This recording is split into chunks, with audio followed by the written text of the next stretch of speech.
Do something dumb, that's an observation. CLT make them need to run. Cut them every trash, CMT for short.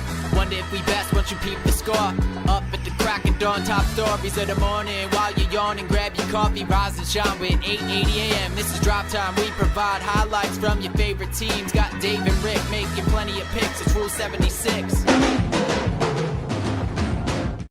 Oh, wakey, eggs and bakey. Gary's a better parent than me, a better husband than me, a better guest getter than me, a better pickleball player than me. He's better than me. You're not wrong. You're listening to DiPietro and Rothenberg on this NBA trade deadline Thursday. I'm Rick DiPietro. I'll promise you guys A-list guests like Gina and Kevin Costner and Tom Brady, and I'll get you nothing. I don't know who we're I'll get you kidding. 0 guests. That sounds just like Dave. My co-host, speaking of which, Dave Rothenberg. Slobbers all over. Slobbering. Our amazing producers, the one and only Perfect Hair, RJ Santillo. Do you wish Berdard a happy birthday? It's his birthday. There is too. no Berdard. That says who? How about very handsome, beautiful Knicks hoodie on today, Raymond the Weapon Santiago. We're going to the Super Bowl! Raymond, when was the last time you went to the Super Bowl?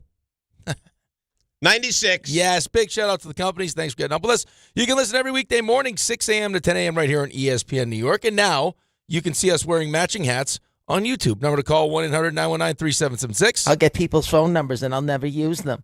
I won't, but you can. We have an unbelievable show planned for you today. All right then, everybody. Yankees, they say different teams. Seems same team to me. 800-919-3776. Bring it. It took double overtime last night, but the Knicks made it 8 in a row. NBA trade deadline is today at 3 p.m. We'll hear from Carlos Mendoza and someone on the afternoon show that apparently hates Dave. Rangers, their retool continues. We got Tim Hasselbeck at 8:30.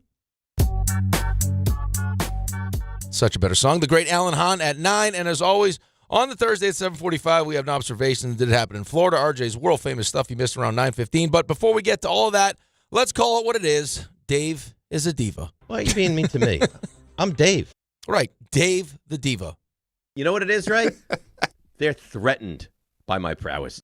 No, you can't take criticism. It was a good start to the show. It was all spurred on by your very average weather. I don't think it was an average weather. It was a downer is what it was. Hi, I'm Dave Rothenberg. Here's a wet blanket. Enjoy. See, that's just good, solid coaching. Somebody I killed mentioned the wood. weather, attacked. I mentioned Matt Miller, 8:30, attacked. CMT. How about you always needing everything to be about you? I could be Dave Pickleball Rothenberg, and it would still be Rickleball Madness. I think you're right.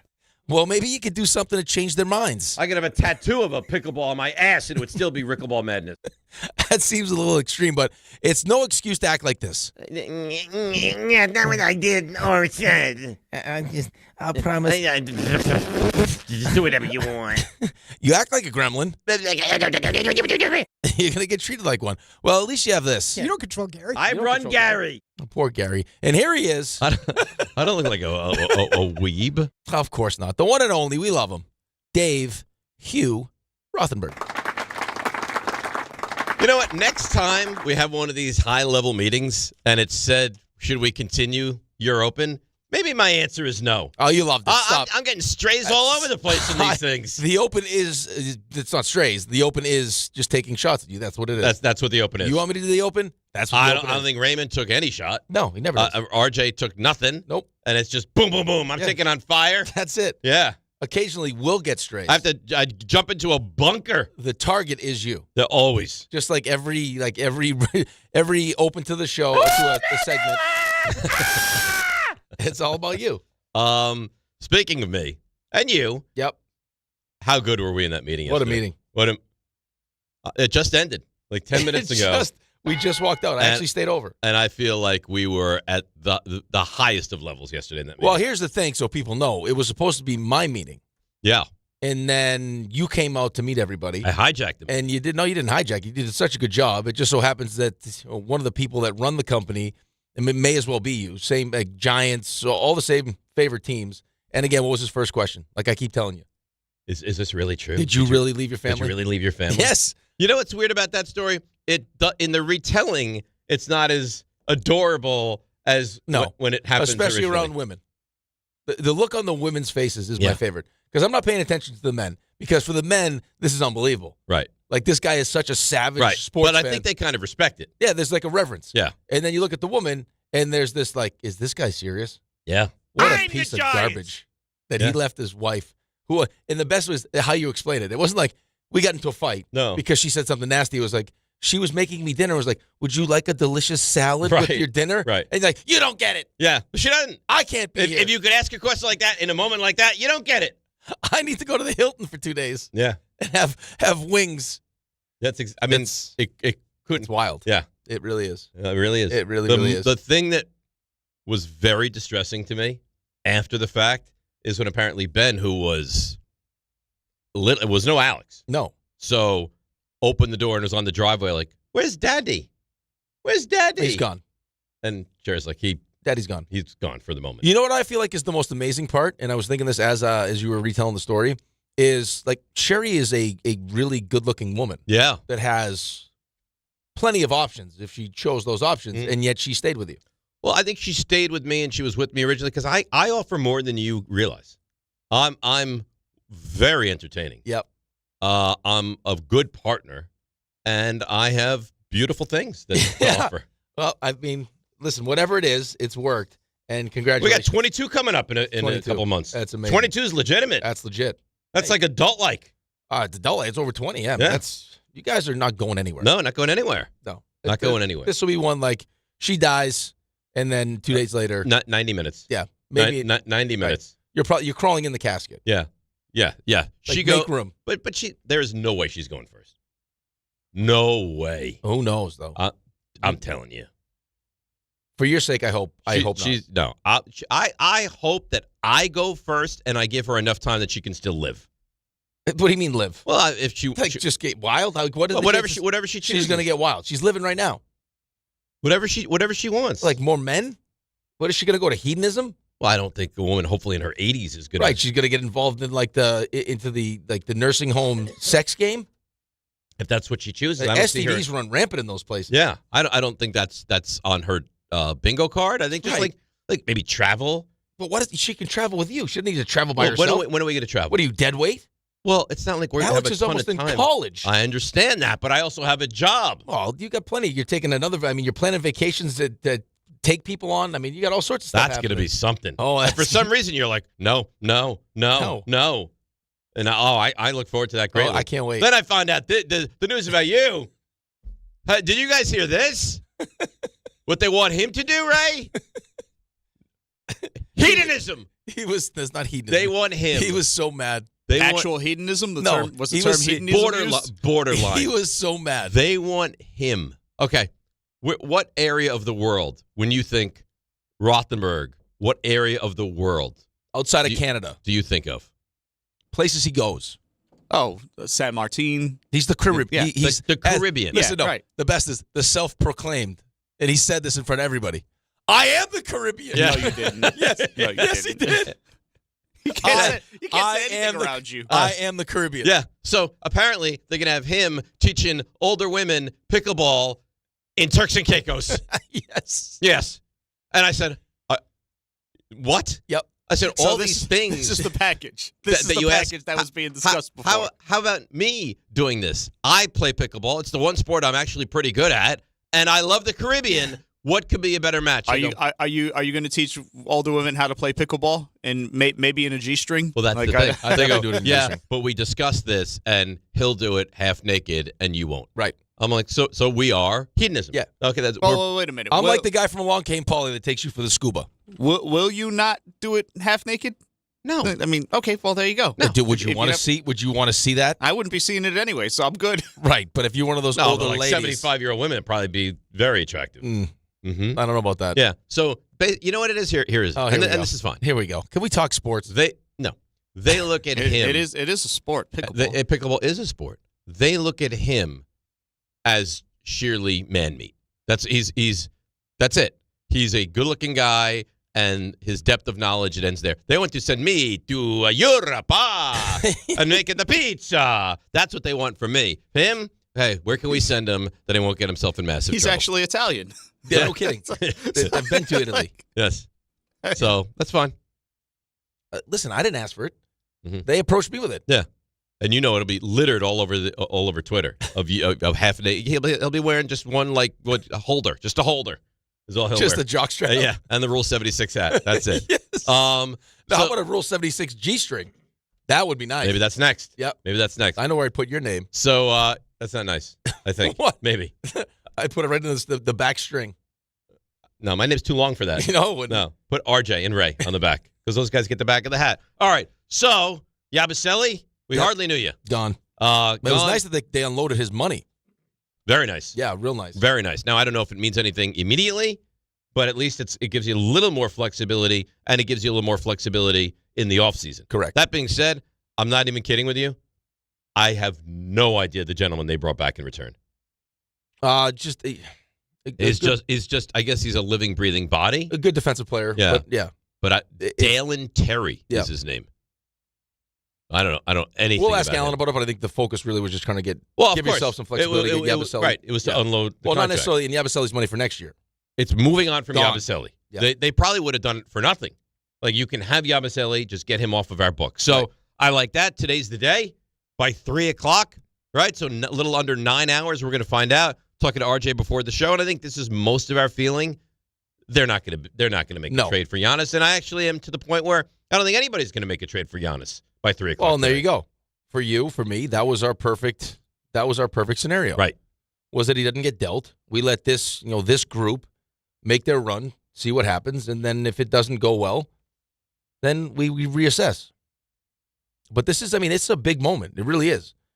The more you talk about it, the more you go back and forth. It's like if this doesn't work, if this is a disappointment, and Giannis goes somewhere else, just like how do you get crushing. How do you get to that next level? I don't know. Okay, so here's the thing. I don't know that you get there the way you're currently constituted.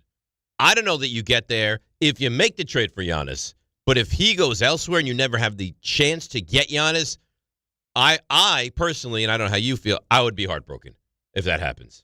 Because he's the one guy that I've circled that I would like to bring in to try to take a swing at this whole thing with. Well, but he's also the one guy that before he even made the Karl Anthony Towns trade was the name to pay attention to. Like we kept hearing that from everybody. Like, hey, keep an eye on Giannis. Yep. As much as he wants to stay, he can tell everybody that he wants to be in Milwaukee and he wants to play for one team. There is a level of frustration he has right now with where the team is headed. One championship is good, but he's not ready to just settle for one championship. He wants to have a legitimate chance to compete. Right. And then I'm sure Leon Rose and the conversations that they're having is like, listen, like, how long can we wait? So what is the plan here? We've done this before. We've been down this road before. It's like, hey, we'll wait for LeBron. And then he chooses someone else. Now what do we do? So we're going to sit here and burn 2 years while Milwaukee tries to figure out what they're doing with Giannis and if he wants to stay. And then what? When I can make the trade for Mikal Bridges, I can make the trade for Karl Anthony Towns. Right. And we can go after this thing now. Right. And they're a very good team. They're a really good team. They're a very good team. They're tied for second in the Eastern Conference. We didn't even get into the game from last night. That was edge of my seat in that game. Yep. That was for me, a thrilling basketball game. It was as close. I think it's fair to say it's as close to a playoff game as you could possibly get in the regular season.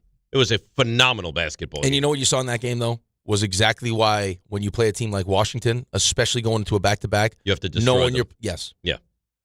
Because at some point, just attrition is going to kick in. When you've played, even when we played the pickleball match, whatever it is, like if you're playing a game where you've got yourself in that kind of, hey, this is different. Yep. It's not the playoffs, but this is we're at home against Denver, statement time, and you amp yourself up. Kind of the excuse they were using after the NBA Cup, right? You get yourself to that level mentally, like there's a letdown, and then how do you get yourself back? Like it's going to take a little bit out of you.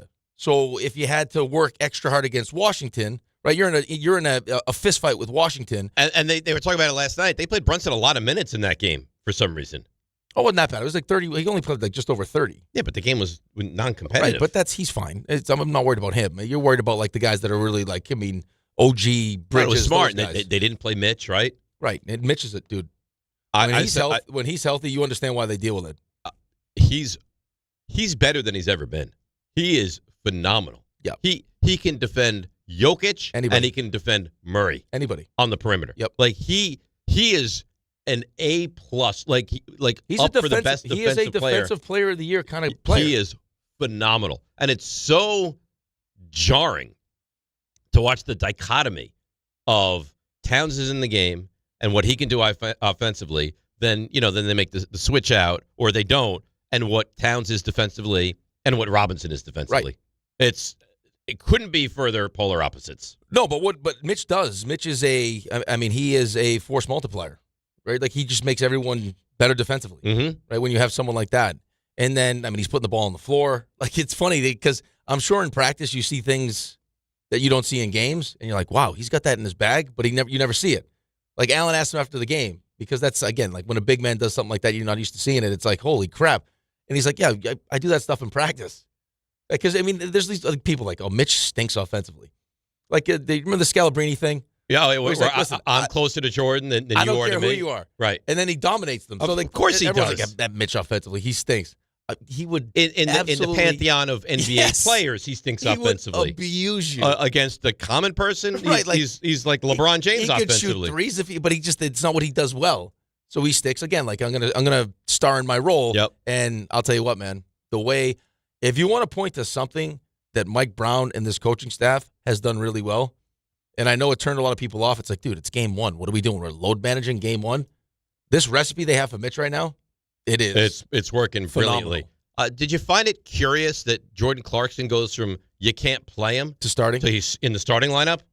I think that's just a matter of how they want Shamet off the bench. Right. They have to find someone to be in that starting role with Hart out. Like how can we limit the disruption to the rotation? I think Shamet's been so good. I think you're right. It's just a little bit weird that the guy goes from you don't play, and instead of like incrementally, okay, now you're gonna come off the bench for 10 minutes. No, you go from you don't play at all. Now you're in the starting lineup. Well, but I think that's the beauty of guys like that. I think that's the luxury of having. You know how I think this is a good way to, and we're not going to get into much baseball. We'll hear from Carlos Mendoza, but like I said to you about the Dodgers compared to everybody else, like that drop off, right? It's like you know who the stars are. So for the Knicks, it's Cat, it's OG, it's Jalen, and then last year's bench, it's like, okay, I got a couple guys, but for the most part, it's like, what am I doing? Like, I'm trying to win games. I know these guys need a rest, but, like, there's such a drop-off when they're off the floor. Like, when you have a guy like Clarkson, he's a legitimately he's a good NBA player, yes. Like, he's one of those ones, like, I can go up and down the lineup with. You know what I mean? Like, for hockey, right? The reason why the Florida Panthers were so good. Brad Marchand, who can play on your first line, your second line, is now your third line guy. So if someone on the first line gets hurt, I can take him from the third line. And, like, Clarkson, the luxury of having someone like that is you can trust that, hey, he's a very capable player. You're going to keep your mouth shut if you're on the bench because I'm not using you. When I do use you, you're going to, you know what I mean? So it's a nice piece to have. And to his credit, like, he was ready. I thought he played well. I thought Shamet's playing really well. Shamet's awesome right now. Jalen has been quiet offensively, second overtime. I mean, he was just him by himself pretty much. Because they fell behind by 2. He made a great bank shot. Then he hit that pull-up big 3. Goes for 42. He was not going to let anyone else. No. It was him. Right. And then to Karl Anthony Towns. Right. We question his toughness sometimes. Takes a shot to the face, gets some stitches, and he's back. So, all in all, like, that's what you want to see. Because, again, the regular season kind of sucks in the NBA. Yeah, especially when you're where the Knicks are. Right. But, we've also gone after them when they play games against Detroit, and it's clear that Detroit's ready and has circled this game as a litmus test, and we didn't. Well, so hopefully they do on Friday. Friday, Sunday. Yeah, let's go. Now, if they were to, I don't know what's after Friday, Sunday, but, you compete Friday, you compete Sunday, and then you take on whoever, and it's a much lesser team, and you kind of go through the motions on that, I can live with that. Yeah, that's fine. But when you're... You got Indiana. Yeah, exactly. But when you're going against these teams, you go out there and compete. You got a nice little stretch here. You're at Detroit, you're at Boston, you're home against the Pacers, you're at Philly, you got Detroit again at home, you got Houston at home. So you got a nice little stretch there. So some good tests. Ray said there's a couple games. Then the All-Star break is next weekend. Last game is next Wednesday against Philly. Yep. Wow. So Ray, you're gonna have real time off. Yeah. Don't know what I'm gonna do with all that time. So the Rangers are on sabbatical, as the NHL is. Right. I mean, do we even need to put the Rangers games on the radio anymore? Well, we've got a game tonight. Then they have the break, and I mean, we're just giving players away now. Did they give them away? Well, he didn't make it easy. No, he had the leverage in the whole situation. Right. It's just, again, I mean, you're talking about one of the great free agent signings. I agree. Ever for that's probably the greatest free agent signing they've ever had. Yeah. Ever. Listen. It also kind of, listen, the reality of him making that decision, because we offered him more money and he wanted to be a Ranger, and how good he was right away for you guys, it definitely sped up what they were trying to do. Yes. right? I mean, it definitely added a little bit of urgency. Like, whoa, well, maybe we do have a chance here. And when you get in that situation, Don was talking about yesterday, you make some decisions that maybe you shouldn't necessarily make because you're chasing after it. And now, once that window closes, it's like, okay, now how do we fix this thing? So what do you, if you're I gotta Drury, tell you, I don't think Drury's been great, listen, but what are you supposed to do? But I got to tell you, for what you got back, and you're paying some of his money also, is when you look at the 2-year extension, it's like, I don't know, is there a chance? I mean, you still got guys here, right? You're paying your goalie $11.5 million bucks. Mm-hmm. Like, is there would he have taken a 2-year extension here at $11 a year? Maybe. I don't know, but Maybe. So I mean, when you give a no move and the guy tells you this is where I'm going and you're desperate to trade him, what are you going to do? you have no choice. Right. So the kid that they got, Is he good? He's a good player. The question about him was his skating, and everything I've read about him. Right, I'm not watching him, but it's something he's really focused on, and it's getting better. Okay. He's a big boy. He's a big boy. As a first-round pick. Right, but I think it speaks to what Chris is trying to build. Like, Panarin is super talented, super skilled. But not tough, Like, and not he wants, dig it out of the corners, right, like, and not Brady Kachuk. Well, where do you need to go in the playoffs to score goals? Dirty, Yeah, in front of the net. You got to get to the middle of the ice. Yep. You can't be a perimeter player. And you know what teams are going to do to Panarin in the playoffs. They're going to beat the hell out of him, and they're going to make it tough to get to the middle of the ice. And that's not what Chris is looking for. And, again, the problem is that people think Chris Drury stinks. Yes. So the hot seat is probably an understatement for where he's at. Yeah, right now. well, you know what? He took a team that was really good, and the expectations this year was that this is going to be a playoff team, and they're the worst team in the Eastern Conference right now. So I understand why people would say that Chris Drury at this moment stinks. Right, but I think the hard part is, right, like if you're gonna sit here and kind of accept the fact that maybe this process was sped up a little bit, and you have a group of players that, a lot of this was just the power play and what a weapon the power play was. You got one of the best goalies in the league. He's my favorite goalie.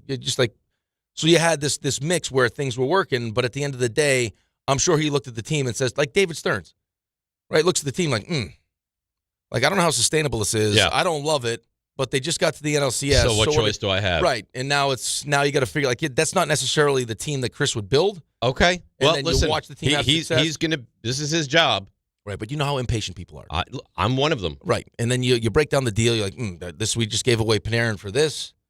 Like, this is not great, and so I understand. I don't even blame him for this deal. I understand the criticism. I don't even blame him for this deal. I Because I understand the feel like he was criticism, backed into the corner. What are you supposed to do? The guy said only the Kings. Right, and how he's handled some of the players. I know you can go. Yeah, the Goodrow deal, the Kreider deal. Not great. Trouba. I know how you can, as a player, I understand it, but I also understand it as a general manager that's looking at this team going, I don't like how these pieces fit. Like, this is not how I want my team. Okay. And you got deals that you can't move, so you're trying to get these guys moved. They don't want to move. It's like, well, what do you do? I mean, Chris was a player, so Chris knows, how a player would be treated. Well, then fix it. And then it messes up the chemistry in the locker room, and the whole thing kind of just is a complete mess. All right, so we have a busy day. We have Tim Hasselbeck, and this is sad, in his final appearance. I know. We're not going to have him again until August, maybe? You know what's happening here, too. What? You know what's going on Monday? BU-BC, Beanpot Final. BC beat Harvard. BU beat Northeastern. Oh, this could be tenuous. All right, so Tim's going to join us at 8:30, break down the Super Bowl, and Alan Hahn, who apparently hates you for some reason, had nasty things to say about me. If you don't defend me, I did nothing. Of course I'll defend you. But I did not. Like RJ said, Hahn hates you, huh? I was like, for what? Right. I did nothing. Whatever it is that I haven't heard is accusing me of, I did not do. I haven't heard it yet. I did not do. I'm just telling you, I haven't heard it yet. All right, so my goal is to avoid confrontation, but if I have to go crazy, I'm not afraid to go crazy. We know that. We understand that. Okay? Here's what I do for you, though. I won't run away from confrontation. I'll jump right into it. To protect you, We'll see. You'd be third man in? I'll be the first man in. Okay. I'll let you just hang out. Okay. So I'll come in berserker style. Berserker? Yeah. Some, I think, good news for the Jets. Yeah. That we'll get into a little bit later as well. A lot going on. Phone lines open. We'll hear from Mendoza. We'll get into the Knicks, the trade deadline. Frank Reich hiring still. 800-919-3776. DNR with you right here on ESPN New York. Finding great candidates to hire can be like, well, trying to find a needle in a haystack. Sure, you can post your job to some job board, but then all you can do is hope the right person comes along, which is why you should try ZipRecruiter for free at ZipRecruiter.com/ESPN. ZipRecruiter doesn't depend on candidates finding you. It finds them for you. Its powerful technology identifies people with the right experience and actively invites them to apply to your job. You get qualified candidates fast. So while other companies might deliver a lot of hay, ZipRecruiter finds you what you're looking for. The needle in the haystack. See why 4 out of 5 employers who post a job on ZipRecruiter get a quality candidate within the first day. ZipRecruiter, the smartest way to hire. And right now, you can try ZipRecruiter for free. That's right, free at ZipRecruiter.com/ESPN. That's ZipRecruiter.com/ESPN. ZipRecruiter.com/ESPN. ZipRecruiter. Hey, football fans, picture this. You bet on your favorite player in the big game to score the first touchdown, but his teammate scores instead. With BetMGM's Second Chance promotion, you'll get your stake back if your first touchdown scorer scores second instead. That's right, bet on any pro football player to score the first touchdown of the big game. If you're right, you win. If your player scores second, you get your stake back in cash. Keep the fun going after the first player crosses the goal line with BetMGM's Second Chance. Try a first TD scorer wager with confidence today. BetMGM. Make it legendary. BetMGM and GameSense remind you to play responsibly. Gambling problem? Call 877-8-HOPE-NY or text HOPE-NY 467-369. See BetMGM.com for terms. 21 plus years of age or older to wager and physically present in New York only. Subject to eligibility requirements. Rewards paid back in unrestricted withdrawable funds. The big game is here, and now you can trade football in all 50 states on Kalshi. New England is currently trading at 34% to beat Seattle. That means a $100 trade pays out $303 with a win. On Kalshi, you're trading against peers in a live market, meaning there's no house. And as the odds change, you can buy in and out of your position all game long. For a limited time, download the Kalshi app and use code BIGGAME to get $10 when you trade 100. KALSHI. Kalshi. Trade on anything. So, should we split the bill? But math is the worst. Not all math, because with New York Lottery's extra multiplier scratch-off games, you can multiply your winnings up to 200 times. Wait, multiply my winnings? Yeah, you take your winnings, then multiply those winnings up to 200 times. So all of my winnings times 200? Yeah, that. Oh. I've always said math's the best. Play for chances to multiply your winnings 30, 50, up to 200 times. Prizes up to $5 million. Please play responsibly. Must be 18 plus. Gambling problem? Call 1-877-8-HOPE-NY or text HOPE-NY. My name is Whitney Allen, and I'm a widow. My husband, Ryan, died. We never thought we'd ever have to use life insurance, but the unexpected happened. With Ethos, signing up was fast and 100% online. You can get a quote in seconds, apply in minutes, and get same-day coverage. No medical exams, and you can get up to $3 million worth of coverage. I'm grateful we were prepared. Get your free quote at ethos.com/game. That's ethos.com/game. Paid spokesperson. Time spent on application may vary. Online health questions required. Empower. Pete's back on the links with all new golf clubs and hopefully less swearing. Dang, sliced it. He worked with Empower to help him get good at money so he can be a little bad. Heads up! Oof. Talent sold separately. Guy said these were slice proof. At least he has money for lessons. Invest well, live a little. Start today at empower.com.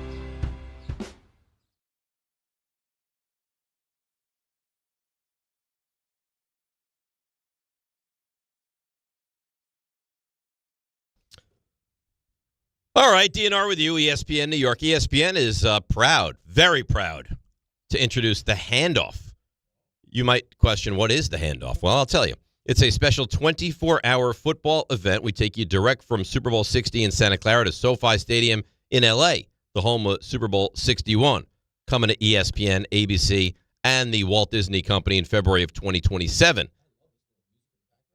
You got to turn your mic on if you want. I thought it was on. The little music in the background is nice. Real nice. The handoff kicks off with SportsCenter and SVP on February the 8th.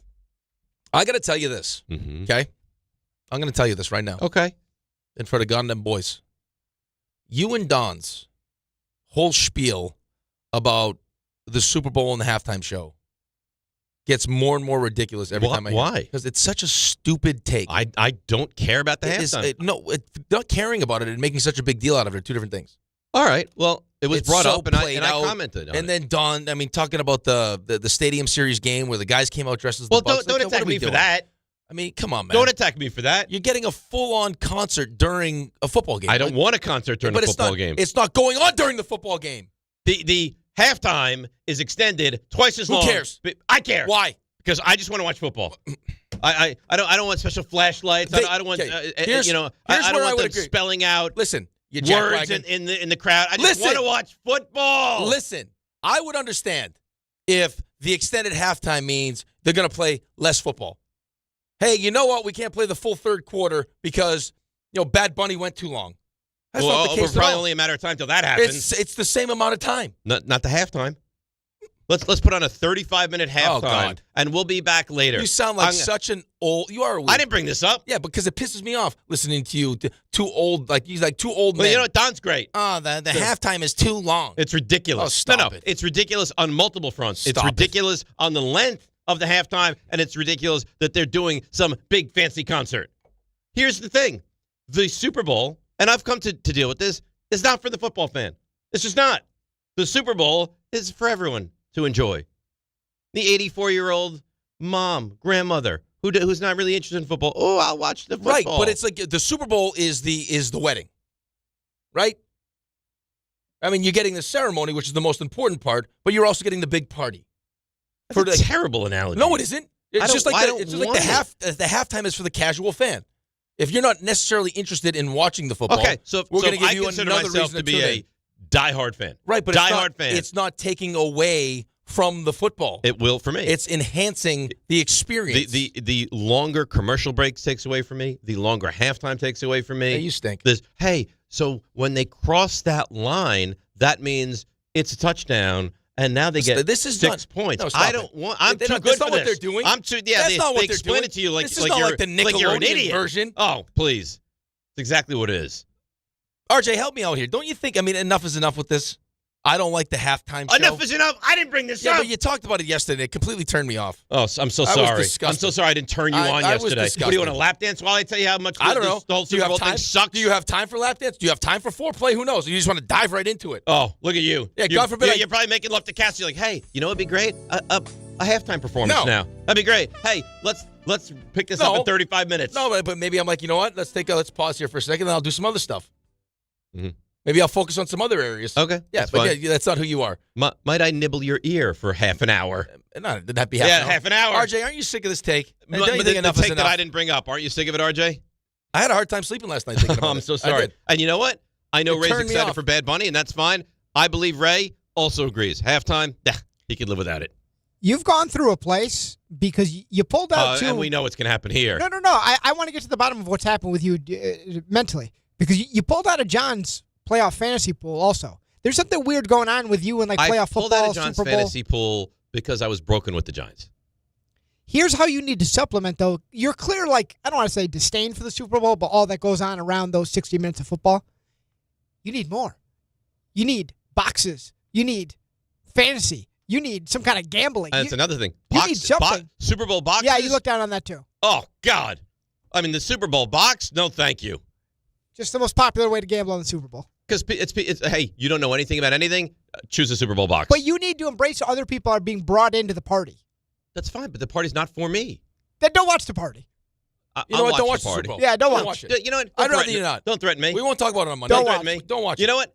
Get Don in here. Take Monday off. Take Monday off. I'm not allowed. Take it off. No, I'm not allowed. No, Contractually, I can't take Monday off. We'll take the Rothenberg approach. We'll come in Monday. We'll talk hockey. You know, how was the Islanders weekend? What the Rangers do? Weather. Right. You know what? Fine. But no, it's not fine. I'll tell you why. Because I am interested in the game. No, I am interested in the actual game. For the other stuff. Because you're a football purist. That's right. Yeah, you're right. You're the problem. You're the problem. I'm the problem. Yep. I am too good for all the shenanigans that go on with the Super Bowl. You're right. Right. I'm too good. You don't believe in inclusivity. That's what you're. I'm very inclusive. No, you're not inclusive at all. You're not football inclusive. No, at all. That's right. You don't want to share. That's right. That's right. Part of understanding this is that's what makes it the Super Bowl, Dave. Like, yes, it's the championship Super Bowl game. won. They had a man with a trumpet. Well, because that's all they had was the man with the trumpet. They barely had color televisions back then. If you're not there on that Thursday when the Titans play the Jags, 100%. If you're not watching the Friday night Brazil game, then don't come calling on Super Bowl Sunday. 100%. I'm football. I don't know. And the Caribbean. I don't know. In the Caribbean. And football in the Caribbean, look out. And he announced it to everybody. And you want to be a presence in the Caribbean, and you don't want to acknowledge the Caribbean Please, aspect I'm in the Caribbean. I'm taking a cab into shady areas. I'm watching the Giants, Raiders. I'm bribing the bartender in a casino. That's football. I don't think that's football. That's football. When you go above and beyond. That's desperation. No. That's what that is. When you leave your family for a few days because your team lost a horrible game, that's football. Those are signs of an unwell man. That's what that is. football. I am football. This. It sounds like psychosis. This what? Is what it sounds like. This what? Yeah. Whatever. Football. Yeah, he's into noises lately. This is football. You know what this is? This is a watered down version. No, it isn't. There's nothing watered down. It's enhanced. No. How is it watered down? It's enhanced. You're a big fake boob guy, too. I don't understand I'm why. not a big fake boob Yeah, guy. you are. No, I'm not. You love him. No, I don't. You should be happy for football. Here's a fine line. This is football's grandest stage. It brings everybody in. Everybody. I want everybody. All the woo in the I'm world. not looking for everybody. There's I don't. no That's woo. why I don't like No woo. watching games with people, RJ. No woo. I once went to a Super Bowl party. I almost ran into a wall. I gotta be, well, what is that? Who's that? Oh, he's got a great looking bottom. No, this is not for me. You should be happy for football. Yeah, he's not. This is the Put thing it on the poll. This is the thing you care most about in the world. This is football going global. Dave. It's their biggest day, and you turn your back on it. I'm not turning my back on it. Yeah, you are. No, I'm not. I'm not turning my back on it. I will be there. Football needs you. But I'm not going to be one of these, what are you doing at 2:30? Oh, it's pregame show 1. No, I'm not doing that. No. Meeting Sam Darnold's third grade teacher? That's not me. No, thank you.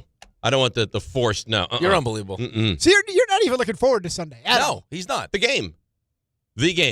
What time's kickoff? 6:18? It's going to be like a job for him to watch this. 6:07.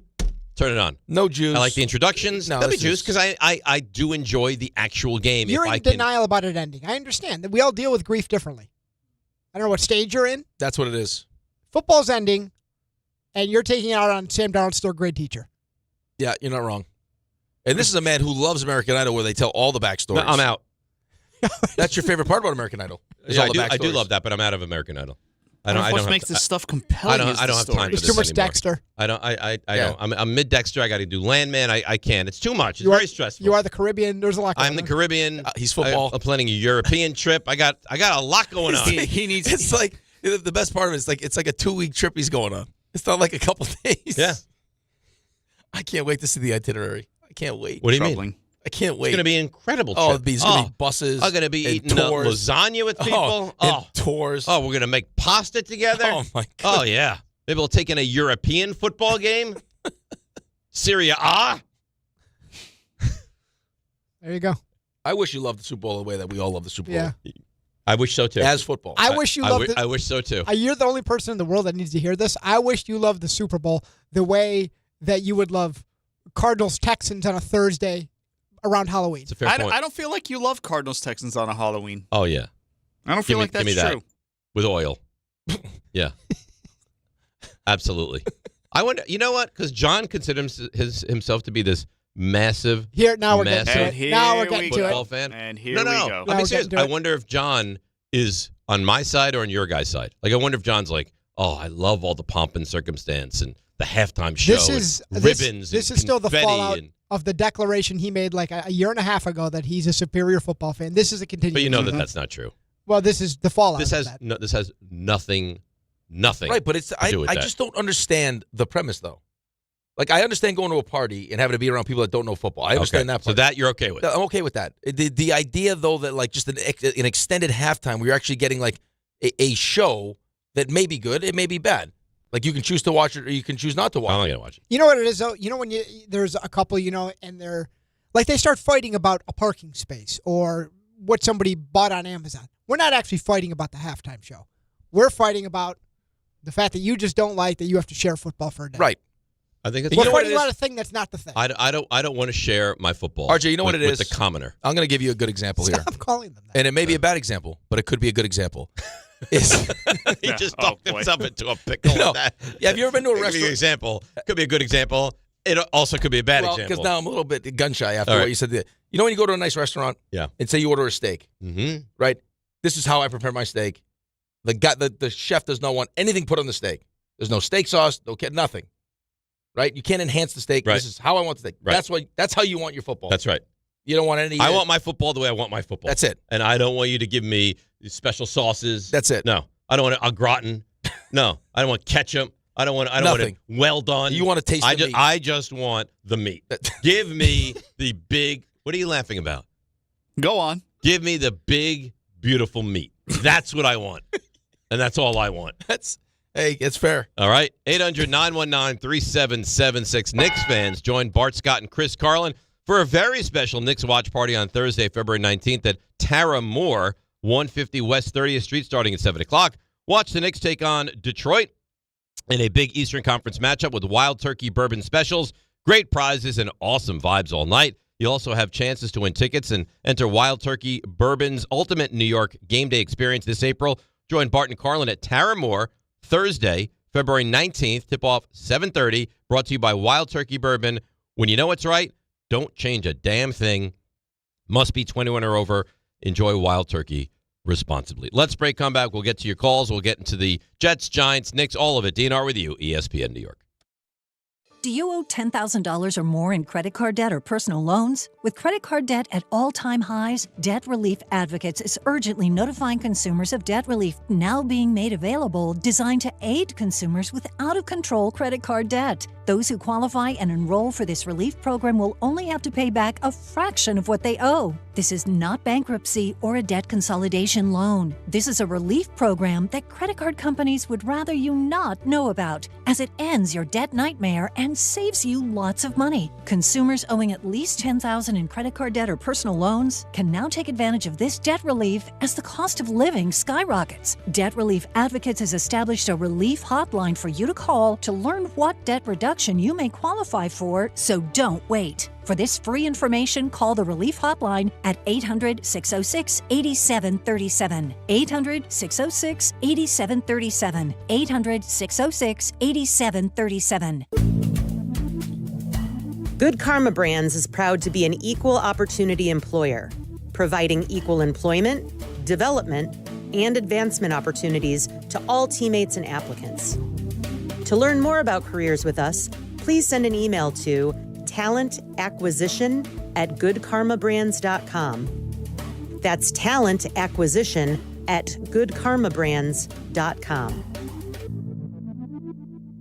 Hey, it's Michael K. I love when I get to talk about PC Richard & Son. This has been my go-to store for years now. They're local, they're family-owned, and they truly care about their customers. And you know, I love to support our local businesses. Always have, and you should too. During their President's Day sale, save big on appliances from all the top brands, up to 40% off. In fact, the more you buy, the more you save, with up to $1,000 in additional savings on qualifying appliances. So do what I do and get to PC Richard & Son today. Free delivery excludes Manhattan. You remember what it feels like to move without thinking about pain? To get up, sit up, walk, work, or live without that constant ache? If neck pain, back pain, joint pain, or sciatica took that away from you, it's time to get it back. I'm Bart Scott. Dr. J. Shaw at Sandwell Pain is the guy you need. Ivy League trained, double board certified, no surgery, no scars, no long recovery, just precise, image-guided, non-surgical treatments designed to get you feeling strong again. With offices in Woodbridge, Livingston, and Inglewood, and most major insurances are accepted, there is no reason to wait. Go to sandwellpain.com. Relief is closer than you think.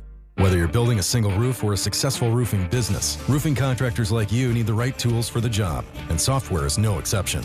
Service Titan is on a mission to be the most powerful software platform for the trades, with purpose-built technology proven to maximize revenue, streamline operations, and deliver 5-star customer experiences. We are taking roofing companies like yours to the next level and beyond. Service Titan. We are built for this. See what we can do for roofers at servicetitan.com.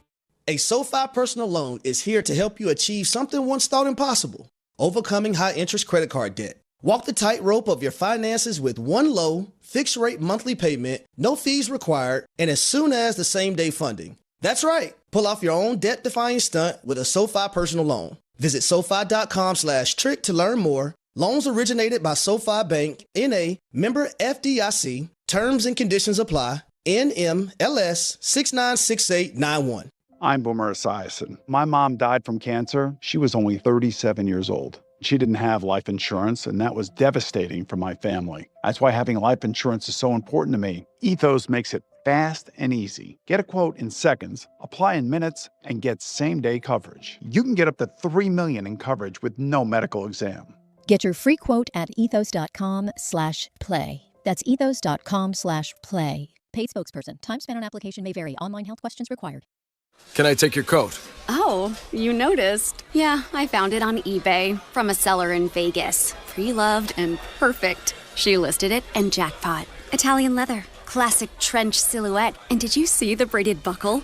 Hang on to your claim ticket. Oh, I'll hang on to this forever. Have you been on eBay? There's so many finds. And I bet that diving watch would sell fast. Just saying. Find what you love, sell what you don't. eBay. Things people love. Step inside the game you love with the NBA app. Tap to watch every game as it's happening. Jalen Brunson does it again! And never miss a moment of the jaw-dropping action. Get closer to the players than anywhere else. Follow the latest schedules, scores, and stats. Keep up with every story from across the league. And with NBA ID, it's all personalized to you. The game lives here. Download today.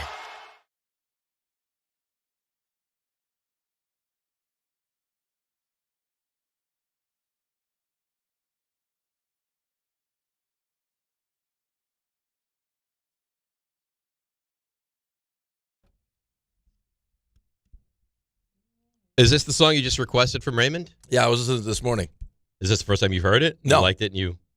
No, I've been meaning to put it on my my playlist. And it came on this morning. Who is this gentleman? This is Thomas Rhett. Thomas Rhett. Yep. Featuring Jordan Davis. Yeah. The Eagle. No. Oh. Not the Eagle, no. Mhm. Although the Eagles do have singers. Oh, yeah? Well, yeah, you've heard their Christmas album. Oh, yeah. That's nice. Mylata's got a beautiful voice. I think it's still in here. The Eagles, you don't have to. I'm Not not going to. Not as good as us singing the Knicks song, but That was good. Close.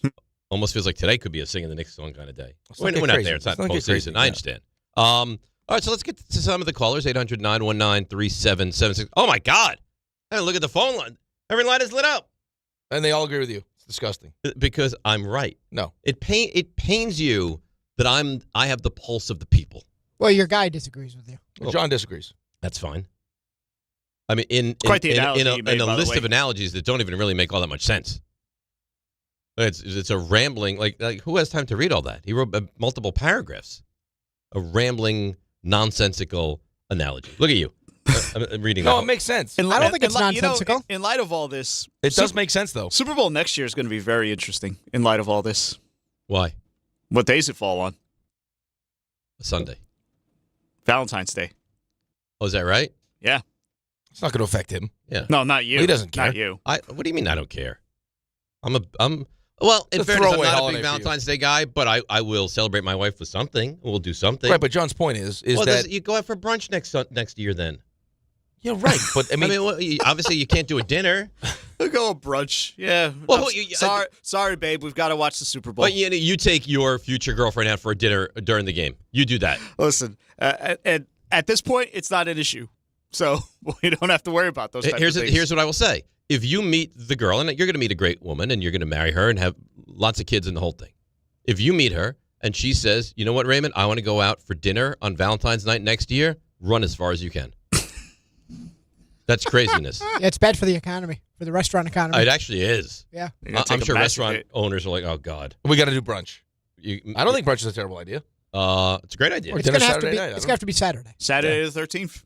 Saturday the 13th. Saturday night. Or the Sunday brunch. I like John's analogy. I don't think it's a terrible analogy. Dave didn't even read it. No, because he doesn't care. Long. It's like paragraphs long. It's like Kelly and I have date nights, and then I don't know. I'm glad that he gets to get out with his wife every Friday. No, but his point is that like on an anniversary, that's really where he steps it up. Dave only made it to the third line. And then there's another one. it's a Follow lot. up. Let's go to Cullum in the Bronx. Cullum, good morning. You're on ESPN New York.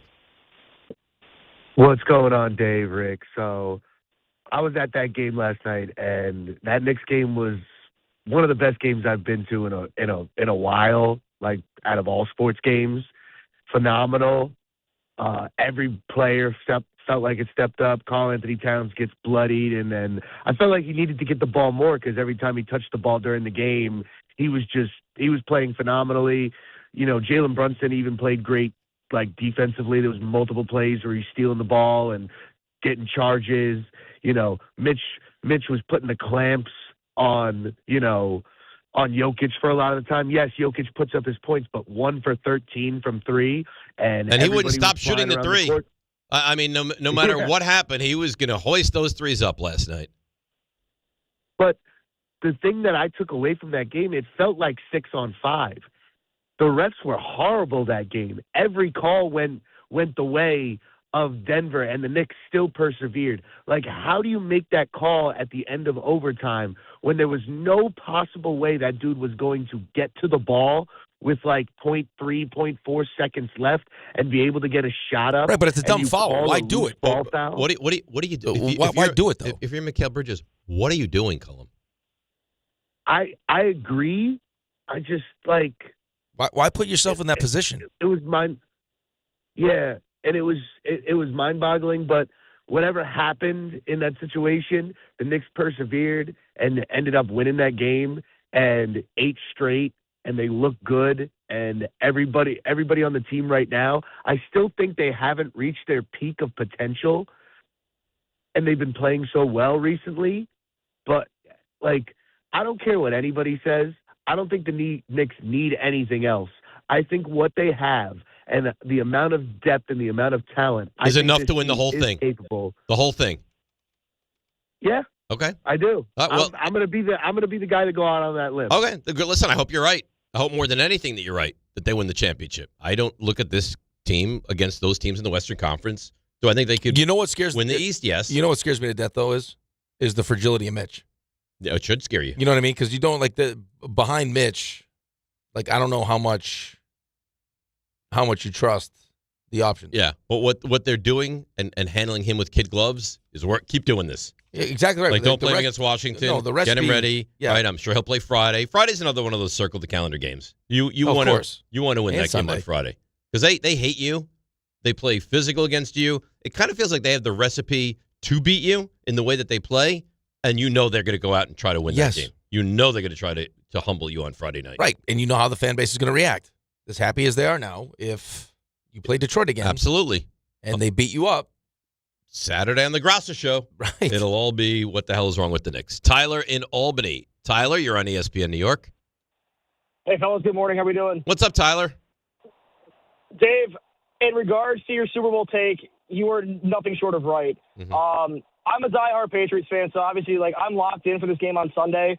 Compared to, Ray and Rick, who have no juice in this game and have yet to see a Super Bowl probably in their lifetime, they obviously feel different about the halftime show compared to you and I.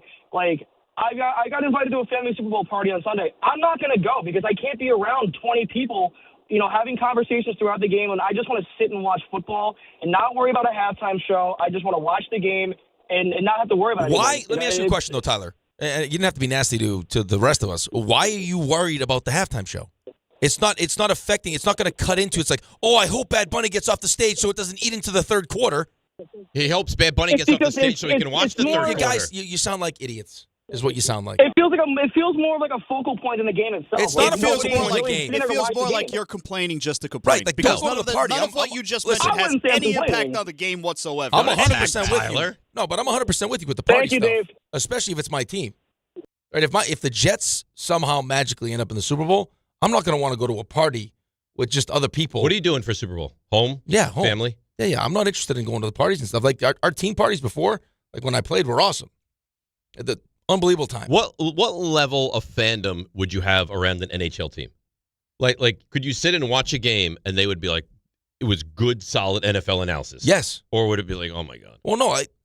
Listen, could it get at times a little bit like, hey, okay, too much talking. Let's watch football. Yeah. But that was just because there was so much going on, right? You'd be watching with the guys, then all of a sudden maybe some of the wives would come over and they'd sit down and they'd watch, and then the talk, you'd be like, okay, this is just, it's overwhelming for me right now. But for the most part, it was just a great time. I mean, let me see what that commercial was great. Right, but if the Jets are in the Super Bowl, I probably have a handful of people that I'm going to want to watch it with, but they're all Jets fans. You would watch that with Jets others? fans. Oh, okay. That I know are like diehard, all in. Raymond, would you do that? Niners in the Cowboys in the Super Bowl? Gross. I'm sorry. It was a slip. Would you watch it with other Cowboys fans or be by yourself? It'd be cool to watch it with other Cowboys Really? fans. I think it'd be great. But, this is a moot point because it's been, as you pointed out at the beginning of the show, 30 years. 30 years. Yeah. Happy anniversary. Thank you. I appreciate that so much. Because either way, I'm going to need some support. Emotional support? Yeah, you're going to be a mess. Like, we'll have to cry together or we'll be celebrating together. You know? The longest 2 weeks of your entire life are from the championship game to the Super Bowl. I wouldn't know. Oh, no, you wouldn't. I'm telling you. It takes forever. Right. But when the Giants beat the Bills, Super Bowl 25, 1 week. The Whitney Houston Super Bowl, the Miss Norwood, only 1 week. So that wasn't as bad. It wasn't nearly as bad. No. The Giants went from San Francisco straight to Tampa.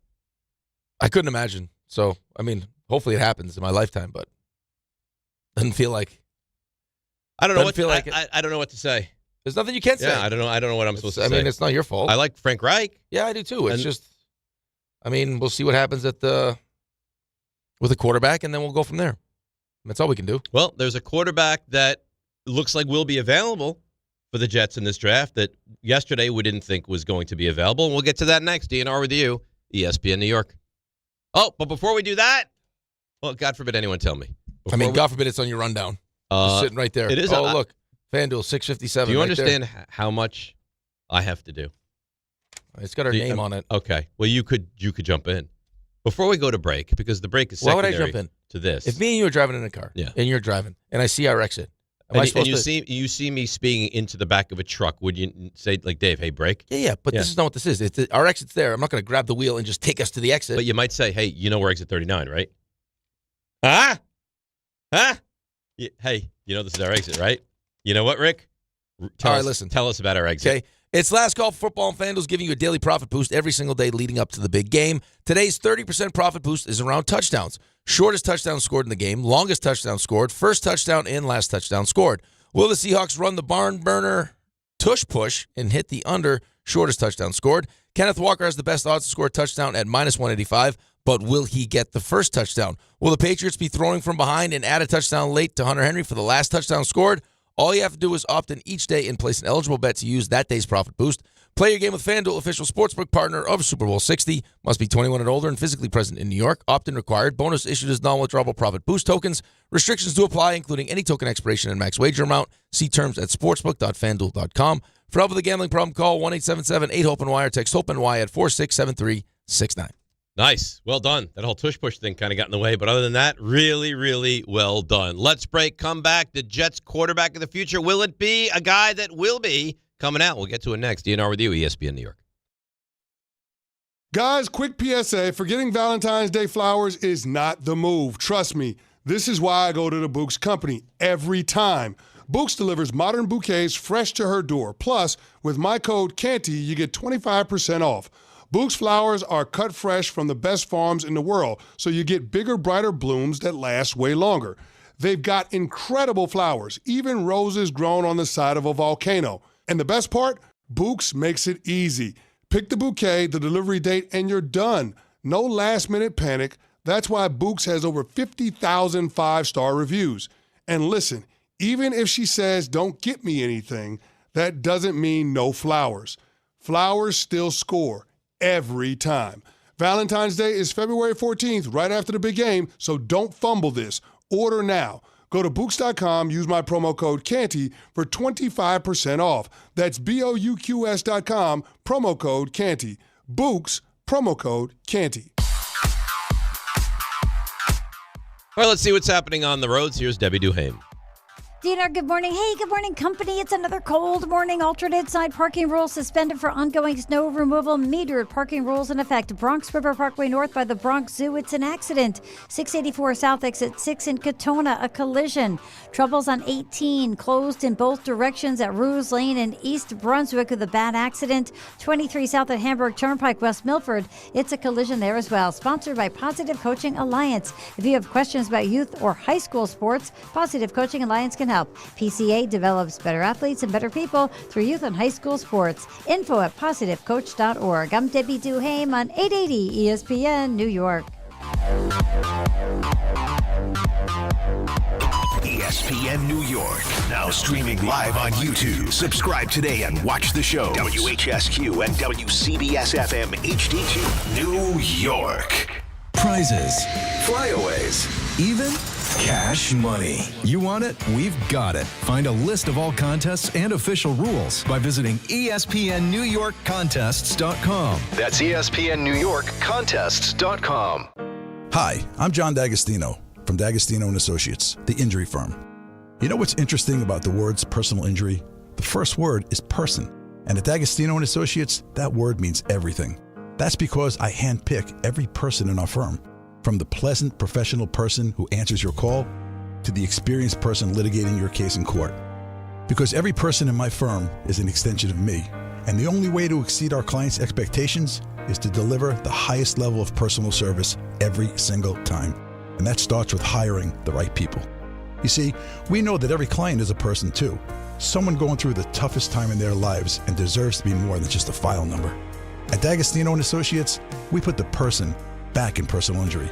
So call 1-800-BITE-BACK. That's 1-800-248-3222 and ask for me, John D'Agostino. And let's talk about your case, person to person.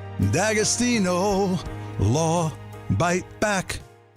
Hey, New York and New Jersey, Boost Mobile has an unlimited talk, text, and data plan that's only $25 a month forever, meaning you'll only ever pay $25 a month for the rest of your life. Who wouldn't want unlimited wireless when it only costs $25 a month forever? If you don't, you must be one of those people who enjoy overpaying for their phone plan. $25 a month forever is truly as good as it gets, so go online and switch now at boostmobile.com. After 30 gigabytes, customers may experience slower speeds. Customers will pay $25 a month as long as they remain active on the Boost Mobile Unlimited plan.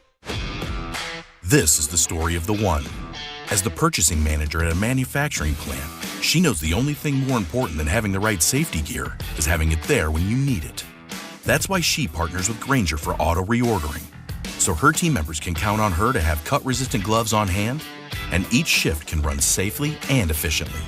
Call 1-800-GRAINGER, click Grainger.com, or just stop by.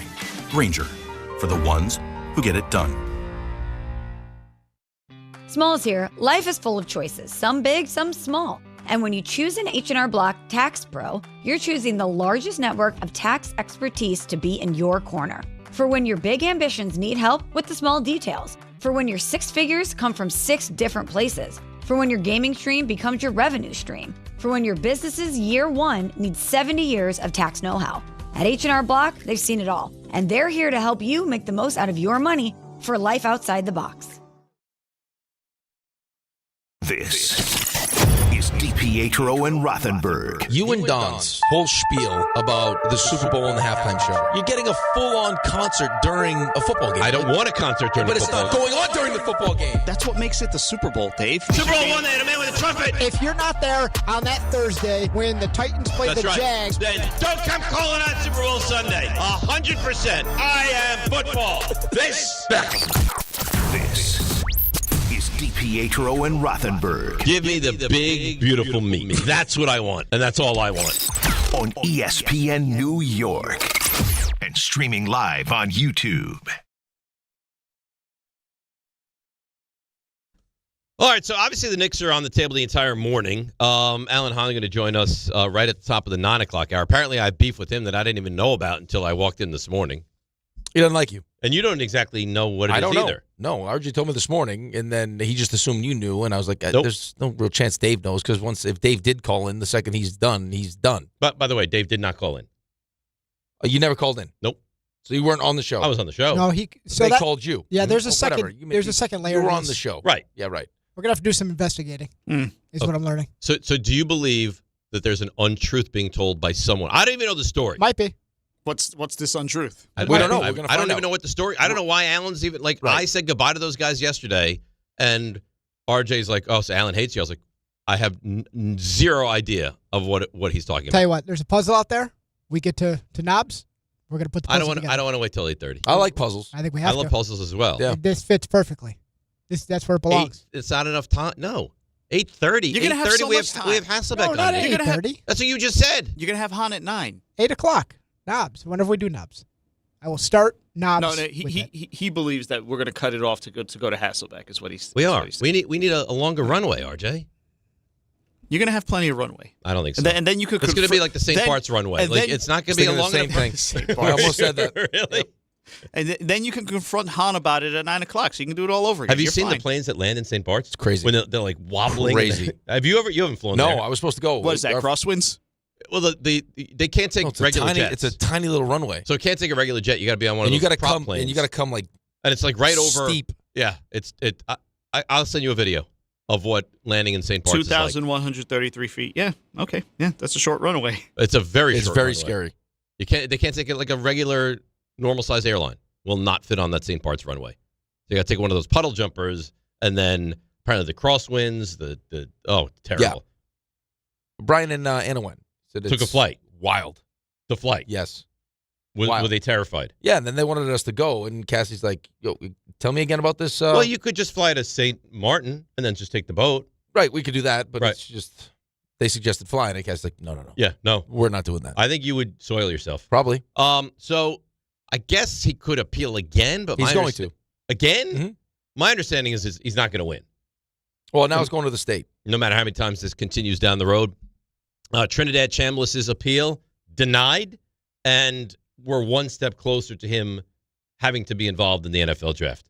It's interesting that so many guys are desperate to get into the draft. He's desperate to stay in college for another season. Right, especially knowing the 2027's class is probably going to be deeper than this class. Right. But he's probably smart enough. buying into himself and thinking, I'm going to be great next year, and then I'll go up the draft rankings, right? Right. I'll get more experience. Mm-hmm. I'll have more games under my belt. So when I do get drafted, I'll be ready. I like him a lot. I do too. But it sounds like, according to Ole Miss, the articles I read this morning, is they're going to take this to the state now. Okay. But here's the thing, though. The timing of this is interesting. Well, when do you have to declare for the draft? I guess NFL teams are under the assumption, are just preparing like he's not going to be in the draft. Like at some point, one of these appeals will go through. He's going to win something? And he's going to win something. And if he does it now, it's like, well, if this thing drags on, say they take this to the state, and now, well, what does that mean for the combine? Does he go to the combine? Like the combine soon, right? In a couple of weeks. I think it's the 12th, right? Right. So, like, what happens now? Does he miss that? What happens if it continues to drag on? Well, now you're talking about potentially the supplemental draft if he misses the draft. So, like, it's just the whole process now. Well, do you think they would expedite the process through the court system? No. They don't care? They don't care. No, they don't care. I mean, the NCAA is saying that he doesn't have the appropriate medical documentation to support the claim. The NCAA is wild, man. It really is. Like, this kid wants to go back to school. It's the Wild West. But then they said, and he made several decisions that seemingly indicated his ability to play that season. Additionally, he had a tremendous 2024 season despite his medical records indicating his condition worsened. It's like, come on, man. What year in college football would this be for him? 6? 7? Well, he had Ferris. Right. And then this. I don't know exactly how many. Do we got guys in the. I mean, the guy in Miami was there for 9 years? No, there's a linebacker in Miami now that's going back for his 8th season right, of but college. I think wasn't last year the tight end, like his ninth year? Yeah, I think he was graduating at like 26 years old. I mean, this would be year 6. Year 6 for Trinidad Chambliss. Interesting. He's trying to force his way back into college football. So far, it's been a no-go. I got to tell you. Right, but tell me, explain to me, though, if, like, this is not going to cost the NCAA any money, right? This is going to be Ole Miss is going to pay for him to come back. What is the negative of him coming back? I guess they look at this, and I'm not saying I agree with this. I guess they look at this and they say, enough is enough. Like, is he worthy of getting another year? I don't know what the criteria is. That's the here's what this is a direct quote. Collegiate sports will become ungovernable if eligibility determinations are instead the result of individual court decisions. It kind of feels like it's already ungovernable, doesn't it? Like right. It's the Wild West and anything goes. Right, but let's call it what it is. College football now is not student athletes, it's pros. Yes. This is the minor league system right. for Carson the NFL. Beck, how'd you do in school this semester? Right. I haven't been to school in 2 years. And it's huge money, it's huge business. You don't think that it's great for college football if Trinidad Chambliss goes back to college football? Of course it is. I think it is good. It's great for them. I think it's good for Ole Miss. Right. Like, so what are we doing? They want to pay him to come back. He wants to come back. Yep. Let him come back. Like, it's not an injury. Like, you're not worried he's going to hurt somebody. Yeah, but you, as a Jets fan, I would think, should not want him to go back. You should want him to come into the draft. No, I know. You can have a crack at him. Listen, absolutely. But I'm just saying, I think I'm taking the other side of this here for a second. Yeah, selfishly, right. That's what I would like that option, of course. Like, who do you like better, Chambliss or Simpson? I like Chambliss a lot better than I like Simpson. I like Chambliss a lot. He actually reminds me of like a young Russell Wilson.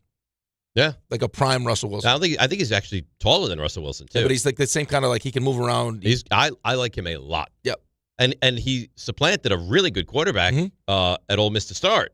And then he was just, you saw what he did against that Miami defense. He played really well against He definitely helped his draft stock, and then people were like, "Oh, why would you go back?" But it's like, if I don't think I'm ready, and the fact that he has the maturity to recognize that, like, I'm not ready. I understand that there's really not a lot of patience at the next level, so I can't step in there and then just try to learn. Like, you know how hard it is to get better, like at the next level. Not playing or playing when you're not ready. When you're not ready, I'm sure it's impossible. Like the amount of mistakes, and then trying to like recover from those mistakes, and then all of a sudden now you lose. You start to lose confidence. It's a mess. Listen, if they were strict all the way through, then it's like we don't give anyone the extra. We have no idea. We don't know why they make any of these decisions. Why this case? Like, you don't have enough documents. Come on, man. Like, what are we doing? Like, none of it makes sense. Like, he's not 35 years old. Like Carson Beck, what years is for him? Dude, you got guys that are already playing professional sports. You get your COVID right, year. But you got professional guys. Guys play professional sports that are coming back to college. Yeah. I got a guy that played in the AHL in the East Coast League in college. I guess there's a guy that was in the NBA that's on the verge of going back to play college basketball. Like, G League is one thing. NBA player. Like, I could understand if it was an injury, like a safety concern. Like, dude, this guy's just too old. He's a man. He's 6'5", 280, and everyone else is, much smaller than that. Like if a kid that's played 20 years old that's trying to come back like to reclass as a sophomore. It's like, oh, come on, man. Like, you're going to kill somebody here. Well, what are we doing? On a separate note, they do that also in high school sports, which is disgusting. But you know what I mean? Like, it's the kid wants to come back. It's good for the sport. You're not paying him. It's not costing you any money. Yeah. It is, and it is good for the sport. It's great for the sport. Yeah. Makes Mississippi relevant. Makes the SEC better. It's a quarterback? Yeah. I don't know. It just doesn't make any sense to me. But for you, it'd be good if he came out. It'd be great for me, but just the NCAA, it's time. Well, it's the whole thing is such a sham. It's time. Let's be done with it. Well, what do you do? Who governs it then? Going back to like some of the rules too, even when I played, like it's just the ridiculousness of it. We can give you a bagel, but we can't give you cream cheese. What? Like, come on. They wouldn't give you a topping? No, it'd be perfect for Ray. Ray would love it. Yeah, he would have flourished. But there were so many stupid rules. Well, that's against the NCAA. Really? Come on, man. It just seems so dumb. It is dumb. It's always been stupid. But why are we fighting this fight? I would love to someone explain to me why this is a big deal. I guess the NCAA feels like he's met his eligibility and he doesn't have any left. I would just love to know why. Right, like, but what's the standard that they make this decision? But we used to be so upset that everyone wanted to leave. Like, everyone was in a rush to leave college. Now we're upset because everyone wants to stay in college. Well, but 7-8 years is a bit much. No, I understand that, but there's already a precedent set. They got 9 years. Right. Like, so why do you allow a 9 and an 8? Right, but you got guys that are playing professional sports already, like professional basketball, that are coming back to college. Like, so this. It doesn't make any sense. It doesn't make any semblance of sense. All right, Giannis will not be here at 3:00 today. In your mind, he's not going to be in studio, no. Or on the Knicks, no. Okay. Will the Knicks make any trade? I'm hoping the Knicks try to add something. Like a piece? Yeah. You okay with Tyler Kolek as your backup point guard? Or would you prefer to get a better backup point guard? Like what, though? Oh, I don't know. Right. Like, how much flexibility do you have now? And what's available? You don't have a lot of flexibility. Like, you're going to go pick up Chris Paul? Lonzo Ball? I don't know. Yeah, I don't know either. That's not the worst thing in the world. Right, but I also know I don't want to necessarily disrupt chemistry. Like, there's a lot that goes into this. Well, if you bring in a Chris Paul, are you disrupting chemistry? Well, there was enough disruption where he wasn't talking to Ty Lue, and they just sent him home. So, yeah. Well, you know how he treats his teammates. You think Cat would flourish with Chris Paul? I don't know. No, he would air Cat him would out. Flourish with or wouldn't flourish with. I just wonder, maybe not. Like, is the core of the Knicks, not Towns, but the other guys, is it tight enough that Chris Paul comes in if he would be? So it's not. So he could fracture. Right, yeah, but he's not attacking those guys. He's attacking the big guys. Yeah. Right. Ty Lue he'll go after. Wouldn't talk to him and sent him home. He's just been home.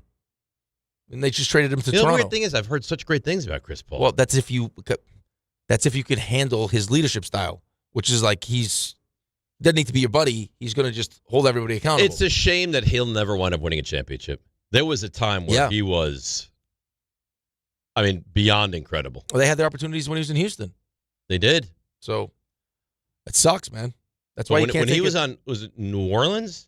That's why you can't take it for granted. Then he was supposed to get traded to the Lakers. They kiboshed that thing. Right. So it's like that got overturned by the NBA. Yeah, like if you get there, man, it could be the only time you ever get there.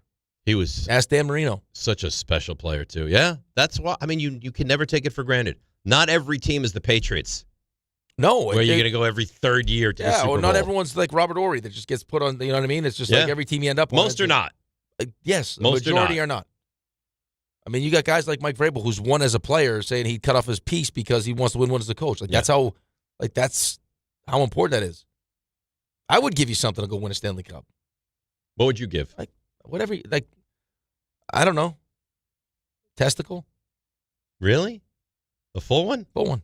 I can't give you half. I guess that's true. Yeah, it would look weird. That would be sharp too. Yeah, right. Yeah. No, I'd give you one. Would you be ugly?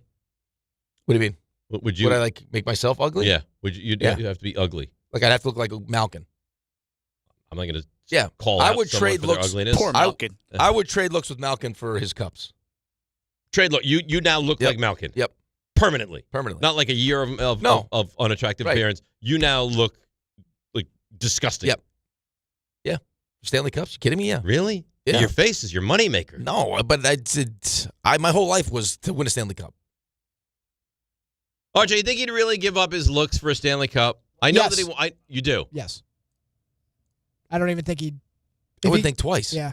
I give up a lot. But what happens if Cassie now doesn't want to be with you because Ooh, that's tough. you don't look like? But Cassie loves him. Yeah, she loves me. But they're already married. But maybe she wouldn't have. Wow. Like we have to go back in time. Wow.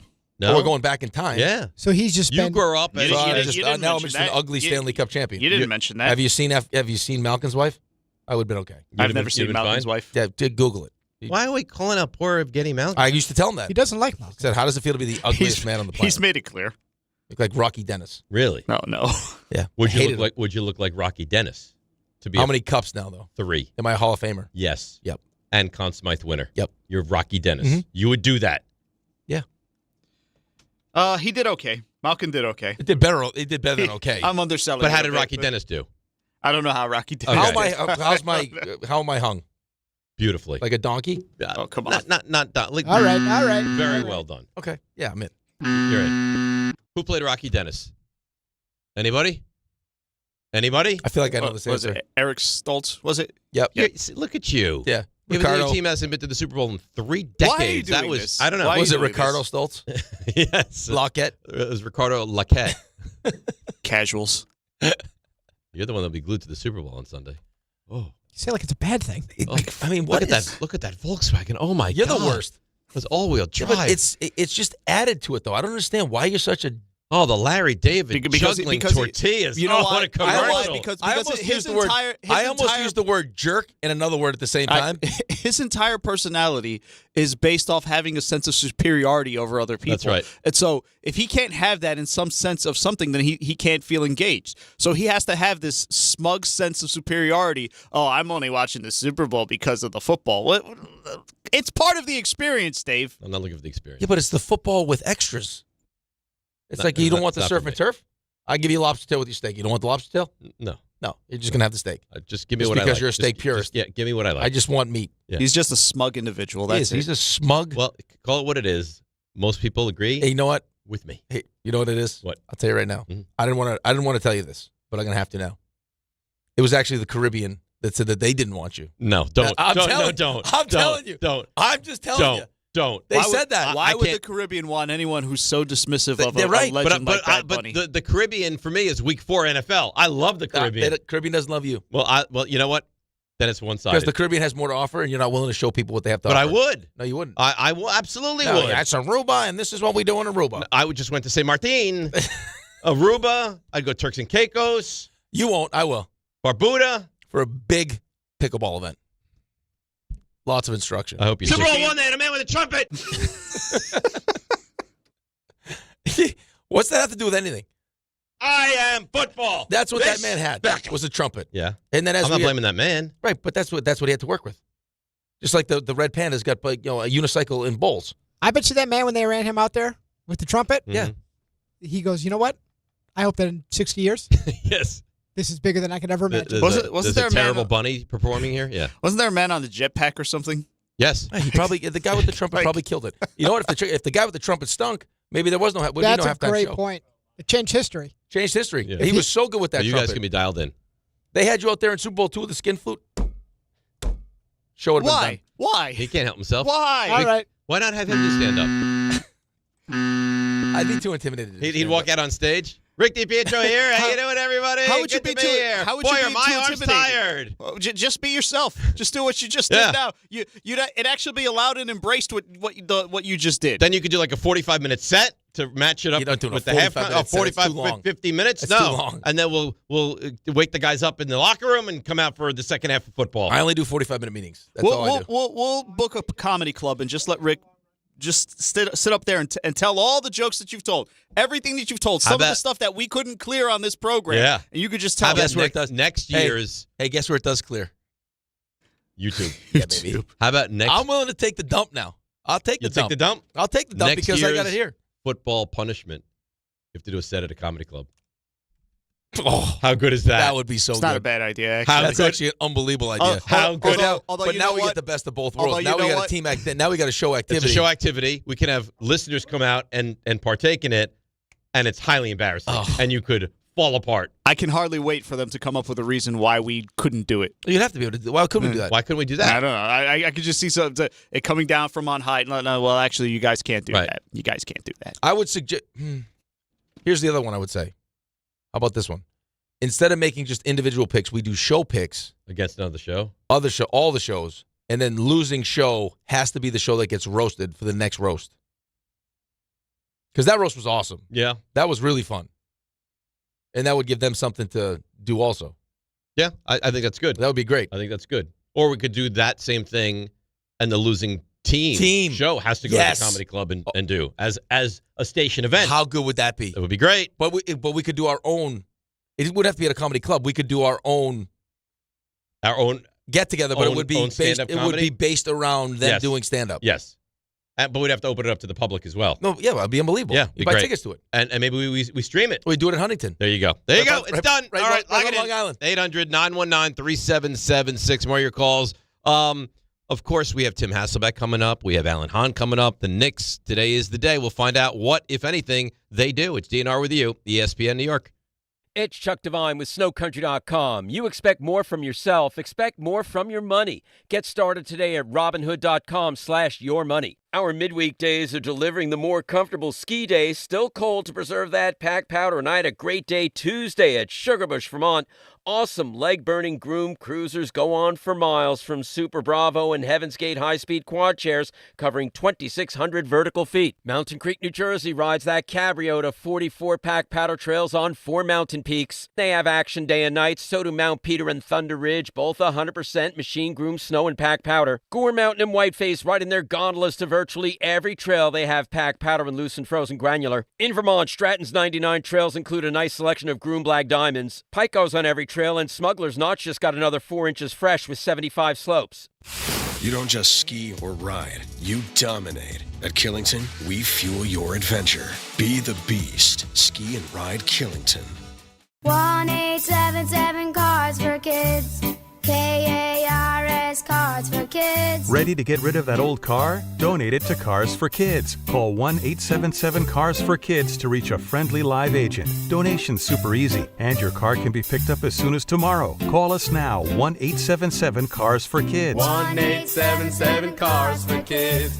Donate your car today. Did you know you can donate real estate too? The big game is here, and now you can trade football in all 50 states on Kalshi. New England is currently trading at 34% to beat Seattle. That means a $100 trade pays out $303 with a win. On Kalshi, you're trading against peers in a live market, meaning there's no house. And as the odds change, you can buy in and out of your position all game long. For a limited time, download the Kalshi app and use code BIGGAME to get $10 when you trade 100. KALSHI. Kalshi. Trade on anything. DraftKings Sportsbook is making every snap, every drive, every moment of Super Bowl 60 count with DraftKings Live Millions. Open the app, opt in, and get your promo token. Place a live bet of $1 or more on the Super Bowl, and you're in. Download the DraftKings Sportsbook app and use code UNSPORTSMANLIKE. That's code UNSPORTSMANLIKE. Bet live for your share of $5 million in prizes with code UNSPORTSMANLIKE. In partnership with DraftKings, the crown is yours. Gambling problem? problem? Call 1-800-GAMBLER. New York, call 877-8-HOPE-NY or text HOPE-NY. Connecticut, call 888-789-7777 or visit ccpg.org. On behalf of Boot Hill Casino in Kansas, wager tax pass-through may apply in Illinois. 21 and over in most states. Void in Ontario. Restrictions apply. No purchase necessary. Opt-in required. Minimum odds minus 500. Prizes either bonus bets or single-use 20% profit boost. Max bet $20 that expire in 30 days. See official rules at sportsbook.draftkings.com/promos for entry period and free method of entry. Sponsored by Crown Gaming, Inc. March the 20th of 2026, there's one place to be. And that place is Pickleball Heaven. Pickleball Heaven. It's a pickleball facility, massive facility, in Medford, New York. We're going to do the show there that day from 6 to 10. Then there's a tournament. And then after we win the tournament, Rick, we'll stay and watch some basketball with the people. Now, the worst part of all this is the name. Listen, I got to participate in Rickleball Madness. What do you want from me? You're a teammate of Rickleball. Yeah, right. You're part of the event. You're the co-headliner. If my name was Dave Pickleball, it would still be Rickleball Madness. I think that's accurate. I don't want this kind of pressure. I would prefer it be named after you. No, you don't. You want all the shine. No, I don't. Call whatever you want. Dave's Pickleball Extravaganza. Sorry, Dave. We're still calling it Rickleball Madness. And it's Friday, March 20th at Pickleball Heaven in Medford, New York. More details coming soon with DiPietro and Rothenberg on ESPN New York.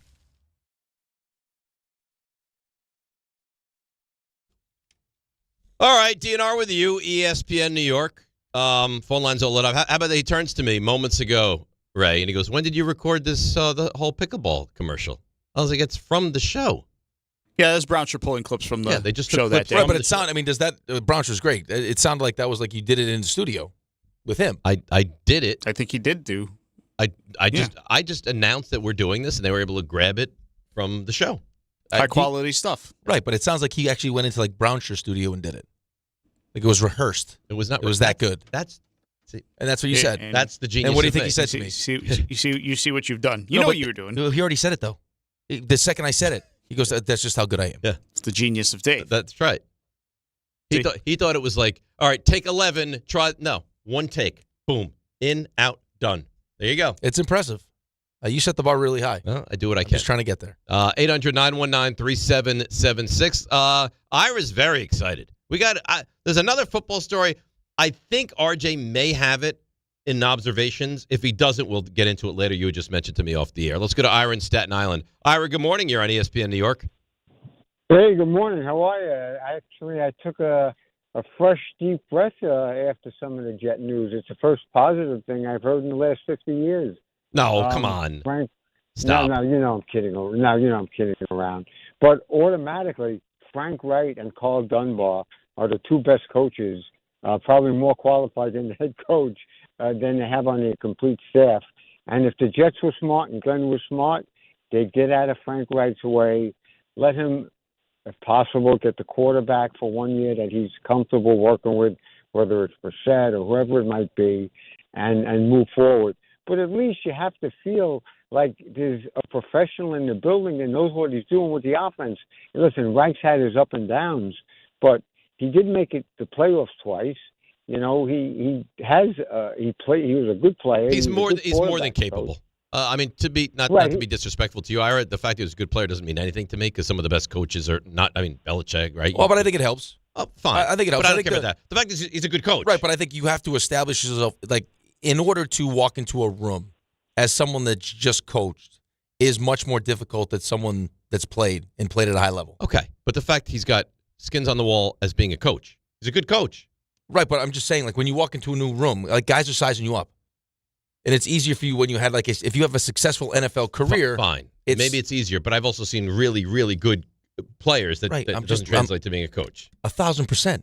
Some of the greatest players of all time are bad coaches. All I'm saying is, it's harder for Ken Hitchcock, who can't skate. Sure. If you happen to be a really good player and you also have proven that you're a good coach, that's the best of both worlds. You're like, initially you get the benefit of the doubt until they realize you just stink as a coach. But I don't think he stinks. I like this. I didn't say he stinks. I'm just saying. I understand what you're saying. Apparently, like, I haven't met him, but from all the people I talked to that know him, he's a great guy. Yes. So this was the appropriate hire. This is what should have happened last year. This is what you should have done on the defensive side of things. This is what you should have done with a head coach. Right, but you could have understood it if you didn't on the defensive side. like where he should have picked the person that had head coaching experience and a track record, is on the offensive side of the ball. Yes. Not the defensive side of the ball, Right. which is your side of the ball. Yeah, but he didn't want to be involved with the defensive side of the Yeah, but even if you didn't, guy can be the OC, but if he can't, like if he's having a hard time, I can help him. I can't help Tanner Engstrand. You know what I mean? Like a give. Well, I wonder how bad Engstrand How would you have was. done it? How would I have done it? You're a defensive coordinator. Yeah, of course. I would be involved in the defense and hire a less experienced defensive guy and a better offensive guy. Right. Yeah, of course. Right. But they did no favors to Engstrand either, by the way. No. They did no favors to him. Like the idea of Justin Fields stepping into this offense, even if the offensive line was better for him, is just it wasn't enough around him. The plan in the first place stunk. All right. So you're assuming they're going to get a young quarterback, correct? They're going to draft the quarterback. Okay, yeah. whether it's Chambliss, if he comes out, if it's Simpson, if it's Beck, like someone is going to land on the Jets, right? Okay. So of the Murray, Mariota, Malik Willis, Jacoby Brissett, Kirk Cousins, which one, at this moment, you could change your mind as we move forward, which one intrigues you the most right now? What intrigues me the most? I think it's less about what intrigues me the most than what's going to intrigue Frank the most. Well, I got to imagine that Frank has a pretty good idea what they're going to do, or a plan as to what they're going to do with the quarterback. Yes, and how they exact that plan. But I'm just saying, right? Carson Wentz is coming back from shoulder surgery, so they just take him off the table. I don't think that Kyler Murray is a great fit either, just because there's durability concerns, there's work ethic concerns. Like this, like he's not the kind of leader I'm looking for, especially now with this current state of the Jets. I agree. And I don't think he's the right guy to transition from with a young quarterback, because he wants to be a starting quarterback. So, like, is he going to go out of his way to help Ty Simpson or whoever it is? No, he's not. Now, remember, Kirk Cousins doesn't sound like he's great with that either, although I think it's pretty obvious that he's on the tail end of his career. Right, but I think that was also, hey, we just gave you $100 million, and then all of a sudden, out of nowhere, drafted a quarterback. All right, so who's the guy? I agree with you. Murray, no. I think it's probably going to be, like, I could see Brissett. I think Brissett is that would make sense. I mean, you watched him play with Arizona last year. He was good. Right. I mean, that would make sense. Kirk Cousins would make sense. Mariota? Listen, I like Mariota. Yeah. Right, and I think that, I mean, the relationship he would have, whoever the quarterback is, I think would be important for that young quarterback. And then even like a name like Mac Jones could potentially make sense. You have to trade for him, but... And Brissett, too, I think, is under contract as well. Yeah, but you got, I mean... yes. What do you have to trade? You're not trading first-round picks for those guys. No. So would you trade a third for Jacoby Brissett? Yeah, like a third or fourth. Yeah. Well, why wouldn't you? And you're flush with draft picks. You need someone to stabilize this thing. You need a competent quarterback. Right. Jacoby Brissett is a competent quarterback. Is he going to win you a Super Bowl? Of course not. Can he be competent and play well, that you're not an embarrassment? You need to do what the Giants did. Yes.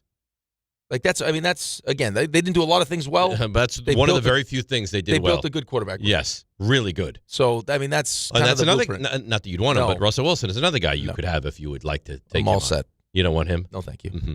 Let's go to Ian in Asbury. Ian, you're on ESPN New York. Hey, good morning, boys. How we doing? What's up, Ian? All right, before I get to my point, Rick, I have to ask you, because on the YouTube stream, I always see you do it. When you get your coffee and you, like, throw your head back, are you just mixing your coffee? Yep. What do you call that? What do we call it? The tornado. The tornado, yeah. Yeah, well, because they don't mix it. Tornado. Right. But it's so funny. I guess that's the best way to do it. It looks hysterical. Keep doing it. No, we've made fun of him for years. Before we were on TV, we're like, what are you doing? It's like, it's the tornado, yeah.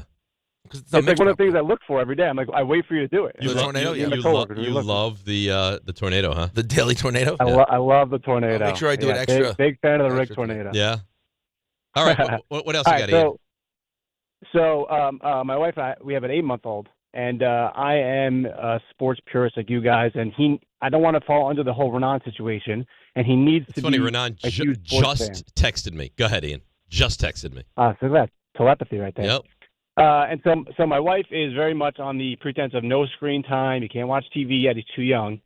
And I'm a Bengals fan, and that's my team. And he needs to be a maniacal sports fan. So I'm curious what you guys did and the timing, and maybe RJ will be a little more pertinent to this, being that he's got a young one. But when can I get him fully into watching the games with me to make sure that he's a fan? I don't.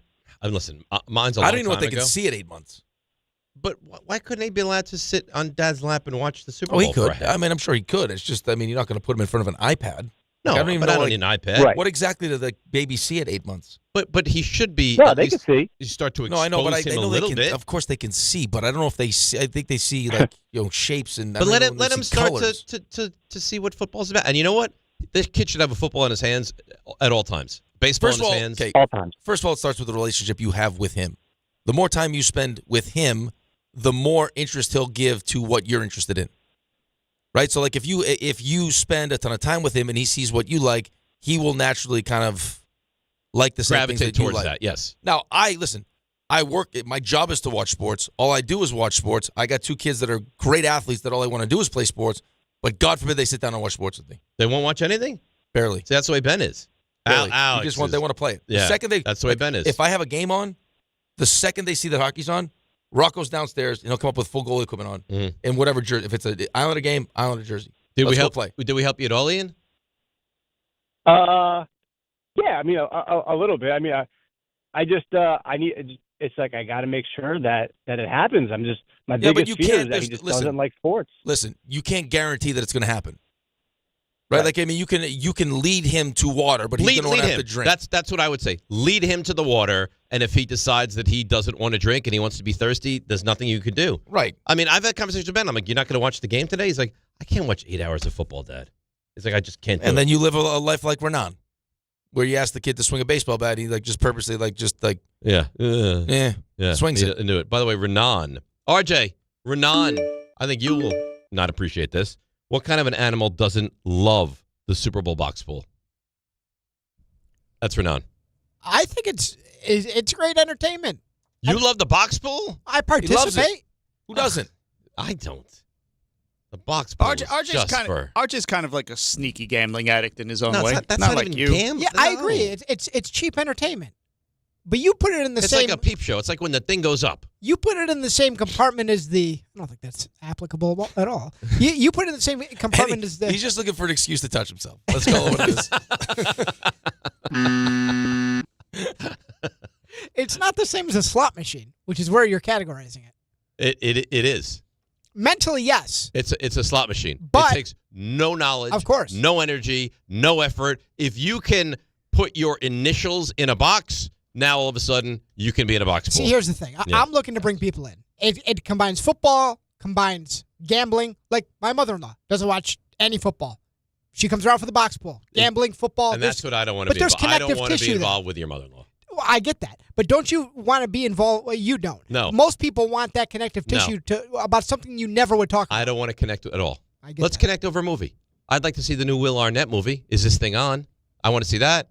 I still haven't seen Marty Supreme. I want to see that. Ray I'm watching nailed Dexter. it. I have plenty of things I'd like to Ray connect with people on. The psychoanalysis of you, and that you are a purist, and that if you're forced to share not even the stage, you don't even want that person in the arena with you. Nope. And this is what we get. That's right. I don't like it. Well, sorry. I mean, it's what you are, but. I mean, enjoy your box pool. Yeah, there's nothing we can do about it. Right. Enjoy your box pool. You stop saying that? Why? Because you're talking about buckets and slots. It's too much for me. No. You can't You're going to put me on tilt. I'm just trying to say it. Where you're really missing out and where I'm truly disappointed in you is that you quit the playoff fantasy league. It's embarrassing. Disappointing for you. Really. Because you're not getting back in now. You're out. Yeah, like I care. Maybe Listen, don't blame me. That was a bridge too far, I think. Blame the Giants. You were in a dark place. The Giants killed that. I agree with you. You were in a dark place. Had the Giants lost one of their final 2 games, you'd be in. I'd be in that. I'd have the number 1 pick. I'd have John Harbaugh. I'd be living in a lap of luxury. But that's why I'm disappointed in you. I think you acted too swiftly, and I think it's something you'll regret down the road. Maybe as a friend, you should have said, you know what, Dave? I think you're making a. I did. I'm pretty sure he did. Off the air, I did. I said, I'm disappointed in you. What are you doing? And what'd I say? You said, I think you said, I think your quote exactly was, who cares? I think you're probably right. Which is sad. All right, let's take a break. We'll come back. RJ's going to tell us why there's a rift and an anger between Hahn and me. 800-919-3776. We got Knobservations. We have Did It Happen in Florida? We have Hasselbeck. We have Hahn, which I guess could get contentious. It's DNR with you, ESPN New York. At Uline, they know going the extra mile takes hard work. For companies pushing to go further, Uline will go the distance with you. 24/7, they answer the phone to get you the shipping and industrial supplies you need. Business can move fast. Unexpected large orders, adverse weather, new safety guidelines, and changing economic trends. Uline works hard keeping 41,000 items ready to ship, minimizing detours on your way to the extra mile. Visit uline.com. It's last call for football, and FanDuel is giving you a daily profit boost every single day leading up to the big game. Today's 30% profit boost is around touchdowns. Shortest touchdown scored in the game. Longest touchdown scored. First touchdown and last touchdown scored. Will the Seahawks run the barn burner tush push and hit the under shortest touchdown scored? Kenneth Walker has the best odds to score a touchdown at -185, but will he get the first touchdown? Will the Patriots be throwing from behind and add a touchdown late to Hunter Henry for the last touchdown scored? All you have to do is opt in each day and place an eligible bet to use that day's profit boost. Play your game with FanDuel, official sportsbook partner of Super Bowl 60. Must be 21 and older and physically present in New York. Opt-in required. Bonus issued as non-withdrawable profit boost tokens. Restrictions do apply, including any token expiration and max wager amount. See terms at sportsbook.fanduel.com. For help with a gambling problem, call 1-877-8-HOPE-NY or text HOPE-NY at 467369.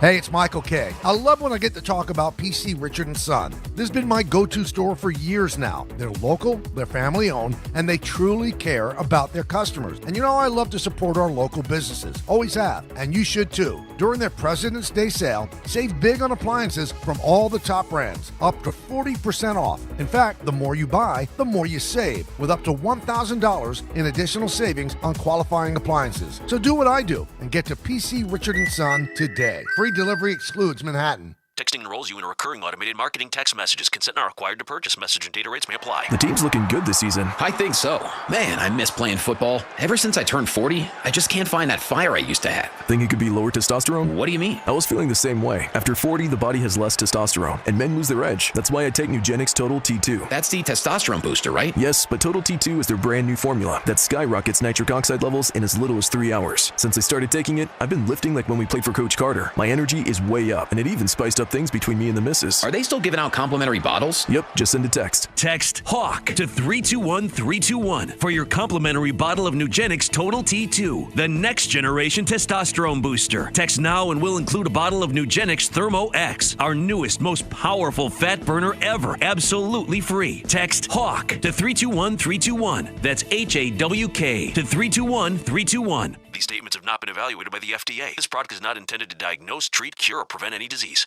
The post-career day press conference, brought to you by Progressive. Anthony, can you tell us what happened during career day? I'm a biomedical researcher. The kids just weren't impressed. How did you feel when your son called in the backup? Embarrassed, and I knew it would be a fireman. It's always a fireman. It's cliche, but a crowd favorite. He had an axe and everything. I can't compete with that. And will the fireman be helping your son with his science fair project? Hope not. I'm literally a scientist. Like it or not, sometimes you need a backup. That's why there's Progressive to protect your home and auto. Progressive Casualty Insurance Company affiliates and other insurers. Not available in all states or situations. Okay, guys, quick PSA. Forgetting Valentine's Day flowers is not the move. Get it right this year. Send farm fresh flowers from the Books Company. And right now, get 25% off with code CANTY. Books flowers are cut fresh, so you get bigger, brighter blooms that last way longer. And it's easy. Pick the bouquet, the delivery date, and you're done. Valentine's Day is February 14th, right after the big game, so order now. Go to Books.com and use code CANTY for 25% off. That's BOUQS.com. NBA fans don't just watch the game, they live it. So stream like you're courtside with NBA League Pass, your ticket to all the action. Watch your favorite team shine and catch the league's brightest stars and rising stars at the same time with multi-view on your favorite devices. From the plays you can't believe to the most live games and the drama that comes with it. If it happens on the court, it's happening on NBA League Pass. Only select out-of-market games available. Blackout restrictions apply. Additional charges and other conditions may apply. Visit NBA.com/subscriber agreement for full terms and conditions.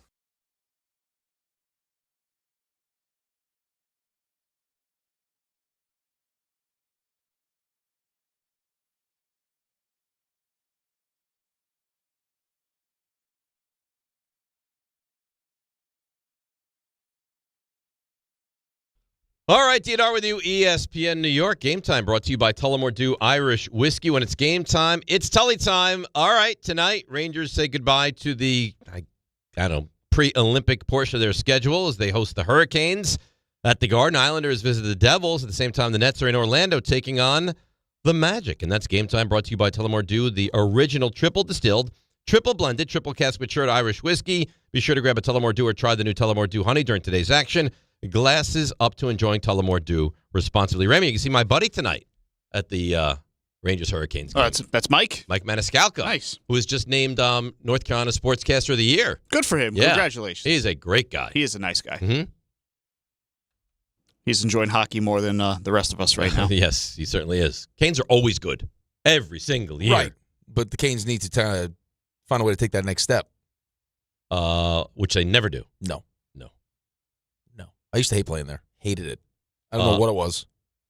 Just for whatever reason. And they have like this crowd that's crazy and frenetic and doesn't know it was wild. Just they don't know about that. what the hell's going on. Doesn't matter. They're but loud. they scream. They're loud. Very loud. Right. And then that walk to the locker room, it's locker room stinks. It's just, ugh. I remember standing out because I would have to do interviews in the locker room, so we would wait outside the locker room for the game to end. I've been in a lot of arenas.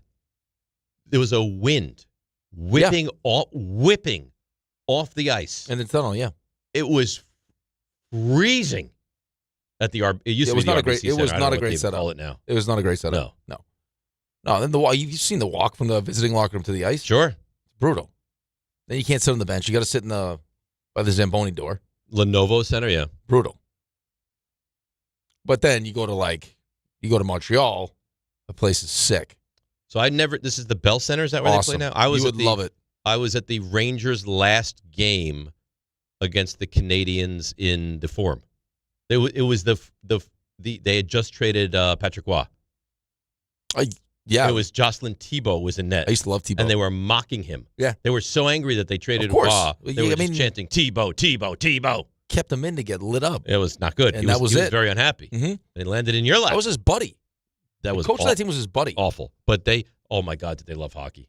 Oh my God. In Montreal, everything about it. City's awesome. The arena's awesome. Hot dogs delicious. Oh. And you know, that's Canada for you. No, that's Canada. Didn't change my mind about Canada. Montreal is a great city. The coolest part about that place, though, was for us, you go to a pregame skate. It's like you're just pregame skating. You're getting out of there. You're going to eat lunch. Nap, the whole thing. Pregame skate up at the Bell. It's like 150 people, just to watch pregame skate. So because for us it was such an experience. So we drove up and it was great, and we get to the arena like 5:40. Because it's packed. Forum, right? There must have been 8,000 people. What gets to the Garden or UBS at 5:40? It'd be like 75 people. No. It's like it's religion. It's religion. It's a huge deal there. Yeah, and Marty's doing a good job.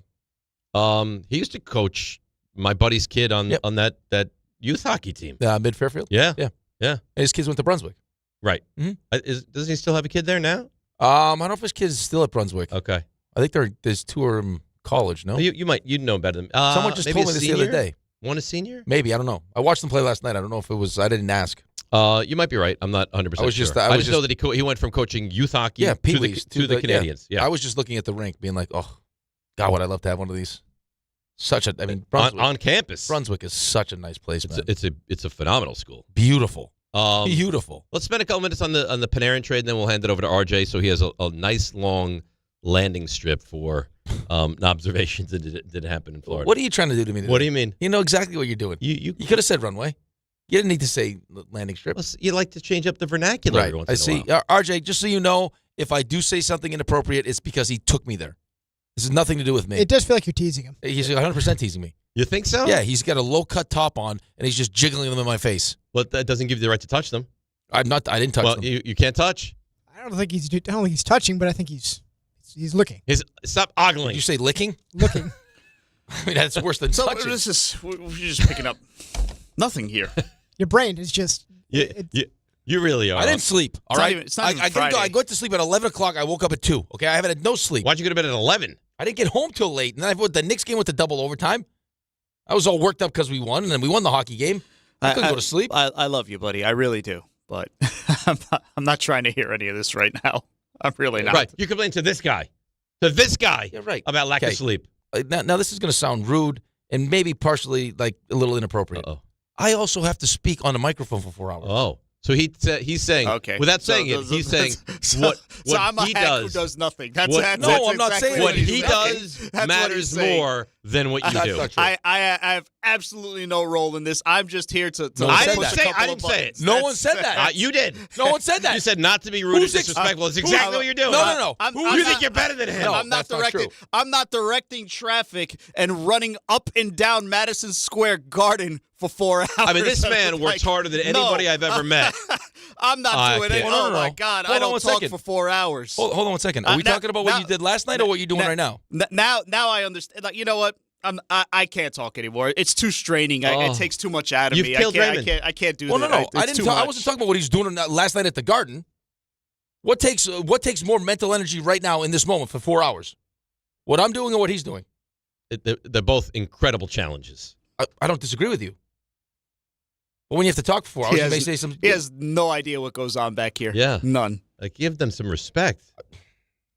See, you're only gonna make this worse. I didn't bring this up. up. What? You're a bad guy. How am I a bad guy? You're a bad guy. Let's talk about sex more. No. You led me down that road. I didn't want to go down there. I led him down the road to make your job set. You know what? That's my fault. I couldn't keep my mouth shut, but I was processing like him complaining about the lack of sleep. It's like, come on, really? So Panarin how got many hours of sleep did you get last night? Oh no, I maybe got 3. I maybe got 2. I got here before you got here. I was up at 2. What time were you up? I was up at 3. Okay, so I mean, what time did you go to bed? 1. I got home at midnight. Okay. I mean, I got home. Forget about when I was actually. Sorry, I got 30 minutes more sleep than you. I apologize. I'm sorry. No. That's not when I was in bed. That's when I got home. Okay, so you slept 2 Panarin hours. got traded. Oh my God. You started. Everyone's tired. Everyone. If you didn't bring up box pools and slots and landing strips, none of this would have happened. You would attack poor I'm Ray. trying to behave myself. He attacked me. I would say you deserved it. No, none of us can be tired. Sorry. No, you're right. You're the most tired. No one else can be tired. I didn't win. I didn't say you can't be you tired. Win the golden, I didn't say you can't you be win tired. the golden pillow. I'll get you a golden pillow and a tiny little violin so you can play There's without a violin tired. in there for you. See, there's only one of us that can afford the golden pillow. So third-round pick. I'd be appreciated. Now, listen, be a better athlete, okay? What do you want me to tell you? Oh, no. Third-round Learn pick. to hit a softball, okay? It's the biggest ball you can do. Next time we'll get a. It's bigger than a baseball, and you still couldn't hit it. Listen, you couldn't make contact with it. I apologize that I was not born with the God-given ability. You blame your parents then. Sorry. And also the means to allow myself to play traveling hockey growing up. How's Ange feeling, RJ? They would have paid for my travel hockey. Maybe you should have breastfed longer. That's what I did. Blame me for my genetics. I didn't have this on my bingo card. You guys will go at it. As if me having the money to pay for travel hockey would have made a difference. It seems like it made a pretty big difference for you. It didn't make any difference. I could have been playing on a pond in Winthrop, Massachusetts, and still would have made it. Oh, because I played travel hockey. It's the most asinine thing you've ever said. Playing hockey in general. Because I had the money to play hockey. That's why I became an NHL hockey player. You sound like an idiot. Playing hockey in general, you have stuff in your corner that a lot of people don't have. Okay. So that's a plus. You know what? So that's a plus. When you were born, if I bought you all your hockey equipment, you probably too would have been in the NHL. No, I didn't say that. Well, I didn't say that. That's what you just said. I say God bless you for having the God-given ability and the drive that you have, which makes you the number one pick in the NHL and a great player. Because if my parents thought that it wasn't like worth spending the money on me to play, they would have just invested all the money. You're right. All right, break it up. The two you got to stop. Not to mention the fact that I went to the U.S. program for free and then college for free and all that money that I had. God bless, buddy. I appreciate it. All right, it's over.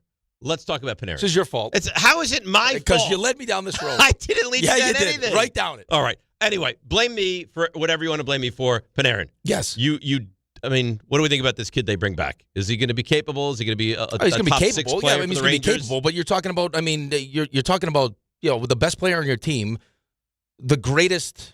Maybe, I don't want to say greatest, just because it feels like it's like kind of like caught up in the moment, but still, you could make the argument. Greatest free agent signing that you've had. An elite free agent signing. Right. I mean, has he been the same guy in the postseason?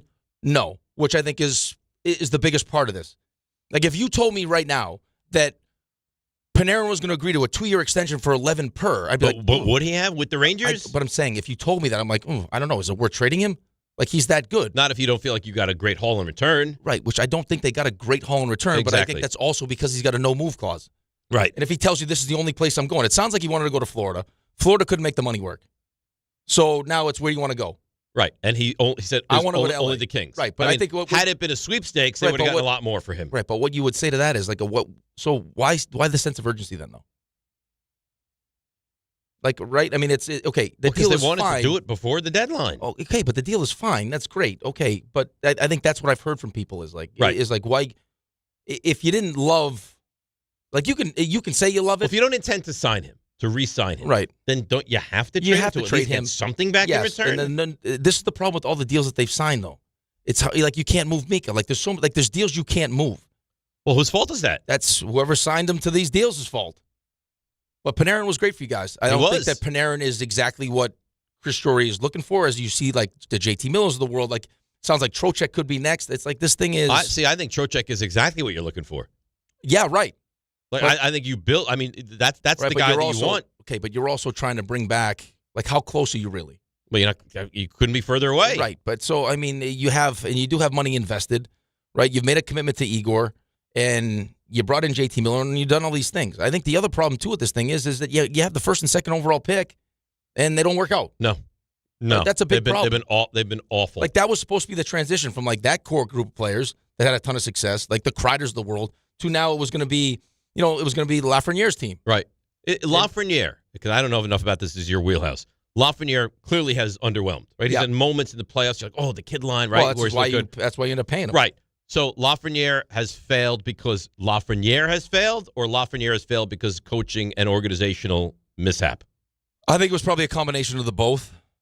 I think I can't emphasize enough just how important it is, like the first couple of years of your development. Mm-hmm. And it was like Sam Darnold, right? Right. And it's just that he put into a spot, and it's not his fault, where it was kind of like what we would talk with Quinny. We loved having Quinny on, but Quinny gets put in the spot where it's like, well, we have enough talent to win, but we're also trying to develop players at the same time. So I got these young guys that I'm trying to develop, but the expectation is that I win.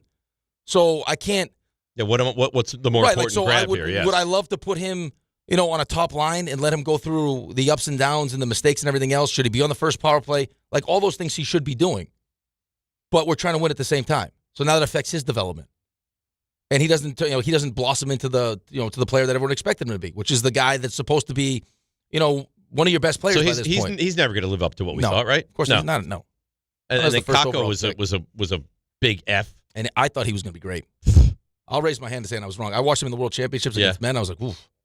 This kid. I mean, it's the first and second pick. You're blessed to have the first and second pick in the draft. And you got the best goal in the league. Yes.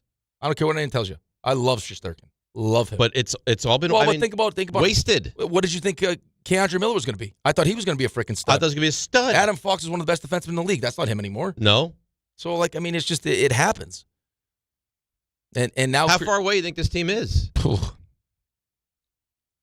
I mean, listen, you still got one of the best goalies in the league. You got the best goal in the league. So, I mean, are you that far away? No. I don't think you're that far away. Like, could this be a playoff team next year, or is that wildly outrageous to think? I think that's probably a little bit. Yeah? Yeah, a little bit much? Yeah. So, 2 years, 3 years? Like we're looking at... It depends on the moves that they make and what they bring in. Yeah. Should I trust him? I mean, JT Miller hasn't been what you thought he was going to be either. No. I mean, you had him once, you bring him back. Everyone was excited about it. He was supposed to change the room. Nope. And even him, he's like, I mean, you see some of his post-game interviews, it's like, I don't know. No, he's been massively underwhelming. As your captain, we're talking about. I mean, Mika had a stretch. He's been better, lately now, but Mika had a stretch where you were awful. Confused at what was wrong with him. You're right. Like, he was at it for a time. He was one of the best two-way players in the league. Totally. And then he was just brutal. It's like, well, he had a kid. Like, okay. Come on. I mean, a lot of people have kids. It's going to be more than that. That's a 2 week, all right, you're not sleeping, whatever. That's not that all of a sudden your game goes away. Yeah. So, Chris is under a lot of pressure. A lot. And rightfully so. Understandably. He should be under a lot of pressure. 100%. How long do you think the leash is with him? It sounds like he's going to get the full chance to redo this thing? It sounds like he's Dolan's guy. All right. And there's a tremendous amount of faith that he's going to turn this thing around. I'm sure he's selling to the people in charge of making, the decision whether or not he keeps his job, exactly what it's going to look like. Like, these are the type of players we're looking for. We lack grit. We lack toughness. Like, you hear the term all the time in hockey, sandpaper. Yeah. That's what you see with, you see with Florida. You know what? To be honest with you, it's like what John Harbaugh was talking about. Like, just like when you're trying to figure out what the identity of your team is going to be. He's like, for us, it's winning the division. The best team in our division is the Eagles. Yep. So everything we do is going to be geared towards finding a way to be better than the Eagles. Like, so you got, certain teams that you would point to, as the teams that we got to get over to get where we want to go. Mm-hmm. How do we match up against those teams? And for them, they weren't nearly tough enough. And when your power play is not kick, like the only way to beat up, like the only way to take advantage. There's always flaws with this Rangers team, right? though. But the only way to take advantage of, and that's what happens when you have a great goalie, right? You get fooled sometimes, Right. Well, the power play was great, and the goalie was great, right? But that's the biggest. And thing. they were never that great. Well, we would talk. I mean, how many times would we sit here and talk? Well, what do you think about the Rangers in the playoffs? Well, they can't generate any chances 5-on-5. But then all of a sudden they take a couple. The other team takes a couple penalties and they score 2 power play goals. Igor stands on his head, and it's like, And now okay, you move on. and there's Right. another win. So the yeah. problem with that though is when you play tough teams, and you don't have that kind of 5-on-5 versatility where you can get to the tough areas, or you don't want to go to the tough areas, and your power play is not kicking the way that the Rangers' power play was kicking. They'll just beat the hell out of you. I mean, it's 2 years ago. They were Game 5 in the Eastern Conference Finals. But you knew but we both talked about it. You didn't want to believe it, but I'm like, you got no chance. No, I knew it. You got no chance. I knew it. But there's a tie game going into the third period of Game 5 in the Eastern Conference Finals. So they were close, They even were though close. they weren't as good as I get it. They weren't as good, but they were right there. Right, but you could also you could talk yourself into the Yankees being close to the Dodgers. Right. If Sure you want to can. talk about Game 1 and then bring in a Nestor and stuff like, if they only covered first base, if they didn't. Right. It's just they don't have they didn't have the little extra, that the physicality, the toughness, the grit necessary to really. Like, could you have? Yeah, because you got the best goalie in the league. Like, Right. Could he steal you a series? Absolutely, and especially if your power play's going well, because that team's going to take penalties. Sam Bennett's going to take penalties. Mark, they're all going to take penalties. And I'm not saying they were nearly as good because I don't think they were. Like, that was the blueprint for what you would want to turn yourself into. My point is, you were close. Like, look at where they've gone right, but in I think 2 years. But I think that's also sometimes the problem, though, is you can get tricked into It's thinking you're fool's gold. closer, Yep. and then you start making moves. I agree. That aren't necessarily the right moves, and now you put yourself in a position where it's like, okay, now I agree. Now we're starting to see all the warts. How do we fix them? You're listening to DiPietro and Rothenberg on WHSQ, WCBS FM HD2 in New York. RJ? Hey. I didn't like when they were fighting, by the way. Uncomfortable. Yeah. I didn't love it. I feel like the kids when mom and dad are going at it. By the way, I didn't have a blocker. I used a forward glove to play goalie. Really? Yeah. Let's not talk about just being flushed with all this cash. Okay. Listen, I'm not taking. I'm just letting you know. I'm just letting you know. When mom and dad are fighting, I'm just letting you know. I'm going to leave the house soon. Me and my golden pillow. I'm going to leave soon. Yeah. Go down the street to Jimmy's. Are you ready for the Knobservations DIHIF portion of the show? Yeah, I think so. Okay. These extra tape on their knob make their knob bigger. Are knobs. What was your best sport in school? By far, tennis. Oh my God! Shake All right. And this Can you just put on that Rothenbum guy? is Knobservations. That has a nice ring to it. DiPietro and Rothenberg. Brought to you by D'Agostino Law. Yeah, D'Agostino. Sing for us. No, I'm banned. Ray can sing. Nobody's banned you. I banned myself. You think you're that bad? Yeah. By the way, a massive mouth tornado is going on right now. I saw that. Yeah. So By the the way. people. Yeah. By the way. Yeah. By the way. Uh-huh. That's his punishment. He's got to give you a mouth tornado. He's got to sing in front of people a full song. He's not going to agree to that. He's got to. Tell me that wouldn't be hilarious. For the football picks. For the football I thought picks. for the argument with you. No. For the football picks, RJ's punishment, he's got to sing. Full song? Full song. Can we choose the song? We choose the song. I'm in. How good would that be? With a mustache. Why do you always have to Get go back with to the mustache? I need RJ in a You mustache. have a mustache fetish. Yes. For RJ. Not for everyone. For RJ. Did I tell you my dad grew a mustache? And? Ask me why he grew a mustache. Oh, no. Why? Because he watched Landman. Ooh. Oh, he just grew a mustache? Just grew it. Because he wants to look like Billy Bob Thornton's dad. I'm like, first of all, you're bald. He's got beautiful, like, long gray hair. Right. And the mustache is fully gray. It's like, I like how it looks. Now he's got a big, giant. Does it look terrible? No, it doesn't look terrible, but it's a big, giant mustache. And he doesn't have, like, a really, like he doesn't have an upper lip, really. There are some people, you could pull off a mustache. Because I've done it. Not like I've grown a mustache, but I've had a beard and I've shaved it, down to him. It looks so bad. No, see, so I'm telling you. Okay, but I don't think your mustache would look bad. But I'm telling you. You have like I can see your upper lip. Yeah, it's you like a could pull good it shaped off. mustache. It's like not a big, thick. This thing is there's no lip, and it's just this big, giant, thick It mustache. probably looked bad to you just because it's jarring. Vrabel kind of pulls it off. Vrabel looks fine. Yeah. Vrabel looks fine. Yep. Rick looks okay. I'm telling you, me and a mustache, it's a bad. It should happen now. By the way, I Riley Green looks great with a mustache. The country singer. Who's Riley Green? I don't know who that is. Yeah. by the way, I finished. I can make it rain. No. Sorry. Good song. I'd have to hear the song. I finished Tulsa King. And? Interesting ending. It's terrible. It's an interesting ending. The whole season wasn't great. It's the same premise every year now. And it started out, it was good. And now it just, in my opinion, was not good. So you guys talking about the Rangers? Landman, terrific. That's what I heard the ending is amazing. Terrific. Yep. So former Ranger, former captain, that'd be Jacob Trouba. He's a Duck now. Quack, quack.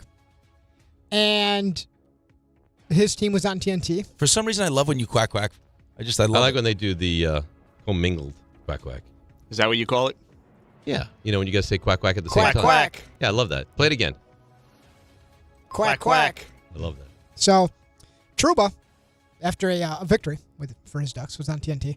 And he was asked a simple question. So what's different for you this year out west in Anaheim as opposed to when you were a Ranger, Mr. Trouba? I think playing a little looser. To be honest with you, I'm having a little bit more fun than I've had the past couple of years, so I think that's been refreshing for me, and coming to the rink with a smile on my face and excited to even show up to practice and put in the work and be around the guys here. The young guys are pretty infectious. And then come to the games, it's pretty fun to be around this group, and something I'm really enjoying. So every part of being a professional hockey player has changed, and he's enjoying it. Right.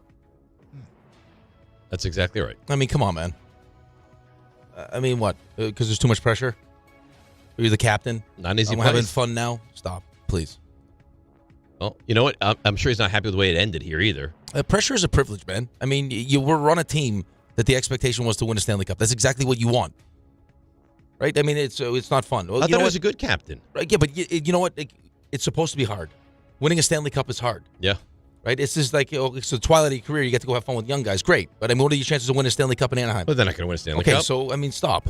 I'm actually having fun now. I mean, it was cute and all. Oh, God forbid you get treated like a king and the expectation is your team's good enough to win a Stanley Right, Cup. The captain of an original six team. Like they had Keenan Thompson. By the way, well, two things. One, they Mighty Ducks 4? They had Keenan Thompson out there doing the duck whistle. Saturday Night Live? It's the knuckle puck. Yeah, Yes. but I mean, like you could just tell it's such a different vibe out there. Like, could you see that in the Rangers room? Oh, I don't Like, think it's just they not take hockey all that seriously. I think it's like a fun. No, by the way, Kreider and him walking into the arena wearing the duck clogs. Okay, by the way, though, it's different.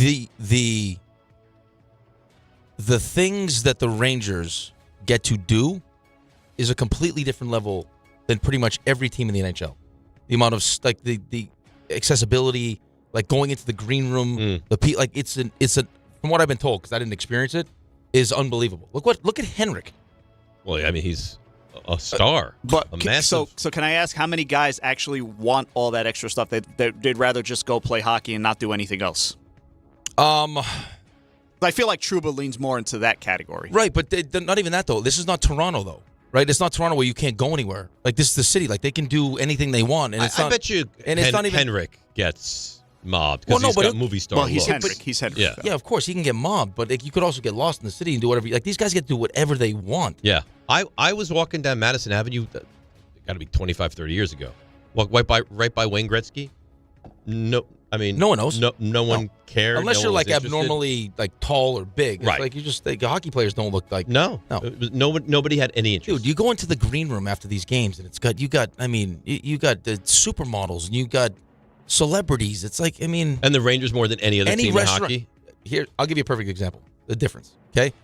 Rangers pick up the phone or they talk to the PR guy. Hey, I got to go to name the restaurant. No problem. Name the club. No problem. You walk into the door. Rangers are here. There's their table. Mm. As a full team, New York Islanders. Yeah, you told us this. You couldn't get into a club, right? $10,000. Michael Pekka, the captain of the team, was like, Hey, we're having a rookie party. Can we get a table? Who are you guys? We're the New York Islanders. I'm Michael Pekka. No. What do you mean no? You can't come in. Too many guys. Well, no. Can we pay for a table? Hold on. Let me find out. Yeah, that's $10,000. To just get a table was $10,000. We were like, this is. And the Rangers, they would have said, "Please dude, come right." The in. Rangers, Matt, any of those guys, like kings, Mm-hmm. anything they want. I'll take that. It's a So- little less fun. So, been talking about this now for 2 hours and 8 minutes. By the time we get to it, our buddy Dave here was a guest on DHR yesterday, the afternoon show, and what seemed like a nice appearance by you. I said goodbye, and I was like, "Oh, that was lovely." So I felt mean, really give us nice a about it. brief stage setting. Don did a top 5 list. It was LT's So I'm birthday. in the car. Yep. And Don did a top 5 list of Lawrence Taylor's 5 greatest moments. And I was like, boy, that's very specific. But right up, I couldn't be scripted any better for me because it was Lawrence Taylor's birthday. So I was like, this is unbelievable. Lawrence Taylor might be the greatest example of not being a really good person. Correct. Yes. And still being celebrated. Yes. Right. Yes. Absolutely. Like, it's weird. It's actually. Yeah. I would agree with that. So, because for some reason we just won't accept that he wasn't a great guy and all his. Well, I think we separated it. It's somehow you've like the Lawrence Taylor, the player, has nothing to do with like Lawrence Taylor, the. It's like the but idea how that could it not? Right, but the idea that he could like drive by the stadium and see the lights on and be like, oh, why are the lights on? Yeah, I wonder what's happening there. But that's not like that's weird. But like some of the stuff he's done. No, it's like but it's just the whole package It's of it. just Like that's terrible. that's while he was playing. Pre-internet, pre-social media. I think he got grandfathered in. We just kind of drew a line of like, you know what, we're not Right. going to talk as much about Sleeping, right through meetings and not worrying about. But anyway, so everything this list, and I was like, oh man, what a list! I love this. And he says, Alan, do you have any guesses? No, I don't know anything. I can't participate. Peter, what do you think? The Theismann broken leg? What else do you think? I got nothing. Just all command. It was all commanders. No, it was just the one. Yeah. The Theismann broken leg. Commanders. You're right. That was number 2 on the list, and that was it. And then Don goes through the rest of the list. I'm pull up to the red light, text Don. This is what I text Don. I thought it was not bad whatsoever. You were just trying to be helpful because, I mean, you're out there by yourself. If you make a list, and you got people that just aren't contributing. So I said, you didn't think to have me on for this list? I'm really hurt. And what happened? Because this is important. What happened after that? How did you end up getting on the show? Anthony called me. Okay. So Anthony calls me. That's important. I got to imagine this is how it happened. Right. And Don could call in and correct me if I'm wrong. Is that he makes a list. And the whole point of the list is to be like an interactive list. Yes. So you want your guys to contribute. Well, and I would have. You felt bad. And I could have made it very interactive. So that was my that's thought. probably at that point where like, Don, this list is just falling It flat. was dying. Right. Anthony, get Dave on the phone. Yes. Okay. Because Yes. I need this thing resuscitated. But they called me 20 minutes later after the list was done. I answered the phone. It's Anthony. Hey, Don. Don says you were really nasty to him, and they want you on the show. I'm like, nasty? Okay. So All right. go ahead. Now I know nothing more. So now you're on the show. Things go great. They say goodbye. They Yep. move on. Yep. I think they went to calls after. They're Great. back to the show. Yep. Down the road, though, they wondered, and did you feel this way? Alan was a little quiet. This was how it started up again during your time on their show. He was a little quiet with you. Didn't really ask too many questions. Oh, yeah, I guess. Okay, so that's where this came from, and this is what happened. Yeah, you laid out. Is everything all right? Everything's great. It was almost like Michael called. You know when Michael's in, all of a sudden Alan gets conspicuously silent? Yeah. It was almost the same with Dave. It was a conversation about Michael at the end. That's when he checked. No, he was out from the very beginning. He was not on board with Dave calling it. It was a lot, my opinion. A lot. It was like Don with Booger early in the season. I'm good. This is unfortunately a revealing moment. Come on, it didn't feel like a lot. Like he called in, he wasn't happy not being part of the LT list. They're lying. Like that's great, but it's 5:00. We got stuff to get to. Oh, you know what I mean? But they're lying. Yeah, He's all set. He's all set. No. I didn't say I'm good on Dave. It's just it was a lot. We have yo-yos who could be screaming about the Panarin trade to get you, for God's sake. See again, now you're going Bird to play the UBS. game of what's better. Frank what Reich was better than this? I thought saying what exactly? No, he said That's what you're doing. What you're going to do the whole. Well, what else is better than this? And my answer would be pretty much anything. Oh my God. He said, let's get our morning guy off the air to talk about an interpersonal thing. We got to talk about this bird at UBS right now. Well, the bird's a very important thing You know to what? me right now, right? I would not be nearly as shocked if I didn't think that Alan was dead serious. Dave? All right, so here's the thing. Wow. I had... there's two pieces to this. That's worse than I thought. There's two pieces to this. Firstly, the disrespect from Alan is enormous. Secondly, he's supposed to join us at 9 o'clock. I'm going to get you a second coffee. You and Alan can chat about... No. You're a professional. No, I'm not. Yeah, you are. No. Yes, you are. Secondly, and I think most importantly, how many times did they say, when Dave called in, we put him on the air? No. Dave did not call anybody. I was called to save their 5 o'clock hour, which I'm told was hemorrhaging. Okay, just in defense of you, I'll let you finish. I got a text message from Anthony, and how I described it, he said, that's about right. How I described it, how I thought it went down, he's like, that's about right. How you described it? Yes. Is that Don recognized that, probably would have been better if you were involved. Right. Hey, let's do me a favor. Let's get Dave on. But can I, but I didn't do anything. Solidify All the I list. did was send Don a simple text. That's it. I would have loved to be involved with that list. Which makes sense because LT's your favorite player. My favorite player ever. And you're the Giants. Right. And they call me, hey, can we chat with you? Right. Then they took shots at you. That's fine. No, I did as well, but they took shots at you. So I'm They took shots at surprised Michael. RJ didn't have those shots to play. I can't believe it. I can't believe it. So Alan will join us at 9 o'clock. I got to tell you, and this is,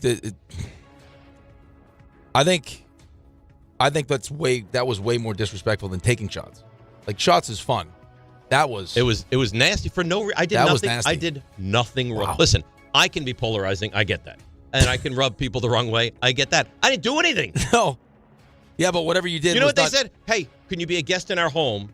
Sure, I'll come into your home. And then I leave the home and you attack me. Yeah, but you pride yourself on being entertaining. The insinuation there was that we could have found like a bunch of different things. That would have been I just got a text from Alan. Way more entertaining. I just received a text from Alan. Yeah. It says, I was given bad info. I will explain later. Well, it doesn't matter, though. It does matter. No, you calling in or you not calling in, like the reason for the call was to provide entertainment for the show. Well, you know what? I'm going to be the bigger person. Right, well, because you made the list. He made the list, and you, okay, who's a better person for this list? Dave's a great person for this list. His insinuation was that they had stuff to do that was way more entertaining than what you brought to the table. Apparently, I'm just a hack. Hack. That's what it was. That's what it is. Hack Rothenberg. Who forced his way onto our show, which couldn't be further from the truth. You were Carlin. There's no two ways to this story. There's no two sides. No. Already Alan's saying, I'll explain what happened. Right, but hold on. I don't care what the explanation is. The insinuation, which is the most important thing is here, is that you were boring and there was no need for you. Right. Right. Like there are like the Panera, all these other things that they needed to get to were way more entertaining than what you brought to the table. That's hurtful. It's hurtful on many levels. From a man that prides himself on being the Giants and being super entertaining. Like a bird at UBS. Wow. Good time to tell you? Yeah. Alan Hahn, 45 minutes. 9 o'clock. RJ, I'm gonna step out RJ, at do you that not time. agree? That was very tough to listen to. I didn't want to do this. It just happened. Yeah, No, I don't blame you for this. I love all of you guys. But RJ, because I know that you like to walk the tightrope of taking a side. Whose side are you on with this? I'm on your side. But I want to hear Alan's explanation because it does seem like maybe there was a breakdown. Maybe he was not expecting you. I'm curious. I'm curious what happened here. I'm on your side, but I'm curious how we got here. You know, Ray, sides. So I told Alan this yesterday. It didn't. So Come, this bled into the Knicks broadcast because I saw him post game. So this was this was a thing. I told him well, you know what the amazing thing is?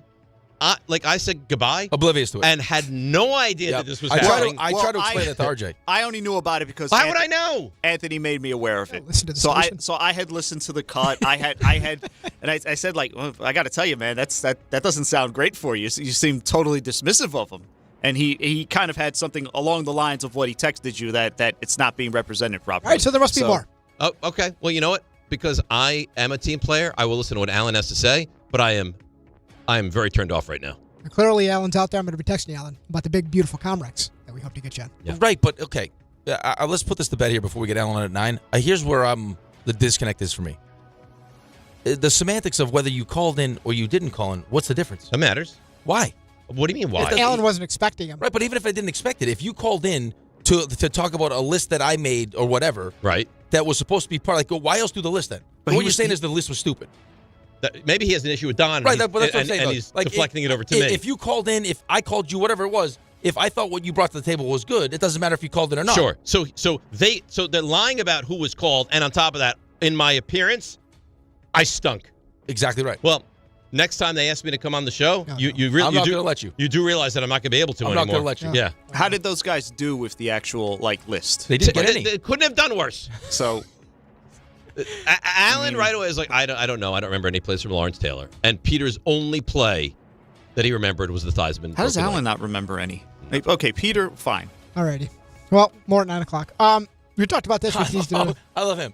He just sets the very dismissive. You know, but he's like. He completely turns this thing into a whole upward. He's like, okay, now moving along. Okay, yeah. Now Panarin. Yeah, right. Listen, I don't want another. Tom Brady's not room for the Patriots. Let's move on. I don't want another golden pillow situation, okay? Tom Brady. I'll give you something golden.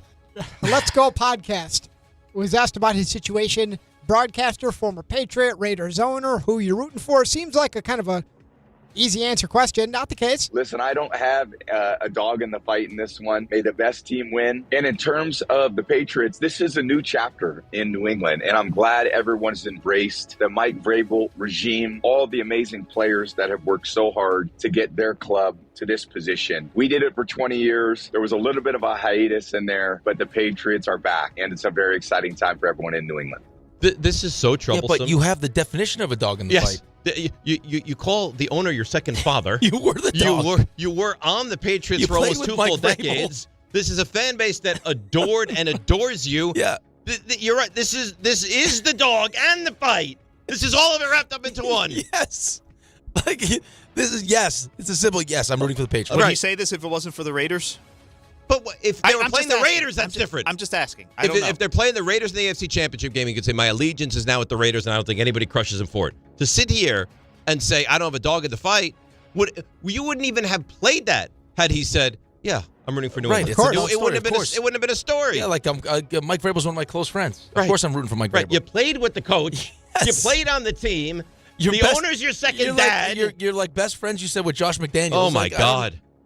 I don't understand it. Very I interesting. don't have a dog in the fight. Also interesting would be Brandon Beane. He's the GM of the Buffalo He got Bills. very angry. So he told Tyler Dunn and his Substack, which is very good. He's been all over this. So Tyler Dunn asked him kind of another, pretty easy question. The noise, do you listen to it? And here's where he took it. He said, bleep the outside. It's about the right selections for this team. If we win, they love it. It's the same thing they said when I took Josh Allen. If I'm wrong, the moving company will be at my house, so I understand. And I'm not going to have regret over choosing someone to appease the outside if I thought something should have been different. If I'm wrong, I'll bleeping take my job and bleeping go home. Well, it's got conviction.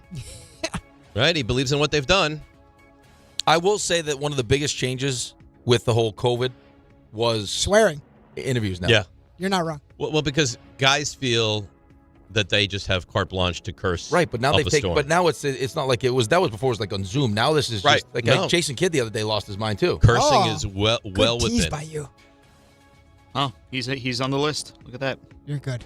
Also, I want to get to, before we get to Jason Kidd, Jamal Adams, he was on Twitter, just minding his own business, and somebody tweeted at him that his time with the Jets was a failure. Well, he had a response. People don't understand how incredibly toxic it was there. I was there.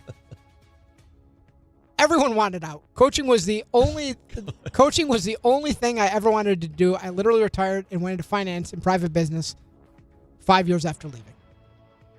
I don't know what that part has to do with Jamal the first Adams? That's. Did he just play? He's playing for the Raiders.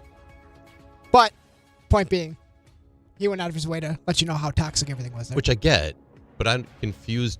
He didn't retire. He didn't retire, and he's not coaching. Unless he snuck in a retirement there and came back that we didn't know about. I don't get it. I do remember. I'm with you. I don't get it. I do remember that one instance where he couldn't get into the facility because his key card wasn't working. Sign things to come. Yeah. Right. And they of course, had that on video. Yeah. Right. Yeah. Well, it was funny at the time because he was on the Jets, and he was a good player on the Jets. He was. Yeah. It's a good trade for the Jets, though. Great trade. Great. Jason Kidd, you mentioned him. He responded to criticism about Cooper Flagg, who he's been playing at point guard for the Dallas Mavericks. The criticism, that's your opinion. You guys write that. I've done this. I played this game.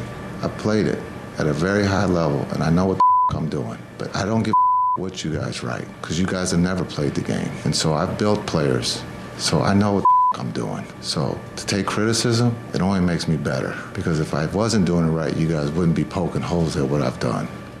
I hate that. I played the game, so you morons can't. Just so you know, can't critique this is gonna hurt your feelings. Huh? Is he said out loud what a majority of the athletes think? That's fine. Yeah. They can think it. I think. Okay, so if that's the case, then we analyze the games. You can't analyze it because you've never done that professionally. Yeah. You're the player. I could. I mean, I would listen. I would agree with that. It's ridiculous. Yeah, to say it, but I'm telling you right now, like just in my experience, like conversations I've had with people, like that's usually the. So biggest. I can't critique Sean Payton because I never coached or I Well, never played. you're talking about the Dre Greenlaw playing downhill thing? Like when just in general. I don't know necessarily, but I don't necessarily know if that's like a statement to that. Just like he was fed up, like would be about you or if it was, I don't know, like a like well-respected NFL reporter that has a track record of like being really good at his job, as opposed to like, Jimmy who calls in and starts criticizing play calling. Okay. Like I wouldn't have called that. Okay, really? What play would you have called? Like, I mean, come on. I mean, listen, it's part of the reason that these guys are able to have the lives they have, right? Is because of the media and the they're fans. They're also allowed to feel the way that they feel. They can feel however they want. I can react to it how I want. I think that's what he's saying is, and it's offensive when he says it, is that why would I let it bother him? It obviously bothers him because he's frustrated by it. Right, but but it does bother him. Of course it bothers him. And I would also say to the person that said that, I mean, look what Cooper Flagg's done over the last how many games. Well, he is going to be unbelievable. Who was it? Jamal Mashburn the other day? Yeah. And did you hear what he said? I didn't hear exactly what he said. I listened to a bunch of people talking about it. I think this is an awful take. He said if Cooper Flagg were in this draft, he would probably go 6th. Dude, no, this is going to be a great draft. I just heard Wendy say that he's the most complete player since LeBron. He's sensational. He actually said he shoots better than LeBron. He does. LeBron's not a great shooter. He's not as athletic as LeBron. Yeah, LeBron added that a few years into the league. Alrighty, that was an observations brought to you by D'Agostino Law. RJ, you didn't mention what happened to Gavin McKenna. Wow. I was saving that for later. So, okay. well, that stuff you missed? Raymond and I had a discussion about that. Because when things get down the legal route, this is probably, right, but if you want to believe the story behind it, yeah, that guy allegedly. If that's the truth, yes, if that's he true, deserved to be punched in the face. 100% free Gavin. Yes, free Gavin. Yeah, so that'll be in stuff you missed. But that's more newsy than Ray and I had a discussion about that. Nobby. That's the observations brought to you by D'Agostino Law. 35 years of getting accident victims. Can I? No. Can he finish the read? No. Okay. It's not D'Agostino. D'Agostino. D'Agostino? Yes. Sorry. What was he saying? D'Agostino. Oh. Now go. D'Agostino. You got to be that guy. Always. No, he's, Before it gets away, So why don't you correct it and then sing it? That would be nice. Okay. Sing it. You want to sing? You do the read and I'll do the sing. The observations brought to you by D'Agostino Law. 35 years of getting accident victims and Social Security, disability clients, every dollar they deserve. Offices in New York and New Jersey, 1-800-BITE BACK is how you find them, 1-800-248-3222. Dave. D'Agostino Law Bite Back. That was nice. That's pretty good. Good job. All right, Raymond. The investigation found he was viewing pornographic material on his personal phone just before the vehicle crash. Did it happen What in your mind makes you think that you should get into the back of a cop car? Because we wanted to ride to the next car. in Florida? Do I look like a taxi? No. Well, this one's interesting. Did it happen in Florida? Brought to you by Wild Fork. A lot of people sent this to me. I haven't gotten this kind of buzz in Really? a couple This is of a months. hot story? Have you got some Wild Fork meat yet? No. Am I supposed to? No, I'd like to get you some. Yeah, I think you'll love it. Yeah, we do need to find you some. You want some meat? He did say earlier in the show. Give me the big, beautiful meat. He did say that. I didn't realize. I found a store. Yeah, there's a Wild Fork store. Yeah, It's very close to me. Give me the big, beautiful meat. Yeah. So might have to go pay them a visit. Yeah, you should. So a lot of people have sent this. I hope you haven't seen it, but if you have, just, I guess, sit tight. So a person or a place. You ever seen the motorized shopping carts? Oh, yeah. Right. So a lot of At times. the grocery store? Yeah. I've partaken. No, I haven't. Well, Like a scooter? Not surprising. Yeah. I mean, often for people with disability or handicap, and they need to get around the store. Sometimes Rick, perhaps, or this person, uses it for other things. The person in discussion here decided that they were going to go to a store and make themselves a little more comfortable during their shopping experience. So, shows up, and this person is driving around, made a little cup holder, has a bottle of wine that they have attached to the scooter. Florida. And driving around, has some sushi, some cinnamon rolls, and grabbing things off the shelf. Just helping themselves. Just taking a nice stroll around.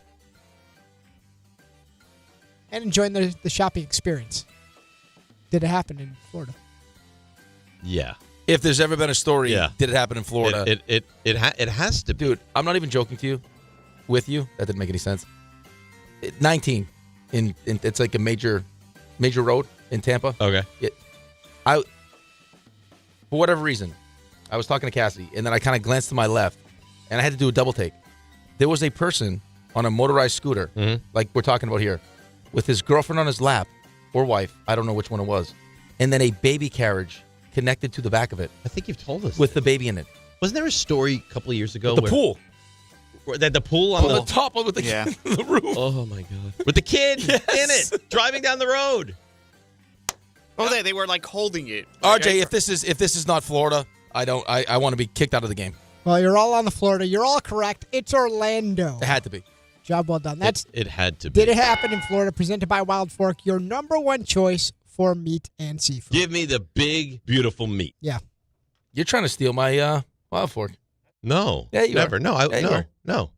I see it. Never. Yeah. That they love you. I want the big, beautiful meat. I can't compete with that. I can't control that I like the meat. And I won't apologize for it either. Let's take a break. You're not a good guy. Tim Hasselbeck is going to join us. This could be emotional. I got a Beanpot final on Monday. Yeah, it's not going to be emotional. It's going to be adversarial. It could be feisty, adversarial, and emotional. Next, DNR with you, ESPN New York. Here she is with the traffic update. It's Debbie Duhame. DNR, good morning. We've got issues all over this morning. Watch for heavy traffic on the Staten Island Expressway east into the Verrazano with an accident just cleared from the upper level. LIE eastbound at Casino Boulevard. A truck and a car collided. Troubles on the Bronx River Parkway north at the Bronx Zoo with an accident being cleared. 287 south exit 35 down through Morristown. It's an accident there. 18 closed in East Brunswick with an accident and down wires. Sponsored by Positive Coaching Alliance. If you have questions about youth or high school sports, Positive Coaching Alliance can help. PCA develops better athletes and better people through youth and high school sports. Info, positivecoach.org. I'm Debbie Duhame on 880 ESPN New York. It's Chuck Devine with SnowCountry.com. You expect more from yourself. Expect more from your money. Get started today at Robinhood.com/yourmoney. Our midweek days are delivering the more comfortable ski days. Still cold to preserve that pack powder night. A great day Tuesday at Sugarbush, Vermont. Awesome leg-burning groom cruisers go on for miles from Super Bravo and Heaven's Gate high-speed quad chairs covering 2,600 vertical feet. Mountain Creek, New Jersey rides that Cabrio to 44-pack paddle trails on 4 mountain peaks. They have action day and night. So do Mount Peter and Thunder Ridge, both 100% machine-groomed snow and pack powder. Gore Mountain and Whiteface riding their gondolas to virtually every trail. They have pack powder and loose and frozen granular. In Vermont, Stratton's 99 trails include a nice selection of groomed black diamonds. Pico's on every trail, and Smuggler's Notch just got another 4 inches fresh with 75 slopes.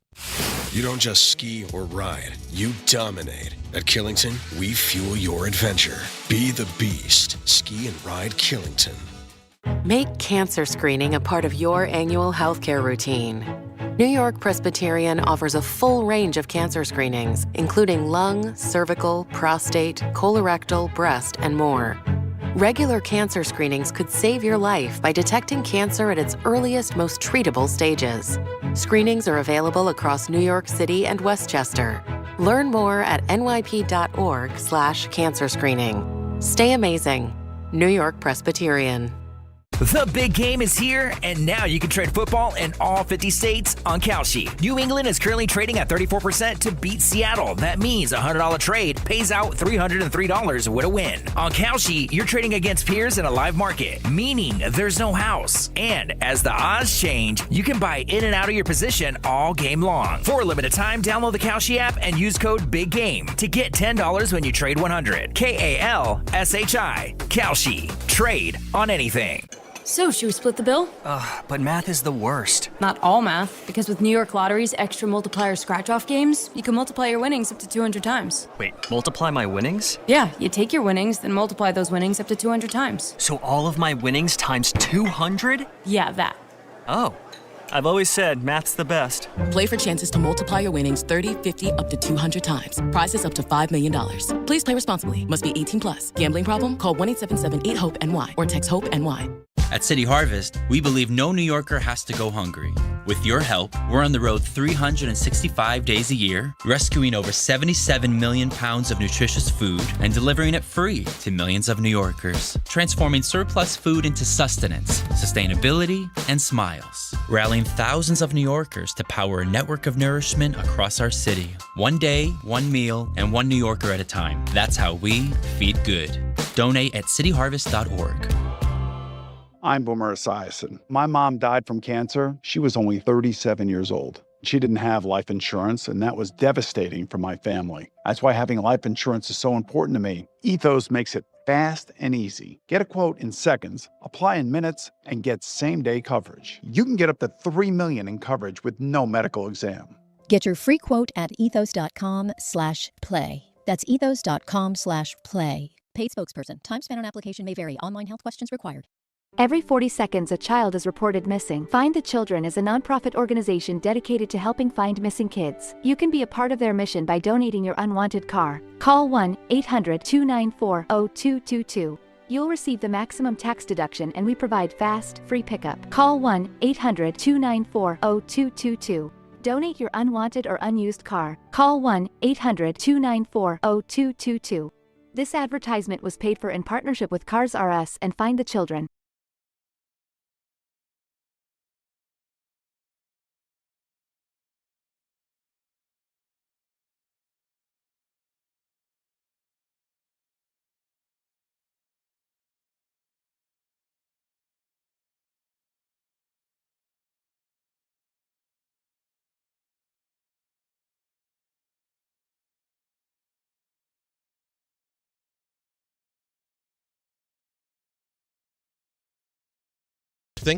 This is emotional, and there's a bit of sadness here as well. He's our NFL insider, the great, and I do not use that term loosely, Tim Hasselbeck. Good morning, Tim. How you doing? Good morning. What's so sad? Well, you do realize that we don't talk to you until August, right? That BU's going to smash BC on Monday. No. Secondarily, that's something that will be argumentative. But why you guys just dropping me like that? We're not. You're expensive, Tim. Yeah, you're expensive. We're told Tim doesn't return until August. Yeah, right. Tim costs us too much money, and Tim's got to go bye-bye. I mean, I don't know who my agent is. Is RJ my agent? How did that happen? Dang. I feel like I just got dropped. See? Tim, I will offer you this, though, Tim. If you need me to make my way down to the Nashville area and be a quality control coach on your high school football team, I'm more than happy to. You're in? Okay. I'm in. All right. I'm always looking for good coaches. Okay. All right. It's good. So you're a coach, right? The whole Sean Payton thing, up 7-0, 4th and 1. Clearly not a lot of points going to be scored. Backup quarterback. Weather going to be an issue later in the game. Problem with that or no problem with that?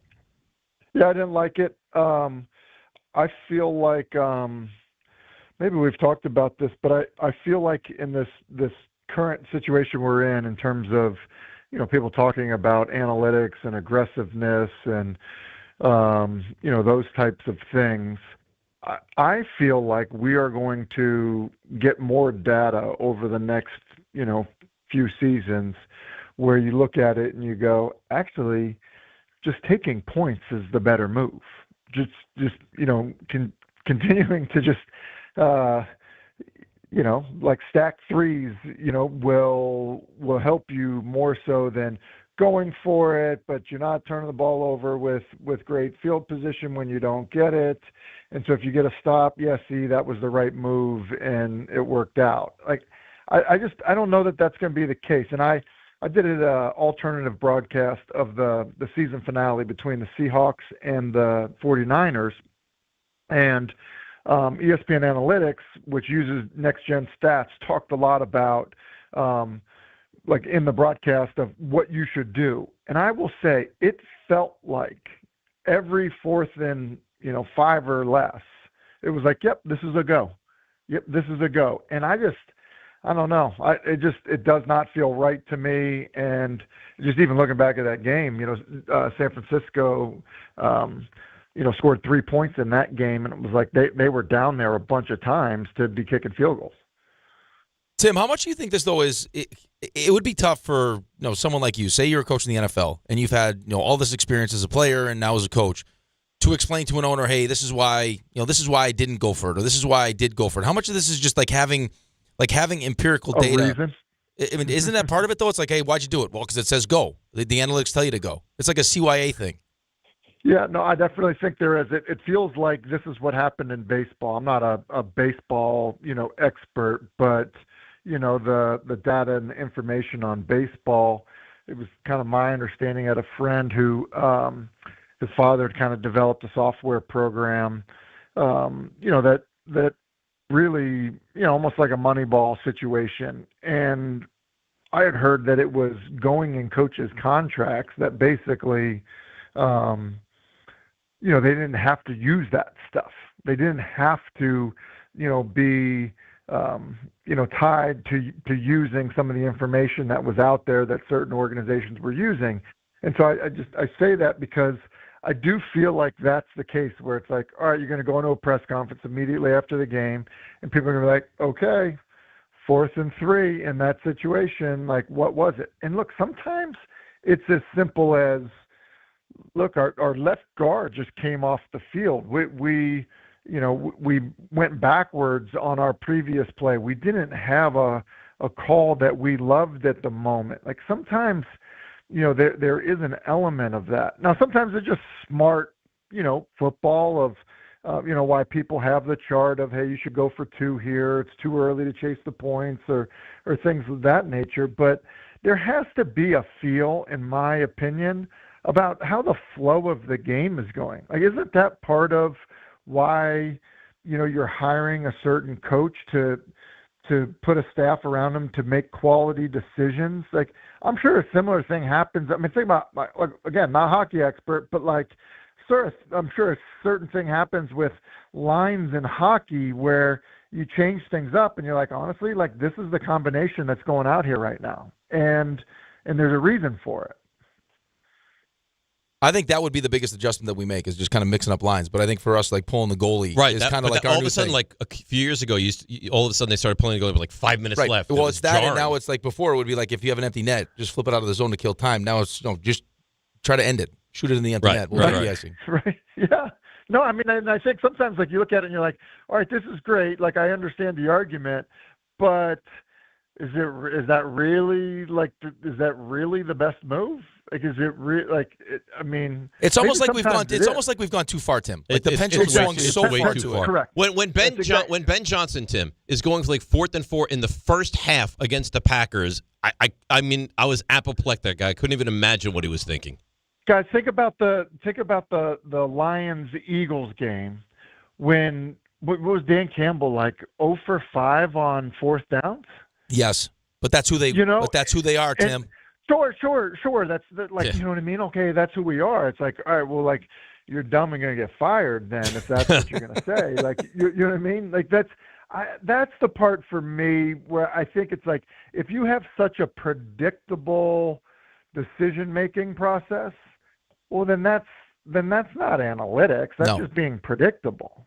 I will tell you an interesting thing that just came up. I talked to a coach that had worked for the Bills, and one of the things that they were studying deeply, you hear all these people talk about, hey, it's 21 personnel, it's 11 personnel, and you do all these things.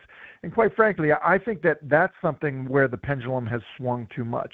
And one of the things that this coach had talked to me about was how much the personnel inside the personnel, meaning, okay, who are the tight ends on the field? Who is the tight end on the field in 11 personnel? Who are the receivers on the field in 11 personnel? Like that type of stuff. He was telling me in the National Football League, there are teams, when you get to who the actual people are inside the personnel, that there are run-pass percentages of nearly 90% accuracy because teams aren't paying attention to it. So it's just wild to me, like, because not every tight end's the same. Some are run blocking tight ends, some are pass, pick catching tight ends. Certain running backs are better, in the passing game than others. Certain receivers obviously are better blockers and route runners, stuff like that. He was saying to me that and think about this, NFL teams spend all this money on analytics and things like that their run pass percentages are in the 90% in terms of predictability based on the personnel inside of the personnel grouping. Wow. Right? So then I think in some ways guys are focusing on the wrong things. Interesting stuff. All right, we got a fairly big football game coming up this weekend. What? I can't ask you about the Super Bowl? Yeah, but it's the Super Bowl. I was kidding when I said, my God. Rick, you a big Pats fan? Like, how does this work? No, for you? Jets, unfortunately. No. Yeah.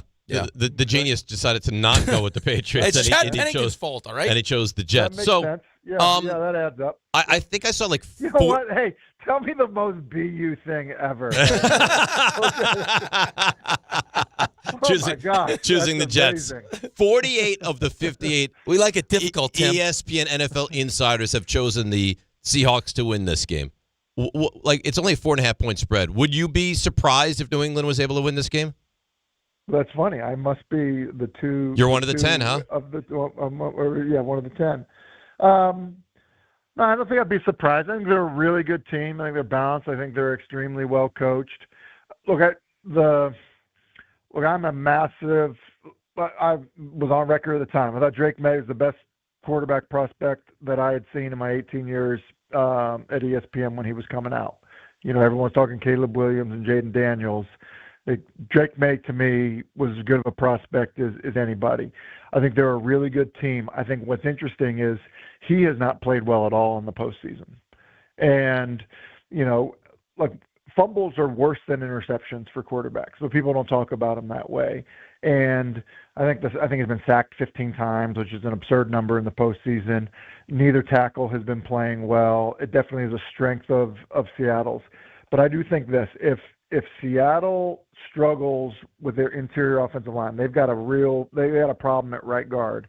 And if New England can be really good with their front and win on early downs, create known passing situations, you know, live in kind of the third and long world, I think that is how New England wins the football game, as long as Drake protects the ball. So would I be surprised? Like, yeah, I mean, I guess it'd be an upset because of the, you know what the line is on it. But I think it's a pretty evenly matched game. I'm excited for it. And it sounds like you picked the Patriots, so you wouldn't really be that surprised. I did. Yeah, right. So, I mean, yeah. All right. Could you please do me a favor here? And now I don't know how you can answer this question, but I'm hoping that we're kind of mind melding here a little bit. To gang up on me. No, we're not ganging up on you. Uh-huh. So Dave is of the opinion that the Patriots have had a tremendously easy road to the Super Bowl. How would you respond to that statement? I don't believe going to Denver was an easy thing at all. But with the backup quarterback though? No, but I think that environment, that defense, like, I don't think that was an easy road. I mean, look at that game, you know, and how it played out. Like, that was I don't think it's an easy road. Look, I also don't think. Look, Buffalo got knocked out. I remember, and I think Buffalo had an easy road. No, look, I think when you look at the regular season, I think you can certainly look at things a certain way because of, you know, how the schedule aligned, because of their previous season's record. But I don't. When you get to one game and they're evenly matched teams, I don't think that gives you a sense of like, hey, is this a battle-tested group or not? I think they've played brutal defenses in the postseason, and I think when that's the case, like, anybody, you know, can end up winning. So, I mean, do you think Seattle's road was that substantially harder? Yeah, I think the Rams are way tougher than I think the Rams. Listen, I think the Rams were a very good team outside of them. I mean, regular season, yes. No, I don't think the Niners was a tremendously tough game. I mean, the Niners literally, like, it had no run defense. They were playing the guys off the right, street but they were also the 1 seed and had to play 2 games as opposed to the 2 seed that had to play 3 games. Yeah, no, I mean, but like, I just, like, to me, like, that game after playing, like, they gave up 9 points in 2 games to the 49ers. Like, that's where the 49ers were. Like, no Kittle. No, you know, just like run down the list of like injured guys that they had. So I don't know. I just feel like you can always look at, you know, look, you can look at it and just be like, look, is this that hard? I think when you get into the postseason, things are hard. Like, things are really difficult, and there's a pressure associated with it, and you've got to deliver in certain moments. Like that sound of Drake May talking to Josh McDaniels on the sideline in Denver, being like, this is hard, man. Like, the snow's coming sideways. This defense is really good. Like, this is tough sledding. And I think that's always the case in the postseason. All right. Well, you're also playing. I mean, I don't know how you. That's 3 of the 5 best defenses in the league, right? Probably. And an offense in the Chargers, which was not good. Right, the offenses. I get that. In the Texans, which the quarterback looked completely lost. Can I ask him one more question? We got to go. But that would be my thing. Why did the quarterback look lost? Is the quarterback lost because he's just awful? No, I don't think New England's a bad team. I just think, and there's nothing wrong with it. I think the road they've had is a very favorable road. I mean, you play with who's on your schedule. I'm not blaming them for anything. Well, can I ask a question? Yeah. How are we if Sam Darnold wins the Super Bowl? What is that like? How do Jets fans feel about that? There are a lot of Jets fans that we take phone calls from that are excited for Sam Darnold. Yeah, they're rooting. They're actively Ira rooting from Staten for Island. Yeah, no, I get it. pumped. But what does it make you feel about your organization? What does it make? What is it? We hate them. We hate them, and we're hopeless. I am almost convinced. I'm in my early 40s that I will not be alive to see a Super Bowl. We're that dysfunctional. I mean, I will say, Robert Saleh gets hired here down by the Titans, and the big talking point down here is, well, I mean, you can't hold what happened to him at the Jets against them. It's like a get-out-of-jail-free card in Monopoly. No one can win there. Right. Yeah, I mean, listen, hey, they could have scored no points, lost every game. Every coach could have been arrested for doing something stupid, and people have been like, what do you expect? It's the Jets. Yeah. Like, what? It's terrible. That was the funniest thing Tim has said, though. It's so BU that he picks the Jets. Yeah, it's 100% right. All right, so you guys have the big matchup on Monday night. Hey, Tim, how about this? I'm going off. Are you going rogue? Yep. I'm going rogue here. Would you call in for a few minutes on Tuesday? We can recap the Super Bowl and the BU-BC battle and who wins.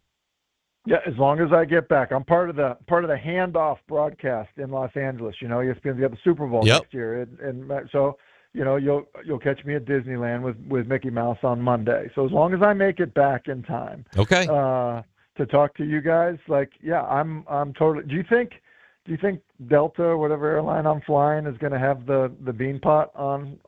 I think you'll probably have and you TV. better be in first class, or I'm going to speak to some people. Yeah, can't have you flying back there and coach.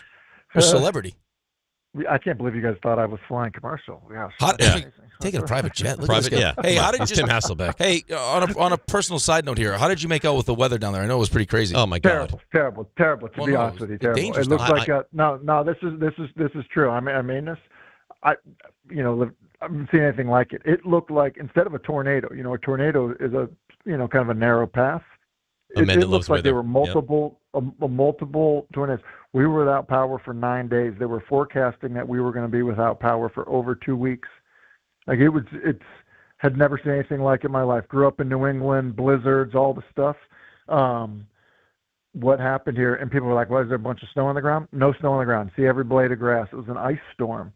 Just crazy stuff. So we did fine, but to be honest with you, it was, for a lot of people, it was bad news down here. Yeah, I heard Carolinas too, right? Down there all got crushed. Well, listen, we'll talk to you next week, Great. Tuesday, Wednesday, whatever day it is. There'll be a victor, there'll be a loser, and we will talk to you.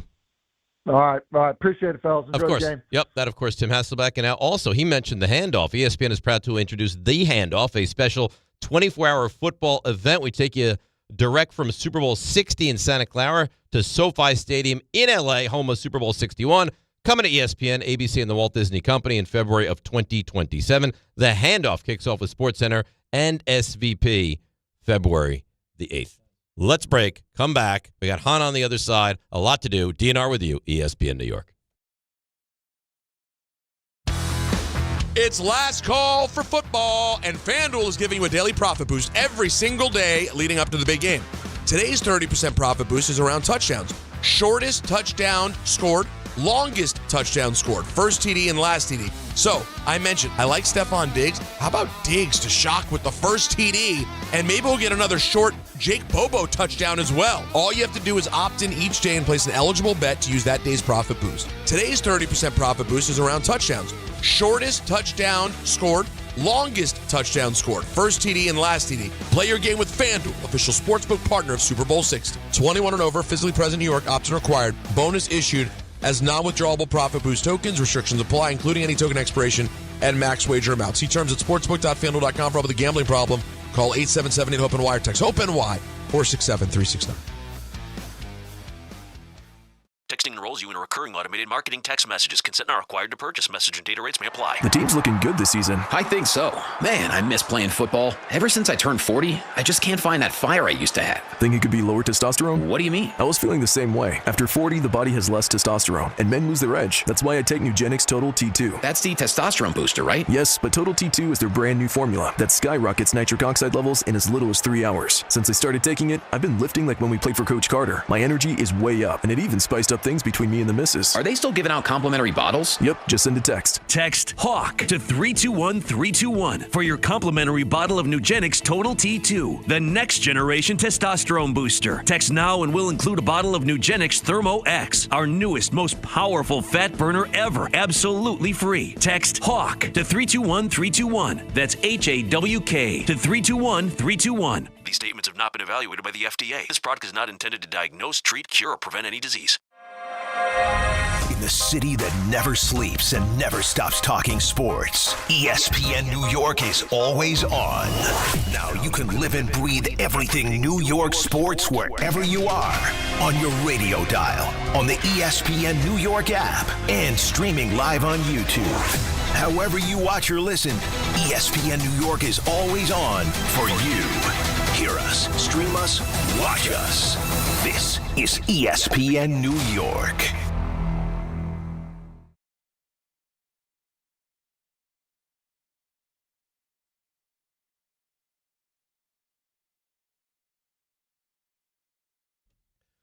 All right, DNR with you, ESPN New York, as we roll along on a Thursday, heading into the last football weekend of the year, and then we don't get football back till August and then into September. So, Knicks, they win again last night. They play really, really well down the stretch of that game outside of the moronic play by Mikal Bridges. I mean, what he was doing in that moment, tackling Christian Brown was wild to think about, but the Knicks get the win. I thought it was a very entertaining game. Goes to double overtime. Kept you up late, but was exciting. It had playoff caliber feel last night. And then Karl Anthony Towns, Rick, he says after the game that this team is really coming together. No, I don't like that. I don't like even saying like that. Like we a team. This is a team. This is a team guys who are willing to do whatever it takes to win the game. I don't want to say I'm the starter. He's a backup. That's not right. He could be a starter on any other team. We have a system that's been working for this winning streak, and we just trying to maximize everyone's talent. Do you feel like this is now a unit? Like they've come together as a team? You feel like that? Yeah. I mean, listen, you heard Mikal Bridges mentioned this. I don't know if it was last week whenever we played the clip, just like kind of like self-reflection, right? Maybe I need to do a better job of, doing what I'm asked, fit into my role, not expecting to, whatever it is, take as many shots as I'm accustomed to, whatever. Yeah, like he was a little bit uncoachable. So I think they're finally coming to the realization, and maybe it took the, losing 9 of 11 to kind of, listen, guys, right? Let's recognize the opportunity we have here. Yep. And let's buy into what we're trying to do. Because if we don't buy in, we have no chance. Might as well, right? At the very least, let's buy in and see what happens. And boom, 8 straight, which only reinforces the message from the coaching staff. And now you get Karl Anthony Towns. It's working. It's starting to work. The reason why I'm struggling is because I don't really know my role in this offense to, no, there's no such thing as starters and backups. We're all buying into the same thing. Which is great. And when Mitchell Robinson comes in for defensive purposes with, minutes to go in the game, right. You're not like, oh, my God, Towns is out of the game. And he doesn't act like that either. But I also think it's just like, kind of checking your ego at the door, right? You hear that all the time. It's like, hey, the reality is I'm not a great defensive player. And I got one of the best defensive players sitting right here. And the chasm between the two of those guys. Yeah, and here's the secret. Here's a little secret. Guess what no one's going to be talking about if we keep winning? Nobody cares. Nobody cares. All we care about is winning. All right. I'm very, very annoyed. I can't wait for this. I might just sit back. No, I don't want to be here for I may this do interview. a couple tornadoes. Yeah. Get a second cup of your coffee, your iced coffee. Okay. Yeah, because Alan Hahn's going to join us on the other side, and I am not happy with him. And if you take his side, I won't be happy with you either. I'll stay for the record. I'm on your side. Okay. We'll see that next and see if the Knicks are going to make any moves before the deadline. DNR with you, ESPN New York. Guys, quick PSA, forgetting Valentine's Day flowers is not the move. Trust me, this is why I go to the Bouqs Company every time.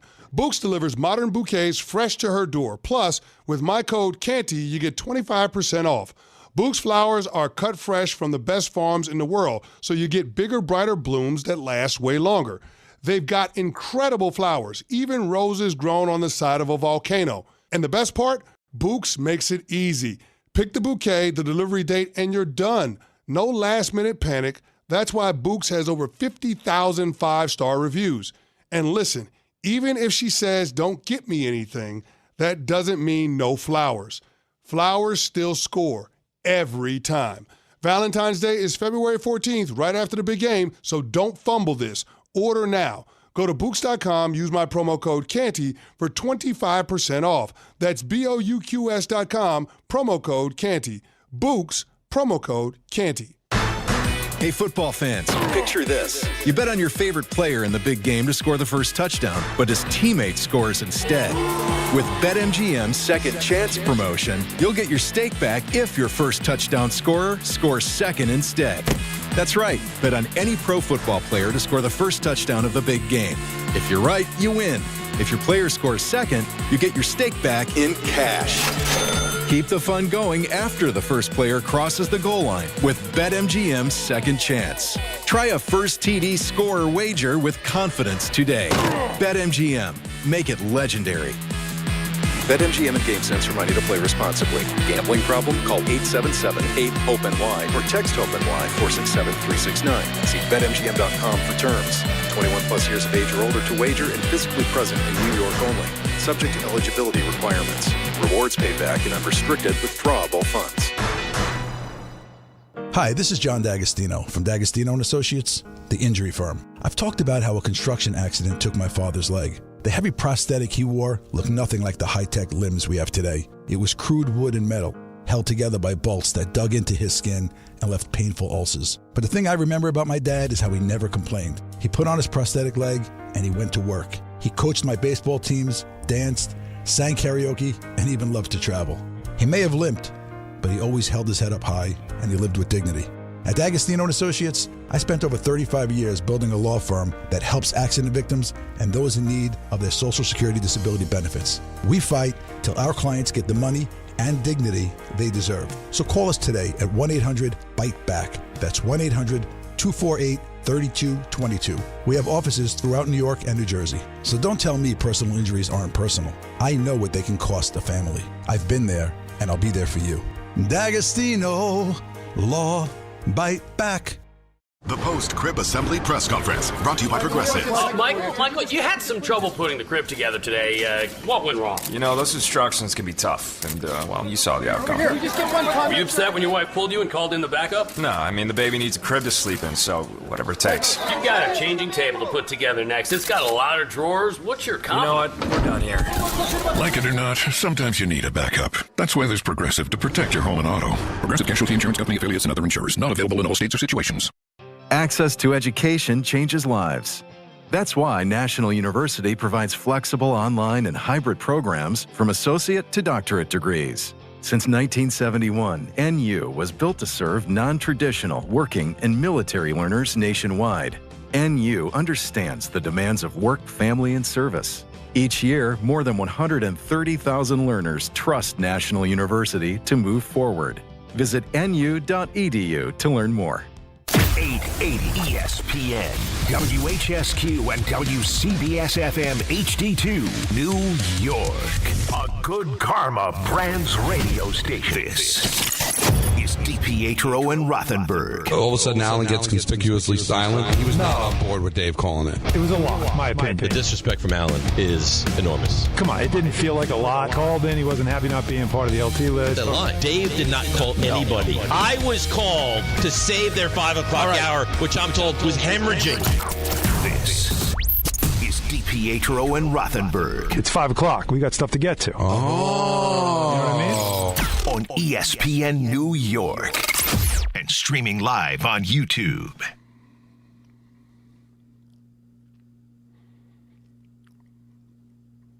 All right, DNR with you. Big 9 o'clock hour, ESPN New York. You know how I feel. I know he's your guy. He was my guy, too, and now he's no longer my guy. And that's Alan Hahn, who said I stunk and that I forced my way onto his show yesterday. Alan, I don't feel great about you right now, but I do respect you, and I will allow you to rebut the nastiness that's taken place over the last 12 hours. There's no need to rebut. By the way, beautiful matching hats, boys. Thank you. Really, really nice. Thank you. I thought you called in because you were mad that you weren't part of it. Nope. So I didn't know that you were asked to come on. First of all, I was at MSG. I wasn't with the guys in the studio. You know how that can be, the disconnect. When you're not together, it's not the same. That's why our show prides itself on being in the studio as much as possible together, because we feel like that's the best way to do a show. Yeah, for some Everybody shows does that it is their the own best way. way to do the show. We all do it. We all do it our own way. Yep. But I'm just saying for us. So when we're not together, the show unit just doesn't have the same kind of synergy. And so in that moment, me being disconnected on the outside, that's on me. I'll take that. That's on me. I wasn't aware of what was happening there. So there was a part of me that felt like, why is Dave Bigfooting the show? Like, just jumping in like, I got to talk about my guy LT. I know you have a man crush on him, and I understand it. So that part there was on me. I'll tell you, I had bad information. So okay. It really wasn't about you either, Dave. Just also let me correct something, because as always, I listen every morning, taking Gracie to school. And so Gracie was enjoying hearing you guys misrepresent me. So what I want you to know is that segment, the list, was phenomenal. And in that situation, knowing that they were going to play Anthony Pusick, our great producer who did all this, he did this pre-production. Yep. They were playing the calls. You listened. The calls for each play were wonderful. So who the hell needs to hear from Yo-Yo Me? Or what do you think the LT play? We know the 5. Just play them. It's going to be great. And we got to hear Pat Summerall and John Madden, Jim Gordon. We heard some great calls. And that turned into that conversation about how great the broadcasting and the voices were and how enjoyable that was to listen to. And it was. So that's all it was. What I was trying to do there is something in broadcasting I think that gets lost a lot. It's called layout. Let the segment breathe, let it happen. That's what I did.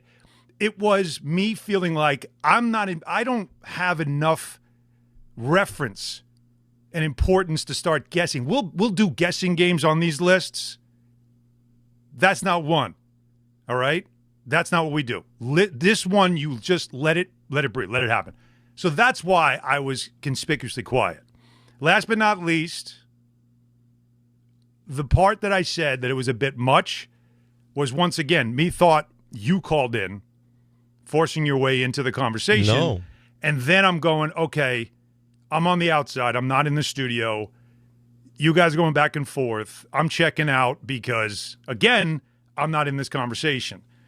And if I learned anything from Rick in the time we spent together, and it was a lot of things I learned from him. Blame someone else. No. But that is at all costs. That, all right, that's the second one maybe on the list. Yeah. But the first one is don't linger. Oh, yeah. Never linger. And I'm in the Hall of Fame for Irish exits now because of that.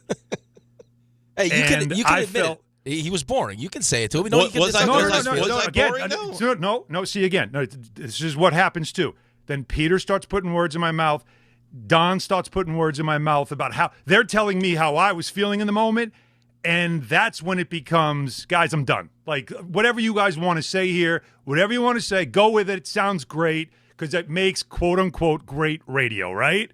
So that's it. I couldn't wait to get to 520 at that point. So that's really what it was about. On me. I was being petulant at that point, but the misunderstanding was you.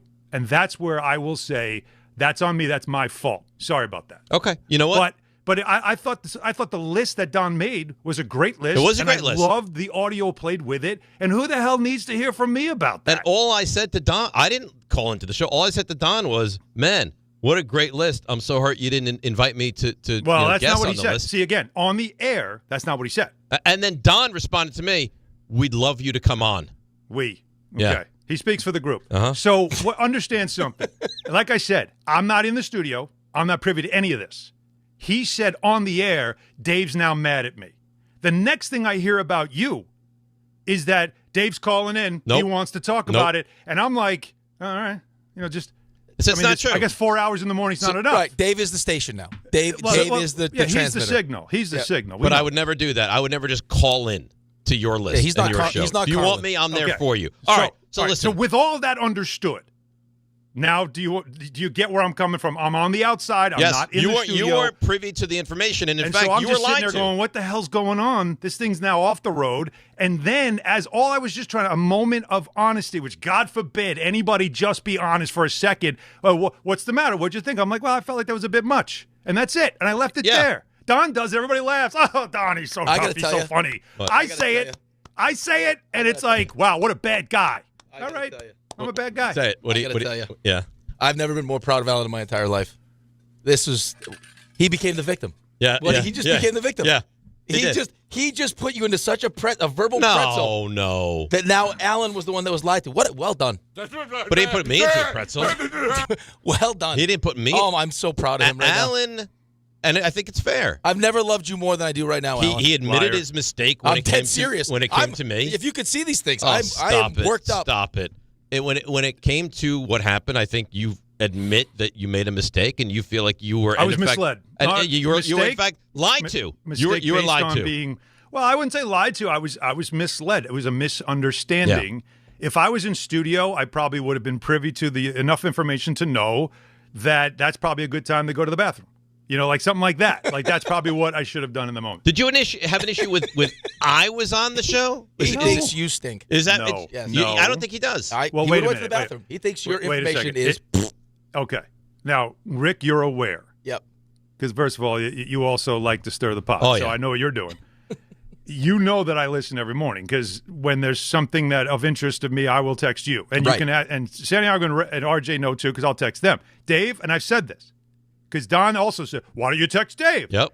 Dave's hosting. I'm not going to bother you while you're understand hosting. what real work is on a radio show, unlike Rick, who just sits I had there to as a carry passenger. the guy. I had to carry that guy, and I also had to carry Bart for a while. You know what kind of heavy lifting that is, right? I'm not looking at my phone in the middle of the show. Who does that? Well, you're welcome to text me. But now I'm the third wheel, so I can look at my phone. I can text during the show. It's more fun.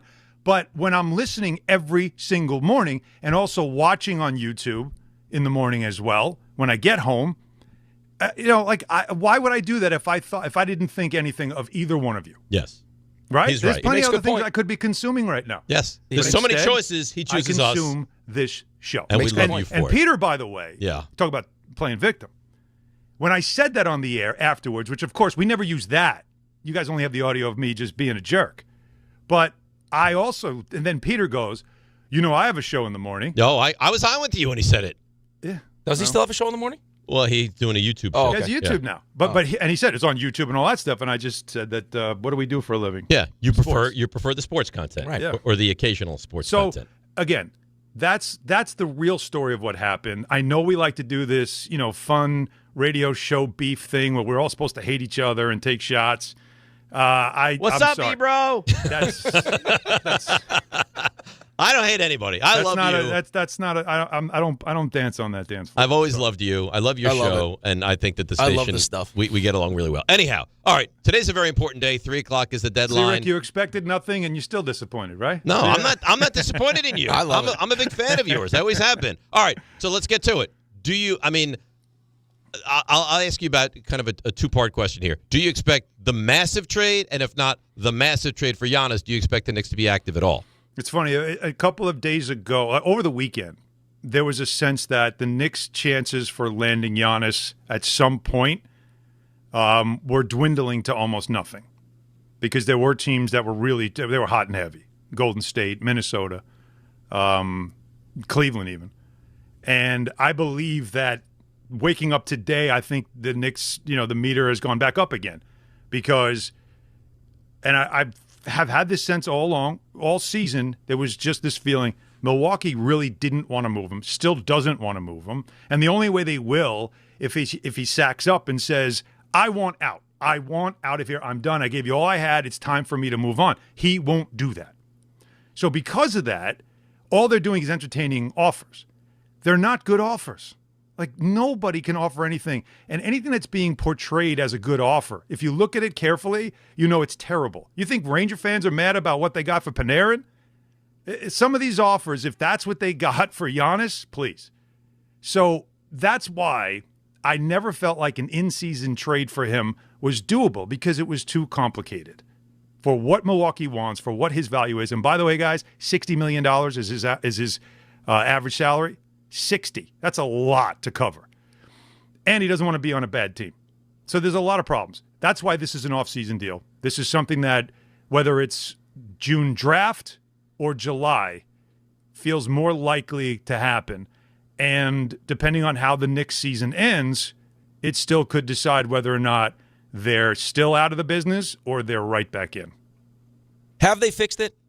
You lose 9 of 11. I understand that. We wanted to blame the NBA Cup, fatigue, schedule, everything else, and now 8 in a row. That's real, though, Rick. It's real. No, I know it's real. Listen, I understand it, and there's evidence from the last couple, but it felt like some of the same stuff that we saw last year, right? Some of the defensive stuff was like creeping back into this thing, and then you heard bickering with roles, and it's like, okay, Cat, like we're almost halfway through the season, like figure out your role. But now, I mean, listen to a clip we just played, like he's all in, like they've bought in the defensive adjustments they made. Tell me where, like, at this moment right now, and we got Detroit, tomorrow, and we got the Celtics on Sunday. Yeah. Like, is this team good enough to get to the NBA Finals? Yes. Yeah. They've shown us the majority of the season. If you take the 11 games away, that's a small piece of what has it. Right, they lost 9 out of 11. It's the worst stretch of the season. But remove those 11 games out of the 52 that they've played, their record is incredible. Right? So they are an elite team. They had a bad stretch, and I don't like making excuses, but if anybody can relate, it's you. You understand that not only is it the post-NBA Cup hangover thing that we've seen now for 3 years from all the teams that win it, but also I was on the road with the team a lot after the Cup. They went from Vegas, and they went on a stretch of 19 games, 10 of them on the road, and they didn't have more than 1 day off in between a lot of games. They had a bunch of back-to-backs, 1 day off, no 2 days off, and they weren't home. And anytime they came home, they were home for a day, went back on the road again. Practice time was important for them to kind of recalibrate their defense, figure things out that teams were starting to figure out with them. Also, in the NBA, it's like batting practice. You have practice during the day. Then guys go back to the gym at night, and they get up shots, 300, 400 shots, to get their shot in rhythm, stay in rhythm. When you're on the road, you can't do that. So a lot of the shooting went down. A lot of the rhythm was gone, and then there were some injuries, and their defense needed work. They had a stretch, that Philly game last weekend. It was a Saturday afternoon in Philly. They were off the 2 days before and the 2 days after. They got a lot of practice in. They've been home, and they've all said being home, getting some practice time in to figure out the defense, fix some things, and getting shots up at night have gotten this team's legs back under them. So you do believe that. I still think they've got to do something before 3 o'clock to upgrade the bench a little bit, but I do think this team, when it's healthy, is one of the best in the East and has a chance to get to the finals. Do you anticipate a deal before 3 o'clock today? Yep, I do. I think they'll do something. I mean, the Abaselli thing was more moving off of him and saving some money next year. That wasn't an acquisition of somebody. They're like, oh, well, we think, Dale and Terry. Why was that such a failure, though, Alan? I was actually excited about that move. I don't know. He just didn't fit. From day one, you could see it. Whatever it was, he wasn't comfortable with a role. There was something about him. It just didn't work here for whatever reason. Some guys just don't. It just doesn't fit. Now, I don't know how much time we Go have. ahead, ask Plenty of my time? question, Okay, yeah. good. I don't want to get yelled at for the clock and integrity and everything else. No. Dave took about 20 minutes on our show. I'm staying. Okay, I was invited into your home. Listen, host the 10 o'clock hour with us if you want. Landry Shamet. I mean, what has he meant to this team? He's been awesome since he's been back. Yeah, well, he's meant everything. He's been it's funny. He actually was saying in October, I was just trying to make the roster. New coach. Tibbs had him last year, liked him. But this year you had a new coach, and they didn't really know much about him. And he was just trying to make the team. And he's always going to deal with that shoulder. He's got to be real careful with that. But he's played, 25 games so far, and he has almost as many points in those 25 games that he did in 50 last year.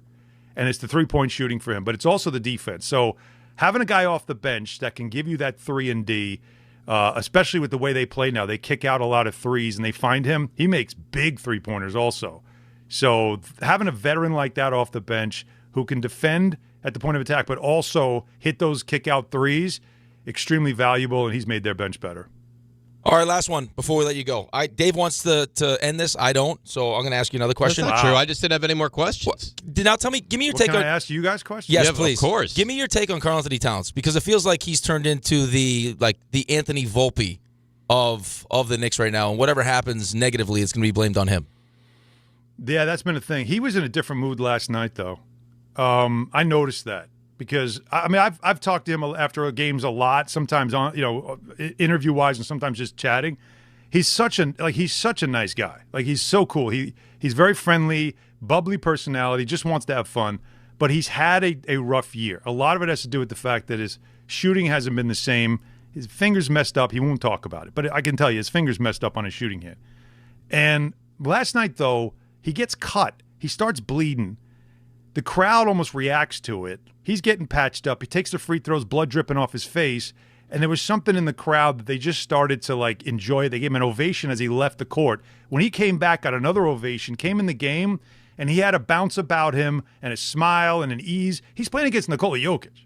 And there was something different about him. So who knows? Was that a moment he needed? I don't know if that's sometimes you just get punched in the face and it just changes your attitude. Sometimes worse, sometimes better. I think I just revealed something about myself. I got punched in the face a lot. You can tell by my nose. but he's somebody that I think needed that from the crowd. And also he might need to get past 3:00 today and know that it's behind him because obviously that stuff was out there too. We'll see. But I thought last night was a little bit of a different guy that we haven't seen this year. We saw last year, but we didn't see enough this year. Maybe that'll change, and maybe, of course, the crowd's reaction to him will help as well. Yeah, but you're right. Maybe you get to 3:00 and he doesn't get well, dealt. But I think it also the felt pressure's off him. It probably felt like an opportunity to prove to people how tough he was. Right? If the question is hey, you're more like a cat than a dog, and all of a sudden you sit there taking free throws. You're bleeding from the eye. Like, yeah, okay. You got to run off, and he got an ovation. Comes back, blood all over the jersey. Agreed. Yeah. Can you guys compare anyone else that you can think of, even in the New York teams, to Mitchell Robinson? He's unbelievable. Think about this, whatever they're doing with this, whatever the recipe is, keep it going, man, because he looks unbelievable right now. Yeah, well, that's the whole idea of not playing him in back-to-backs, which fortunately in the postseason there aren't those. But think about it, he's been a Knick. He's been a Knick since 2018. He's the longest tenured player on the team. If I told you that when he got drafted, you'd never believe me. Here's a guy that showed up for his press conference when they had that the draft the day after the draft. They have the press conference. They introduced these guys. He showed up. And I'm not joking. He didn't have a tie. They had to give him a tie. He didn't have one. He had just a dress shirt and jeans because he's a country guy. Yeah. And he could barely he really wasn't comfortable doing interviews and stuff. Last night, I right away I'm like, we're getting him on the court in front of everybody. We're doing it. He's never had the walk off in front of everybody, and to see how far he's come in those years. But the impact he has in the game, despite limited minutes, and I was wondering, give me another player. He's not a star. No, I don't know that there is one. Radek Martinic. But you can't live without him. Radek Martinic. I'll never forget the day we saw him in the locker room. Had one piece of tape on his stick and one tooth. He did. No joke. Was he as good as Robinson, though? Nasty. You could open a beer bottle with that. Nasty. Tooth, I got in trouble because I said he was so nervous his tooth was chattering. He wouldn't talk to me for 2 months. But he was fast as hell. Remember when he caught Fedorov? Yes. If it wasn't for injuries, dude, he was one of our most steady defensemen. He was such a great skater. He was smart. You put him with Hammerlick, and he just knew what to do. But, Dave, Fedorov had a breakaway. And you're talking about a defenseman. Chased him down, caught him.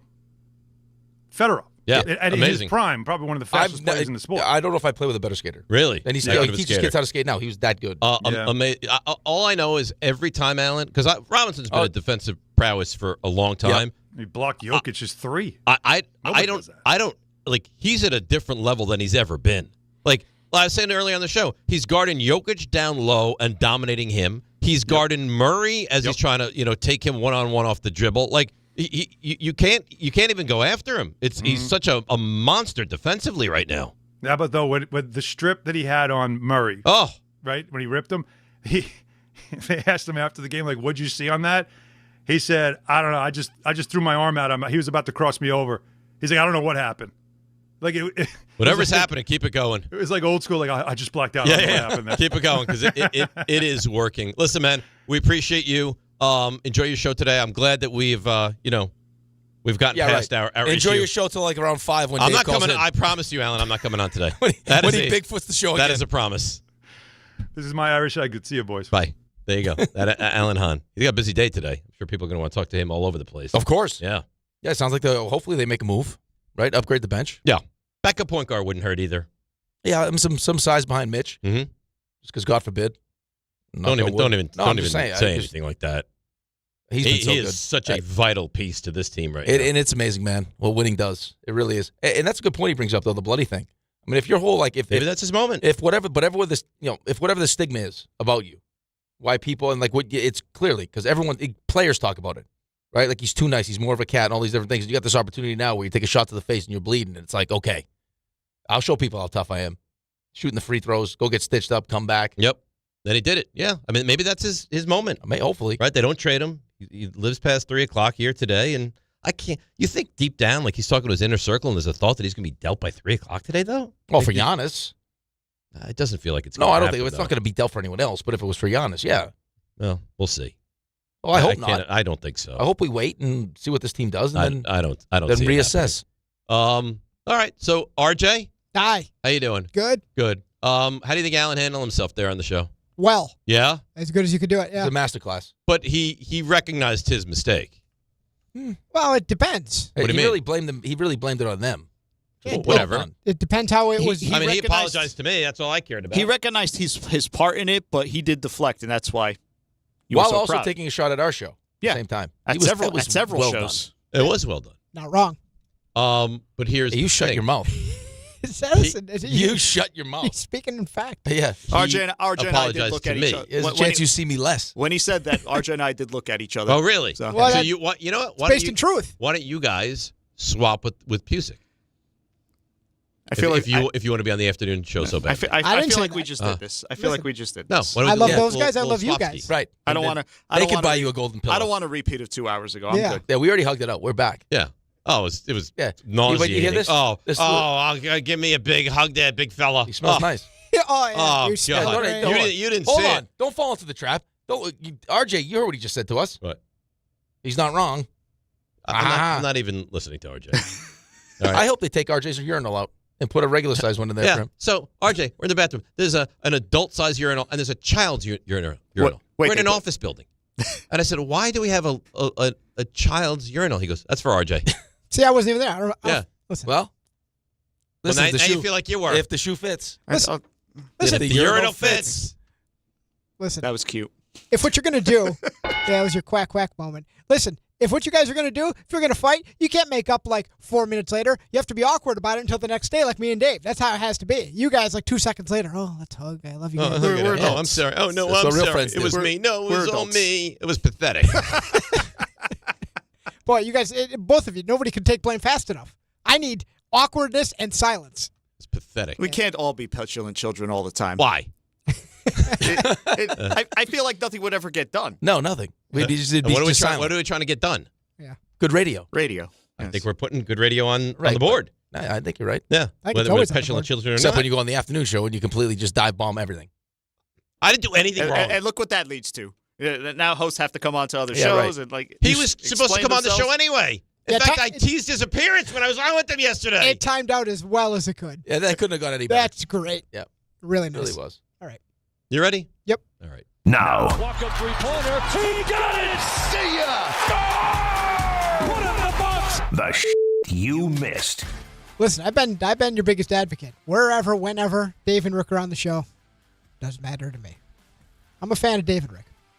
Such a liar. Not true. Ask around. I'm an advocate of yours. I know where you are at all times. All right? times. That's creepy and also true.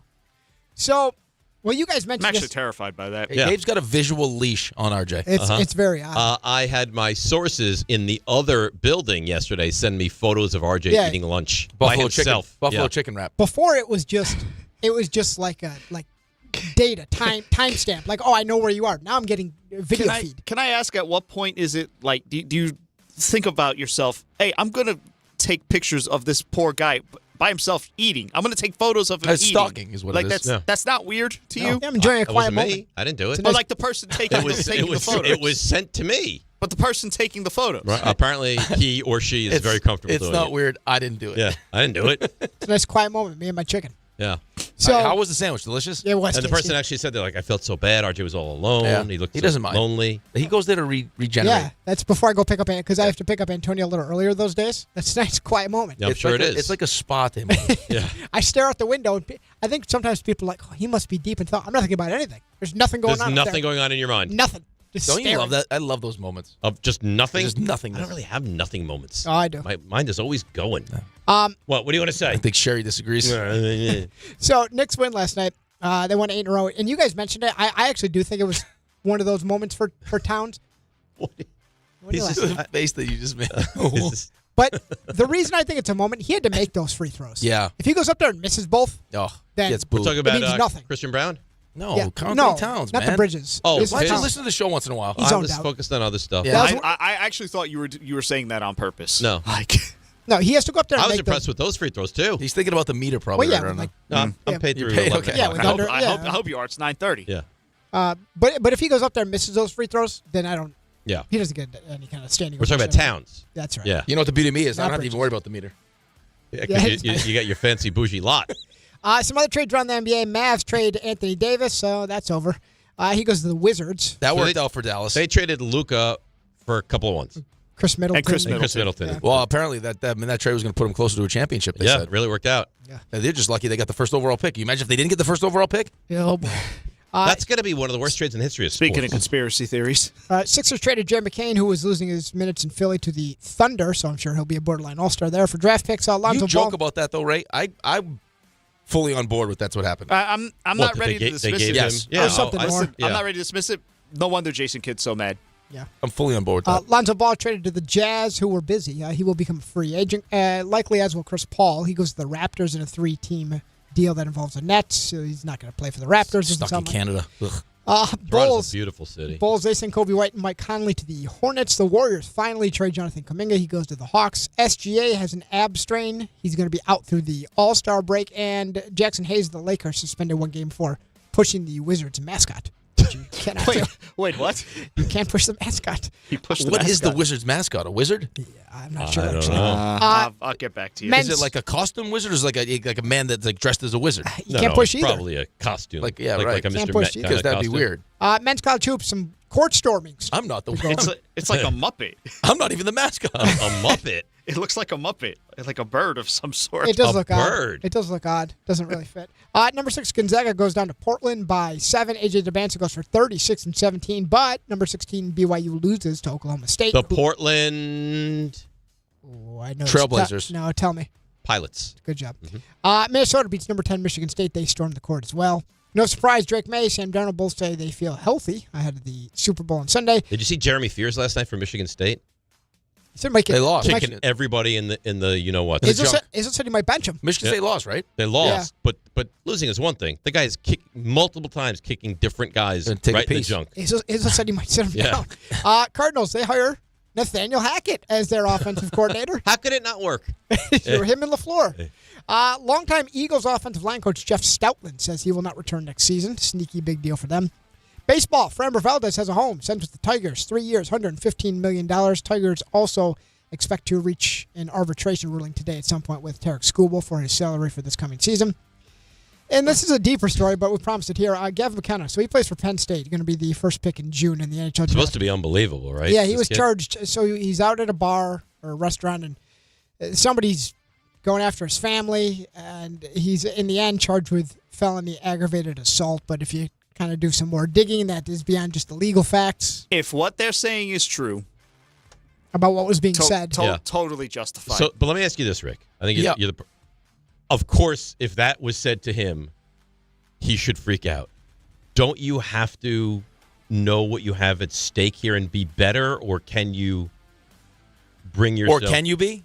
Listen, the topic of conversation last night, because we had a game, was I can't believe he would do something like that. And this is what happens. I mean, and first of all, like at his age, he's out at the bar, like it just right. But he's making, I think they're saying like 700,000. Family's there. Yeah, it's family's there. He's making 700 grand. But so doesn't he have to be smarter? Has to be, but I think in that situation, once you heard the information that came out, that the other story, it's DK Metcalf. Right. He was clearly targeted. Did you see what that guy is suing Metcalf exactly. for? That's exactly why I bring it up. $100 million. But again, like he was targeted, and yeah, you want to know better, but sometimes you can't help yourself. Not saying it's right. Yeah, I think there's like certain things that you can say, and you'd be have to like, okay, like I have a lot more at stake here. Right. Like, let's be smart about it. Again, I'm sure his I parents- understand why he would freak out, but I just think you have so much to risk and to lose, and it's just right. But I also recognize that you're a human being. I get it. He's a kid. I and get in that moment, like you say, what you said about my mother, there's a chance that I'll knock you to like next there's week. not much thought that goes into it. Right. I happened to check out his Instagram at some point. All his teammates commented under his last post, which didn't have anything to do with anything, but just like Conor McGregor gifts and a bunch of stuff. So I think you Conor see McGregor. Yeah. Yeah, You see where a lot I of think his he gave him, what was teammates it? It sounded like the story's like he gave him a 2-piece quick, and the guy was just broken jaw. I mean, see you later. Yeah. That's it. That's nice. Well done. All right, let's break, come back, and, of course, more Knicks to get into. Maybe a little Carlos Mendoza from the K Show as well. It's DNR with you, ESPN New York. All right, let's check out the roads. Here is Debbie Duhaime. Hi, Dave. Hi, Rick. In the big 9 o'clock hour, we've got major issues all over. Let's get to the meat of the problems. Major problems on 287 southbound, bumper to bumper for miles. Heading down toward exit 34 into Morris Township. Accident blocking 2 lanes. 18 is still closed in both directions at Ruse Lane over in East Brunswick. Accident with down wires over there. We're seeing delays this morning on the New England Thruway northbound right into 287 with a stalled vehicle. And over on the eastbound Gowanus at 7th Ave, a collision blocking 1 lane. Sponsored by Positive Coaching Alliance. If you have questions about youth or high school sports, Positive Coaching Alliance can help. PCA develops better athletes and better people through youth and high school sports. Info at positivecoach.org. I'm Debbie Duhaime, 880 ESPN New York. DraftKings Sportsbook is making every snap, every drive, every moment of Super Bowl 60 count with DraftKings Live Millions. Open the app, opt in, and get your promo token. Place a live bet of $1 or more on the Super Bowl, and you're in. Download the DraftKings Sportsbook app and use code GAMENIGHT. That's code GAMENIGHT. Bet live for your share of $5 million in prizes with code GAMENIGHT. In partnership with DraftKings. The crown is yours. Gambling problem? Call 1-800-GAMBLER. New York, call 877-8-HOPE-NY or text HOPE-NY. Connecticut, call 888-789-7777 or visit ccpg.org. On behalf of Boot Hill Casino in Kansas, wager tax pass-through may apply in Illinois. 21 and over in most states. Void in Ontario. Restrictions apply. No purchase necessary. Opt-in required. Minimum odds minus 500. Prizes either bonus bets or single-use 20% profit boost. Max bet $20 that expire in 30 days. See official rules at sportsbook.draftkings.com/promos for entry period and free method of entry. Sponsored by Crown Gaming, Inc. More people trust their hearts to New York Presbyterian than any other hospital in New York. It's because New York Presbyterian has the most experienced cardiovascular doctors, treating a full range of heart conditions, from heart failure to valve repair, with the most advanced treatments. Find a doctor at nyp.org/heart. New York Presbyterian. New York Presbyterian Hospital, based on U.S. News & World Report 2025 to 2026 cardiology, heart, and vascular surgery rankings. Texting enrolls you in a recurring automated marketing text messages. Consent not required to purchase. Message and data rates may apply. The team's looking good this season. I think so. Man, I miss playing football. Ever since I turned 40, I just can't find that fire I used to have. Think it could be lower testosterone? What do you mean? I was feeling the same way. After 40, the body has less testosterone, and men lose their edge. That's why I take Nugenix Total T2. That's the testosterone booster, right? Yes, but Total T2 is their brand new formula that skyrockets nitric oxide levels in as little as 3 hours. Since I started taking it, I've been lifting like when we played for Coach Carter. My energy is way up, and it even spiced up things between me and the missus. Are they still giving out complimentary bottles? Yep, just send a text. Text HAWK to 321-321 for your complimentary bottle of Nugenix Total T2, the next generation testosterone booster. Text now and we'll include a bottle of Nugenix Thermo X, our newest, most powerful fat burner ever, absolutely free. Text HAWK to 321-321. That's HAWK to 321-321. These statements have not been evaluated by the FDA. This product is not intended to diagnose, treat, cure, or prevent any disease. DraftKings Sportsbook, the #1 sportsbook for live betting, is making every moment of Super Bowl 60 count with DraftKings Live Millions, featuring over $5 million in prizes. Here's how it works. Open the DraftKings Sportsbook app, opt in, and get your promo token. Place a live bet of $1 or more on the Super Bowl, and you're in. And every live bet means another shot to win. Download the DraftKings Sportsbook app and use code WHSQ. That's code WHSQ. Bet live for your your share of $5 million in prizes with code WHSQ. In partnership with DraftKings, the crown is yours. Gambling problem? Call 877-8-HOPE-NY or text HOPE-NY and 467-369. 21 and over. New York only. Eligibility and restrictions apply. No purchase necessary. Opt-in required. Minimum odds minus 500. Prizes either bonus bets or single use 20% profit boost. Max bet $20 that expire in 30 days. See official rules at sportsbook.draftkings.com/promos for entry period and free method of entry. Sponsored by Crown Gaming, Inc.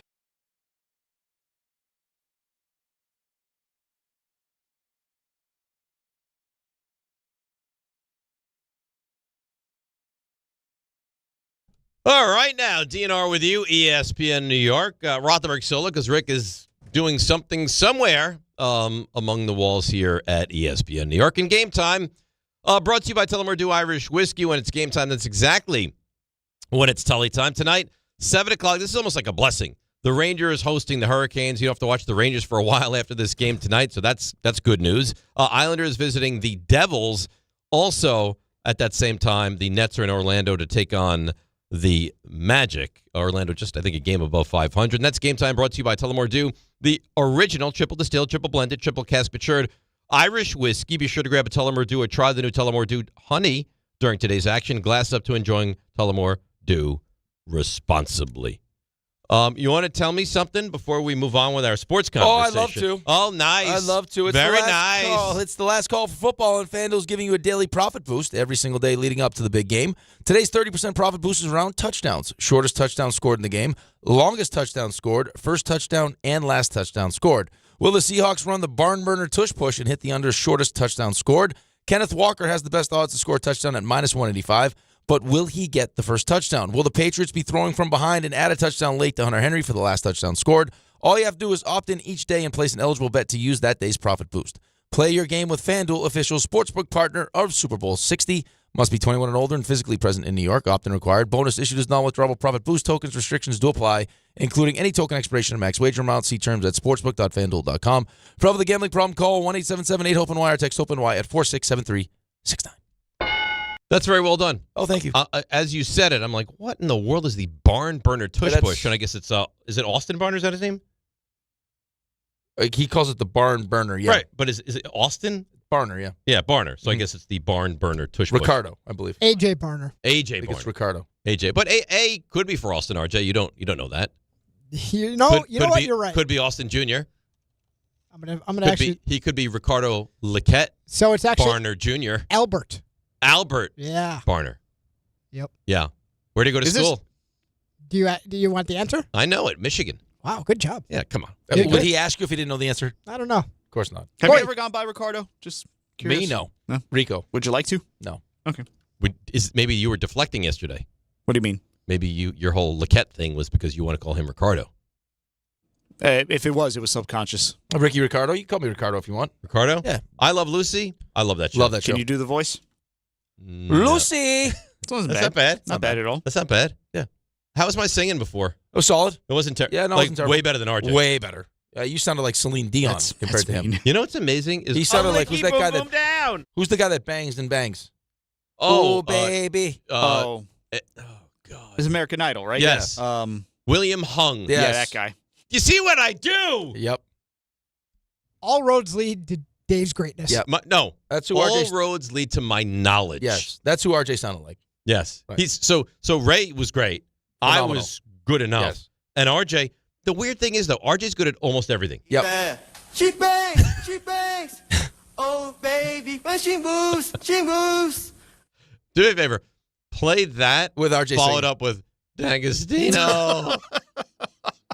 Would you? That's mean. No, mean or not, I think it would be appropriate. But he's so good at almost everything. Everything. He can't sing at No. all. Well, he had to be bad at Or something. dunk a basketball. You don't know that. I know that. That'd be nice. Right. Spud Webb dunked. Yeah, he's not Spud Webb. Size-wise.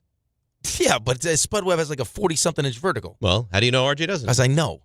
Spud Webb's real first name was? Anybody? You'd have to shoot RJ out of a cannon. RJ, what's Spud Webb's real first name? Potato. No. I actually don't know. Anthony. Wow. He doesn't go by Spud because his first name's Potato. How great would that That'd be a great nickname. Potato Webb?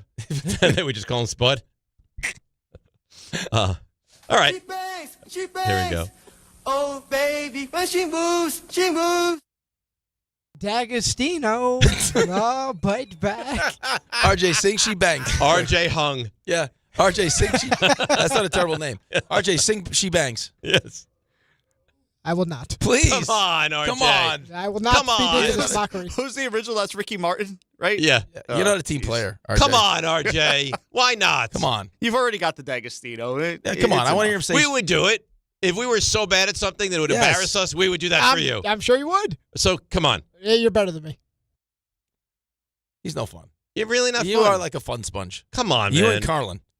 Like, just fun RJ. leeches. What's up? Come on, RJ. Have PJ sing it. PJ's busy. See? PJ has a real voice, though. Real voice. You're not going to sing it? No. Why? No. She bangs. Come on, RJ. Just one time. RJ. Not happening. Come on. But why? It's just not No, happening. I understand it, but why won't it? It's just not happening. But you won't answer the question. Why? That is the voice of an angel. Yeah. Your voice is like a combination of Fergie and Jesus. Yes, RJ. Maybe another day. So another day. Dedicate it to someone you know that bangs. This is what you want. You always You have know what to. you need to do. This is what you need to do.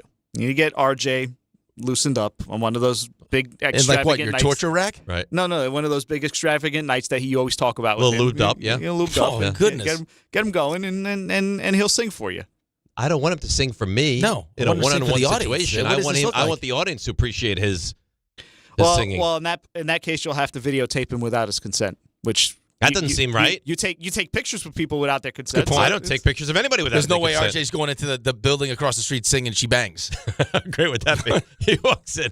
Yeah, how you doing? And then he starts singing. All right. Jalen Brunson, what pleased you so far the most about this win streak? Our defensive communication, our habits, the attention to detail has really been big for us. So we got to continue that. And that's sparking this run for us. Their defense has really been better. It's been much better. Yeah. And Allen brought up the practice, which is a good point, because when you're playing, every other night, you don't have much time to practice. And then on top of that, it sounds like the adjustment that they've made, right, where they're pushing everyone to the baseline as opposed to, down through the middle. Right. And then it's like, and I didn't think Bridges played all that well last night. No, he didn't. But defensively, he's pretty good. OG's a dog defensively. Beast. And Mitchell Robinson. And Mitchell Robinson is at a different level. Sham is a good defender. Yep. When they get Deuce back, Deuce is a good defender. But it's weird. It's like they're playing the offense-defense game. Like you get the ball, get Towns in there, timeout. Well, you had to wait because you're not going to do the hack-a-Mitch. Right. And I got terrified. There was one play. It was like 40 seconds left.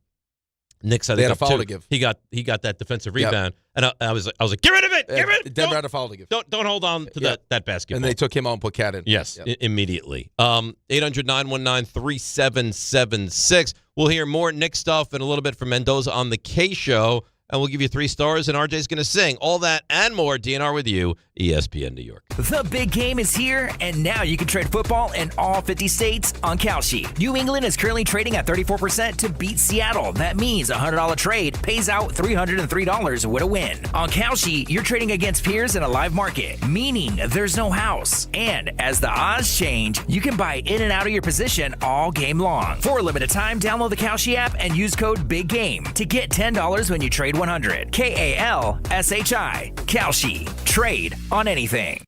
Hi, I'm John D'Agostino from D'Agostino and Associates, the injury firm. You know what's interesting about the words personal injury? The first word is person. And at D'Agostino and Associates, that word means everything.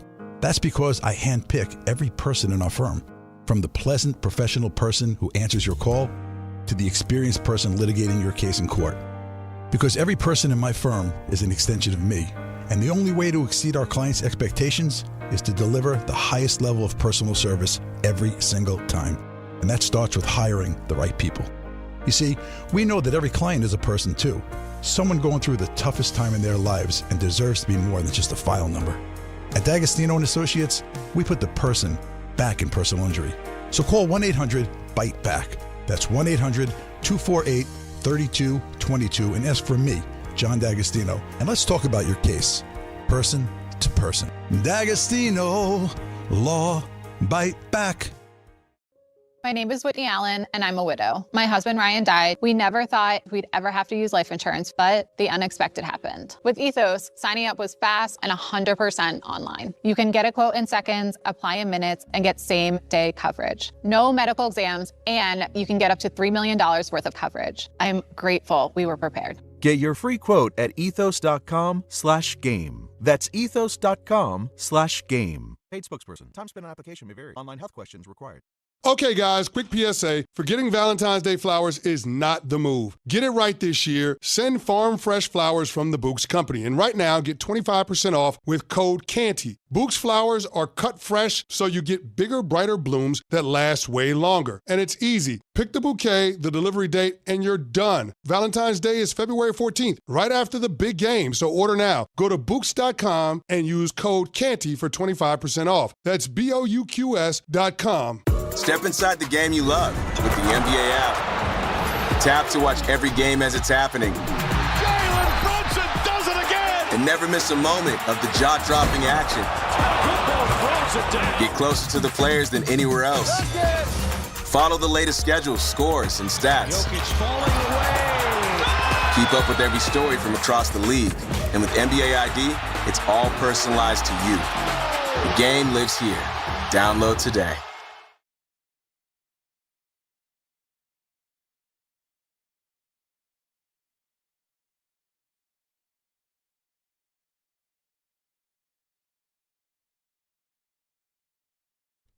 DNR with you, ESPN New York. I want to hear from Mendoza. Was on with Kay yesterday momentarily.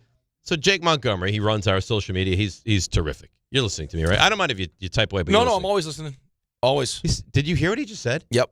He said one single movie ticket now is $22. Yep. When did that happen? When did that happen? $22? Just the natural inflation of... I have not experienced a $22 movie ticket. So you're telling me you take a family of 4 to the movies and you're spending well over $100 now? Yeah. Because you got to get the popcorn. You got to get popcorn and everything else. Yeah, of course. A drink and it's 4 expensive. tickets. Yeah. That's crazy. Well, on top of the fact, too, like, I mean, how many movies have really come out that, like, drag you to the theater when you know you can wait and just stream it on your television at home? I don't go to the movies really anymore. Right. Like, I'd rather wait the couple extra weeks and then just rent it at home. I agree. But I really, like, there's the occasion, like Oppenheimer, I really wanted to see in the movies. I went the day it came out. I wanted to see, and still want to see Marty Supreme. I haven't, but I want to go see that in the movies because it's going to be a while before it comes out. But $22, it's a lot. Well, I mean, unless you wait until it's finally released for free, it's still going to cost you at home. Well, I mean, the amount of money I spend on streaming, I can't even imagine. Right, but even on stream, once it's available, like, early. You still have to buy it? Well, yeah, until they finally release it for free, but it's going to be $20, and then to buy, it's... Well, why would I need to buy it, though? Some people want to buy the movie. Rather than pay $20 to rent it, you can pay like $30 to buy it, so you have it. Yeah, but I don't need... No, like for my kids, if it's a movie that the kids then I you know can we'll put them in watch front it of the again. TV and they'll watch it over and over and over. Or from a road trip. All right, so Carlos Mendoza was on with Kay, and he had some interesting things to say yesterday. Do you feel some pressure to win is the question. Here's the Mets manager. There's always pressure, Michael. I feel like I'm going to go back to my first spring training as a manager, where there was apparently to the outside noise, low expectation. There's always high expectations in New York.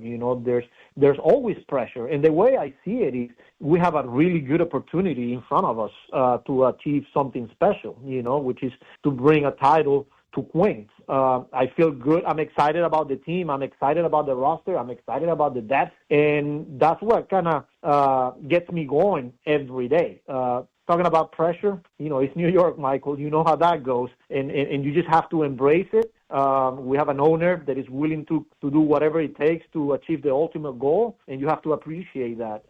So for me, that's how I approach it every day, and that's how I will continue to do it. It's actually a funny answer. I mean, there's always pressure. Well, there's always pressure, but I mean, if you wanted to answer the question the way it was intended, they fired my entire coaching staff, right? Like, I mean, I'm the only one left, right? So of course there's pressure. We didn't make the playoffs. We won 83 games after spending almost $800 million on Juan Soto. Right, but he's not going to say there's more pressure this year because there is though. Right, but he's not going to say that. Oh, I know, but I'm saying like if that's the answer, yes, there's more pressure. So by the way, I'm one of those. I'm all in. I need the I kept saying Stern's going to do some stuff. I think they'd be a very good baseball team this year. A really good baseball team this year. I mean, there's still some questions, though. I mean, there absolutely is. Well, starting pitching, bullpen. Well, yeah, what version of the starting pitching is? I mean, I think Nolan McClain is really good. And you like Peralta. I think Freddie Peralta is really good. Yep. But what version of Minaya am I getting? Senga. Can Senga stay healthy? right? I These mean, are Clay Holmes was good. Right. Peterson was good, but wore down. So, like, what kind of defense am I getting at third base? What kind of defense am I getting at first base? You see the report at, I think it was a Pittsburgh, might have been an afternoon. Can Carlos Alvarez stay healthy? Not Carlos. Oh, not Carlos. Francisco Alvarez. That apparently the Pirates are making real inquiries on both Vientos and Beatty. Mm-hmm. We'll see. But the Mets are sticking to their high asking price. Who would you keep? Ooh. It's a tough question. It's a really tough question because, I mean, Vientos is the better offensive player. Right. Or has been. Beatty is by far the better defensive player. You saw Vientos in the playoffs. I'm interested to know how much of Vientos' struggles were him just getting ahead of himself. Having that kind of success, especially in the postseason. I hate to cop-out answer. I don't know who I would keep. I think you probably keep Beatty. I was going to say Beatty. Just because of the versatility. But it's like 51-49. Well, where are you playing Vientos? First base? He's not good. He's not good defensively at third base. DH? Right, but you already have a DH. He's a young player. Like, are you going to get him enough at bats? I guess you alternate between first base and DH.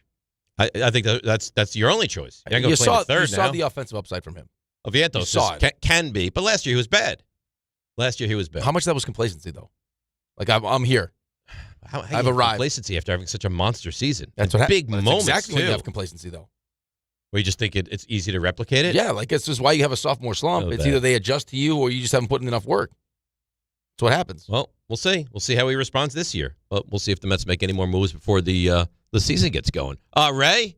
Oh, hi. You want to apologize to Rick again before we start the 3 stars? No, we hugged. I don't need another apology. You guys are good? Music? I could brothers, whatever you want. Brothers fight. Brothers fight, yeah. Okay. It happens. All right. That's fine. Are you ready with the 3 stars? Yeah. Let's go.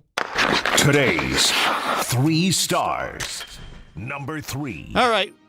Speaking of, like, feelings and getting hurt, you seemed hurt by the fact that this whole Caribbean thing that was pushed in this meeting yesterday, it's going to Rick, and you view Rick in a certain light. They look at him as sheerly man meat. That's it. Nothing else but. Give me the big, beautiful meat. And listen, instead of sending to the Caribbean, they can send you someplace else. They want to send me to Europe and making the pizza. That's what they want from me. That's kind of insulting because, again, Rick's got the Italian thing. Well, he's a Caribbean guy. No, I guess he's the Caribbean guy now. Number 2. He is. I like